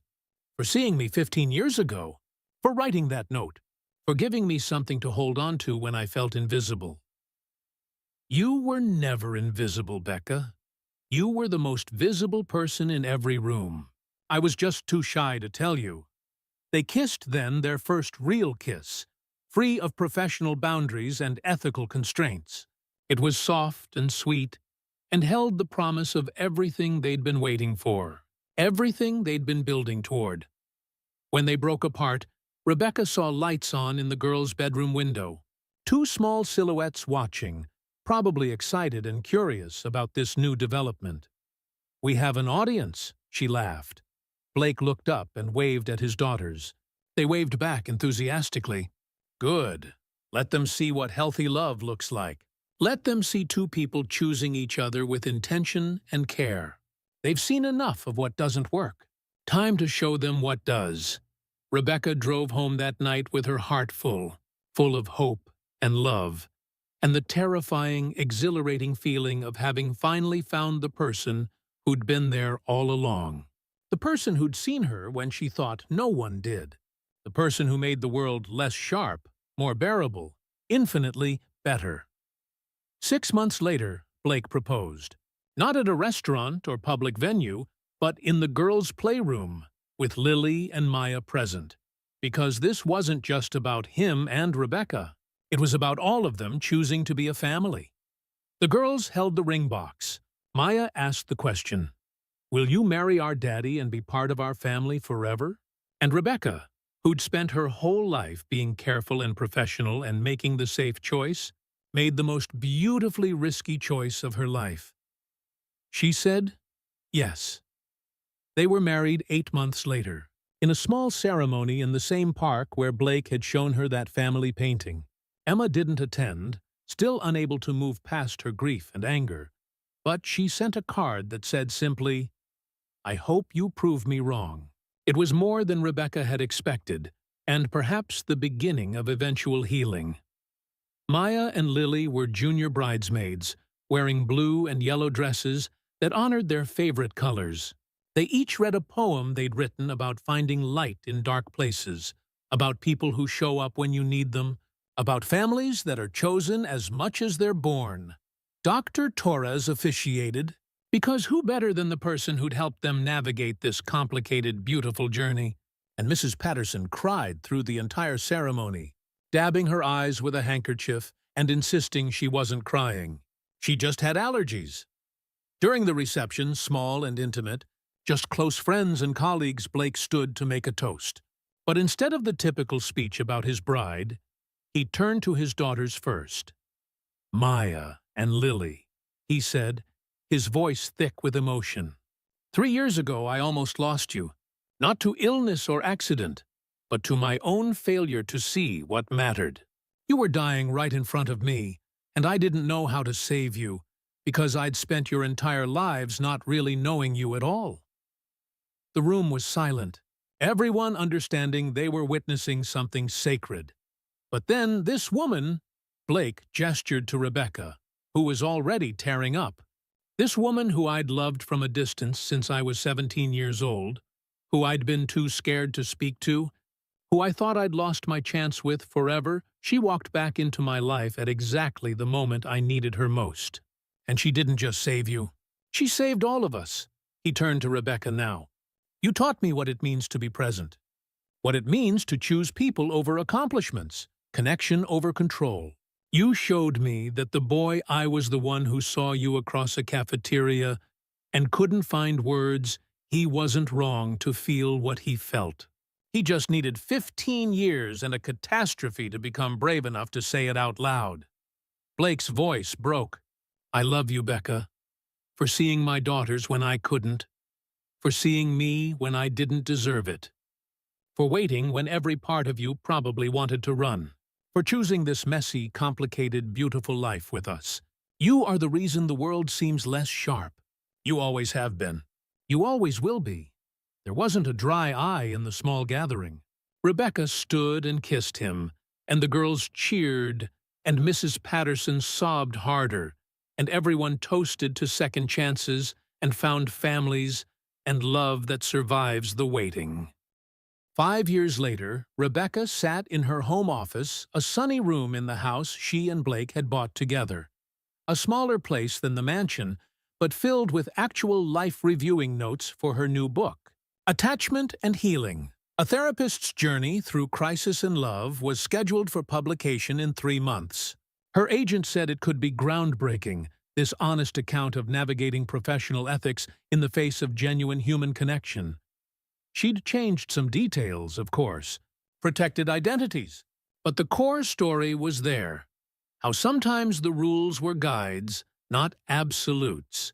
How sometimes doing the right thing meant trusting your heart while keeping your professional integrity intact. How sometimes the most ethical choice was acknowledging that therapists were human too, capable of falling in love, capable of managing that complexity with transparency and care. The book had been hard to write, had required her to examine every decision, every boundary, every moment when she'd questioned whether she was helping or harming. But Dr. Torres had read it and given his endorsement. Patricia Kim had written the foreword. And most importantly, Maya and Lily, now 11 years old, had read a child-appropriate version and given their permission for their story to be shared. "Mom?" Lily's voice called from downstairs. They'd been calling her Mom for 3 years now, ever since the adoption was finalized. Rebecca had never insisted on it, had told them they could call her whatever felt comfortable. But one day, Maya had just said, "Mom," like it was the most natural thing in the world. And Lily had followed, and that was that. Rebecca still teared up sometimes when she heard it. In my office, sweetheart, Lily appeared in the doorway, all gangly pre-teen limbs and growing confidence. She'd inherited Blake's analytical mind, but had Rebecca's emotional intelligence. Maya and I were wondering if we could do something. "What's that?" "There's this new girl at school, Ella. She's really quiet, and she sits alone at lunch, and she seems sad. Like we were sad, you know?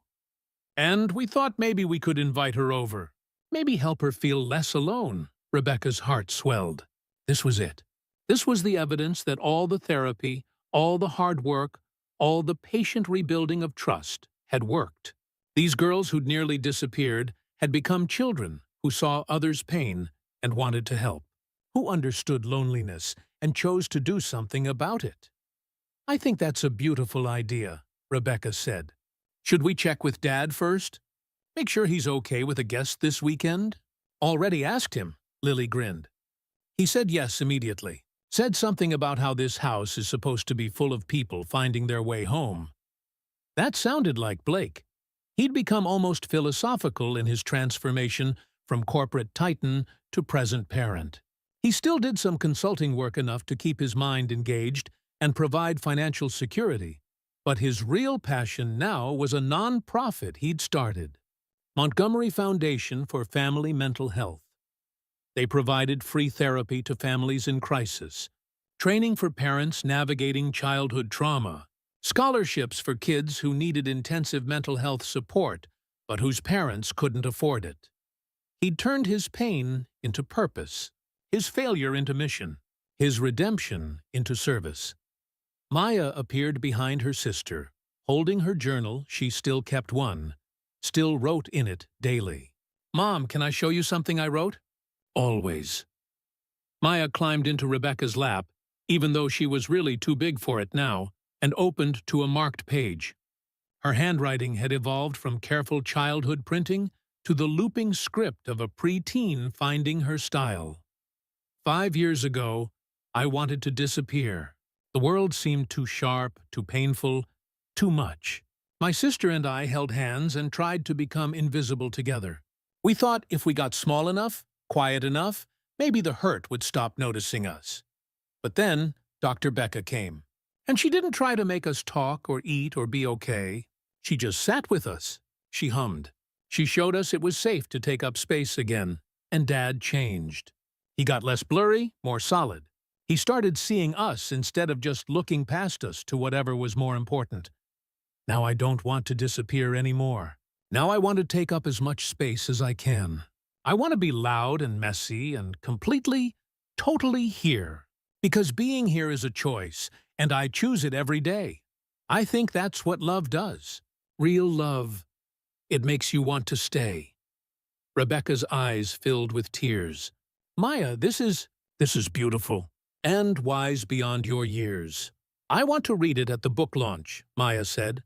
"When your book comes out, I want people to know that kids who almost disappear can come back, that it's possible, that they just need someone to sit with them and wait."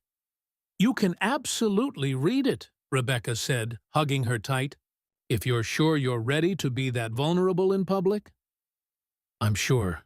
Because maybe some other kid will hear it and decide to stay. Maybe some other parent will hear it and decide to actually show up. That's worth being vulnerable for, right?" "That's worth everything," Rebecca agreed. Blake appeared in the doorway then, still handsome but softer around the edges now, less sharp, more settled into himself. Family meeting in 5 minutes. I made spaghetti, which means the kitchen is a disaster. But the food is edible. You're getting better at cooking, Lily teased. I'm getting better at a lot of things, Blake replied, winking at Rebecca. Your mom's a good teacher. They trooped downstairs to the kitchen, which was indeed a disaster but smelled amazing. This was their routine now, family dinners every night. No phones allowed, everyone sharing their high and low point of the day. It had been Rebecca's idea initially, borrowed from family therapy techniques, but it had become something sacred. The time when they all checked in, reconnected, remembered what mattered. High point first, Blake said, serving pasta. Maya, finishing my poem. And Mom crying when she read it. Lily, deciding to invite Ella to hang out. And Mom saying yes, Rebecca? Watching our daughters become the kind of people who see others' pain and choose to help. That's my high point every single day. Cheater answer, Blake laughed. You're supposed to pick something from today specifically. Fine. My agent called. The book's getting early buzz. Publishers Weekly gave it a starred review. They called it a brave, honest examination of love and ethics in the therapeutic space. The girls cheered. Blake raised his water glass in toast. To your mom, who's going to change how people think about therapy and boundaries, and what it means to be human in a profession that sometimes forgets humans are complicated. They clinked glasses, and Rebecca felt that familiar swell of gratitude that hit her at unexpected moments. For this life, this family, this second chance that shouldn't have been possible but somehow was. Low point? Blake prompted. Who wants to go first? I failed a math test, Lily admitted. Well, not failed. Got a C, but still, that's okay, Blake said immediately. We'll work on it together. Math's hard, but you're harder. What about you, Maya? I heard some kids at school talking about us. About how we were the weird twins who stopped eating back in first grade. They didn't know I could hear them, but I could. And it made me feel small again. Like I did back then, Rebecca's heart ached. That must have hurt. Did you talk to anyone about it? Your school counselor? I talked to Dr. Torres. He reminded me that other people's stories about us don't have to become our stories about ourselves. That we get to define who we are, not the gossip or the past or the kids who weren't there and don't understand. Dr. Torres is very wise, Blake said. And so are you for reaching out when you needed support. I'm proud of you, baby girl. They finished dinner, and while Blake and the girls cleaned up another family ritual, everyone participating, Rebecca stepped out onto the back porch. The October evening was cool, leaves turning the same golds and crimsons they'd been that first desperate day when she'd driven to the Montgomery mansion not knowing what she'd find. She pulled out her phone and opened the photo album she kept private. Pictures from that first day, the girls in the hospital, pale and fragile and barely alive. Blake looking destroyed and desperate. Herself looking exhausted and scared and in over her head. Then pictures from their wedding, from family vacations, from ordinary moments that were extraordinary because they'd almost never happened. Birthday parties and school plays and lazy Sunday mornings. The girls laughing, Blake relaxed and present, all of them together. A family that had been broken and then remade into something stronger than it had been before the breaking. The back door opened, and Blake joined her on the porch, handing her a cup of tea he'd learned how she liked it, 2 sugars and a splash of milk, the way her grandmother used to make it. You okay? He asked. More than okay, Rebecca said, leaning into him. Just reflecting. 5 years ago, I got a phone call about 2 children in crisis, and I had no idea that answering it would change my entire life. Any regrets? None, not a single one. You? Blake was quiet for a moment, considering. I regret the years I lost with the girls. The time I can't get back, but I don't regret the path that led us here. Because maybe I needed to lose everything to understand what actually mattered. Maybe we all needed to be broken before we could be whole. That's very philosophical for a former CEO. I'm a very philosophical former CEO. Blake grinned. I read self-help books now. I meditate. I cry during Disney movies. I'm basically unrecognizable from the man I was 5 years ago. I recognize you, Rebecca said softly. You're the same person who wrote that note 15 years ago. The one who saw me when I felt invisible. You just forgot who that person was for a while, lost him under expectations and pressure, and the weight of trying to be someone you weren't. But he was always there, waiting to come back. Blake kissed the top of her head. Thank you for waiting for him, for me, for all of us. They stood in comfortable silence, watching the sun set over their backyard, not expansive like the mansion's grounds, but theirs, real, lived in, a space where children played and gardens grew messy, and life happened without perfection or performance. Hey, Becca? Yeah? You are still the reason the world seems less sharp. Just so you know, every single day. Rebecca turned to face him, this man who'd been a shy boy, a lost father, and was now her husband and partner in every sense. And you, she said, are the reason I learned that sometimes the most ethical thing you can do is acknowledge you're human. That therapists fall in love, and fathers transform, and families can be rebuilt from rubble. You're the reason I wrote a book that might change how people think about boundaries and connection and what it means to do the work while being fully alive. So we saved each other. We saved each other, Rebecca agreed. With help from two very brave little girls who decided to choose life when death seemed easier. The girls appeared then, as if summoned by the mention, tumbling out onto the porch, with the energy of children who felt safe enough to be loud. Mom, Dad, we were thinking, Maya started. Dangerous, Blake teased. We want to write a book too, Lily continued. For kids, about what it feels like when the world gets too sharp and you want to disappear, and how to come back, and how to ask for help, and how families can be broken and then fixed. We think kids would understand it better if it came from other kids, Maya explained. Not just from adults and therapists and people who already have all the answers. Rebecca looked at Blake. He looked at her. They shared that silent communication that couples develop that said, this is big. This matters. This is our daughters taking their pain and turning it into purpose. I think that's an incredible idea, Rebecca said, and I think my agent would love to hear about it. Would you want me to set up a meeting? Help you learn how to pitch a book proposal? Both girls' eyes went wide. Really? You'd help us? Of course I'd help you. You're my daughters. Helping you share your story with the world? That's not just something I'd do. That's something I'd be honored to do. They group-hugged then, all four of them on the back porch as the sun set, and the October air turned cold and somewhere in the world.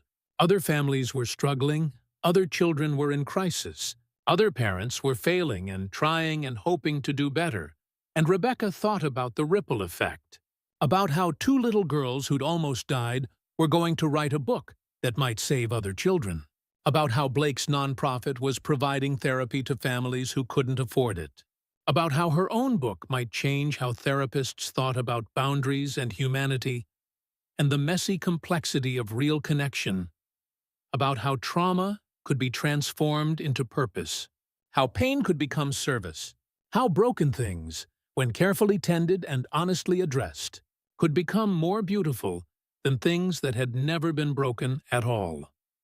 This was the secret she'd learned in her years of practice, the truth she was finally brave enough to put into words. Healing wasn't about returning to what you were before the trauma.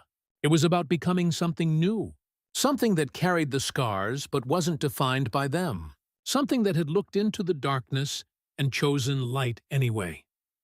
Blake pulled her closer as the girls chattered about book ideas and illustrations and titles. His arms around her felt like home, like safety, like the answer to a question she'd been asking since she was 17 years old and wondered who saw her when she thought she was invisible. And Rebecca realized something that made her smile. She'd spent her entire career helping other people heal, maintaining boundaries, staying professional, keeping appropriate distance, all good things, all necessary things. But maybe the most important healing she'd ever facilitated was her own. By having the courage to acknowledge that therapists were human, that professionals could fall in love, that sometimes the most ethical choice was trusting yourself to manage complexity with care rather than hiding behind rigid rules that protected you from risk, but also from life. She'd taken the risk, navigated the complexity, managed it with transparency and intention and more care than she'd ever given anything in her life. And she'd gotten this family, this love, this life that was messy and complicated and absolutely, perfectly real. "What are you thinking about?" Blake murmured, just for her. "I'm thinking," Rebecca said, "that 15 years ago, a shy boy wrote me a note that sustained me through the hardest years of my life. And that boy grew into a man who learned how to show up, who learned how to choose what mattered, who learned how to be brave enough to speak all the things he'd kept silent. And," Blake prompted, knowing there was more. "And I'm thinking that sometimes the universe gives you exactly what you need, exactly when you need it. Even if it takes 15 years and a crisis and 2 little girls nearly dying to get you there, even if the path is complicated and scary and nothing like what you planned, even then, especially then," Rebecca said. "Because the easy paths don't teach us anything. The complicated ones, the ones that require us to be brave and vulnerable and more honest than we've ever been, those are the ones that transform us. Those are the ones that make us whole." The girls dragged them back inside, eager to start brainstorming their book. Blake squeezed Rebecca's hand once before releasing it, a silent communication that said, "We did it. We made it. We're here." And as Rebecca followed her family inside her husband, her daughters, her home, her life, she thought about that note one more time, the one she'd kept for 10 years, the one that had told her she was the reason the world seemed less sharp. She'd finally become brave enough to make the world less sharp for others too, to write about it, to teach it, to live it. The girl who'd felt invisible had become a woman who helped others be seen. The boy who'd been too scared to speak had become a man who said everything that mattered. And 2 little girls who'd chosen to disappear had become young women who would spend their lives helping others choose to stay. This was what healing looked like. Not perfect, not without scars, but real, honest, whole. And Rebecca wouldn't change a single thing about the complicated, terrifying, beautiful path that had brought them all here. Not one single thing.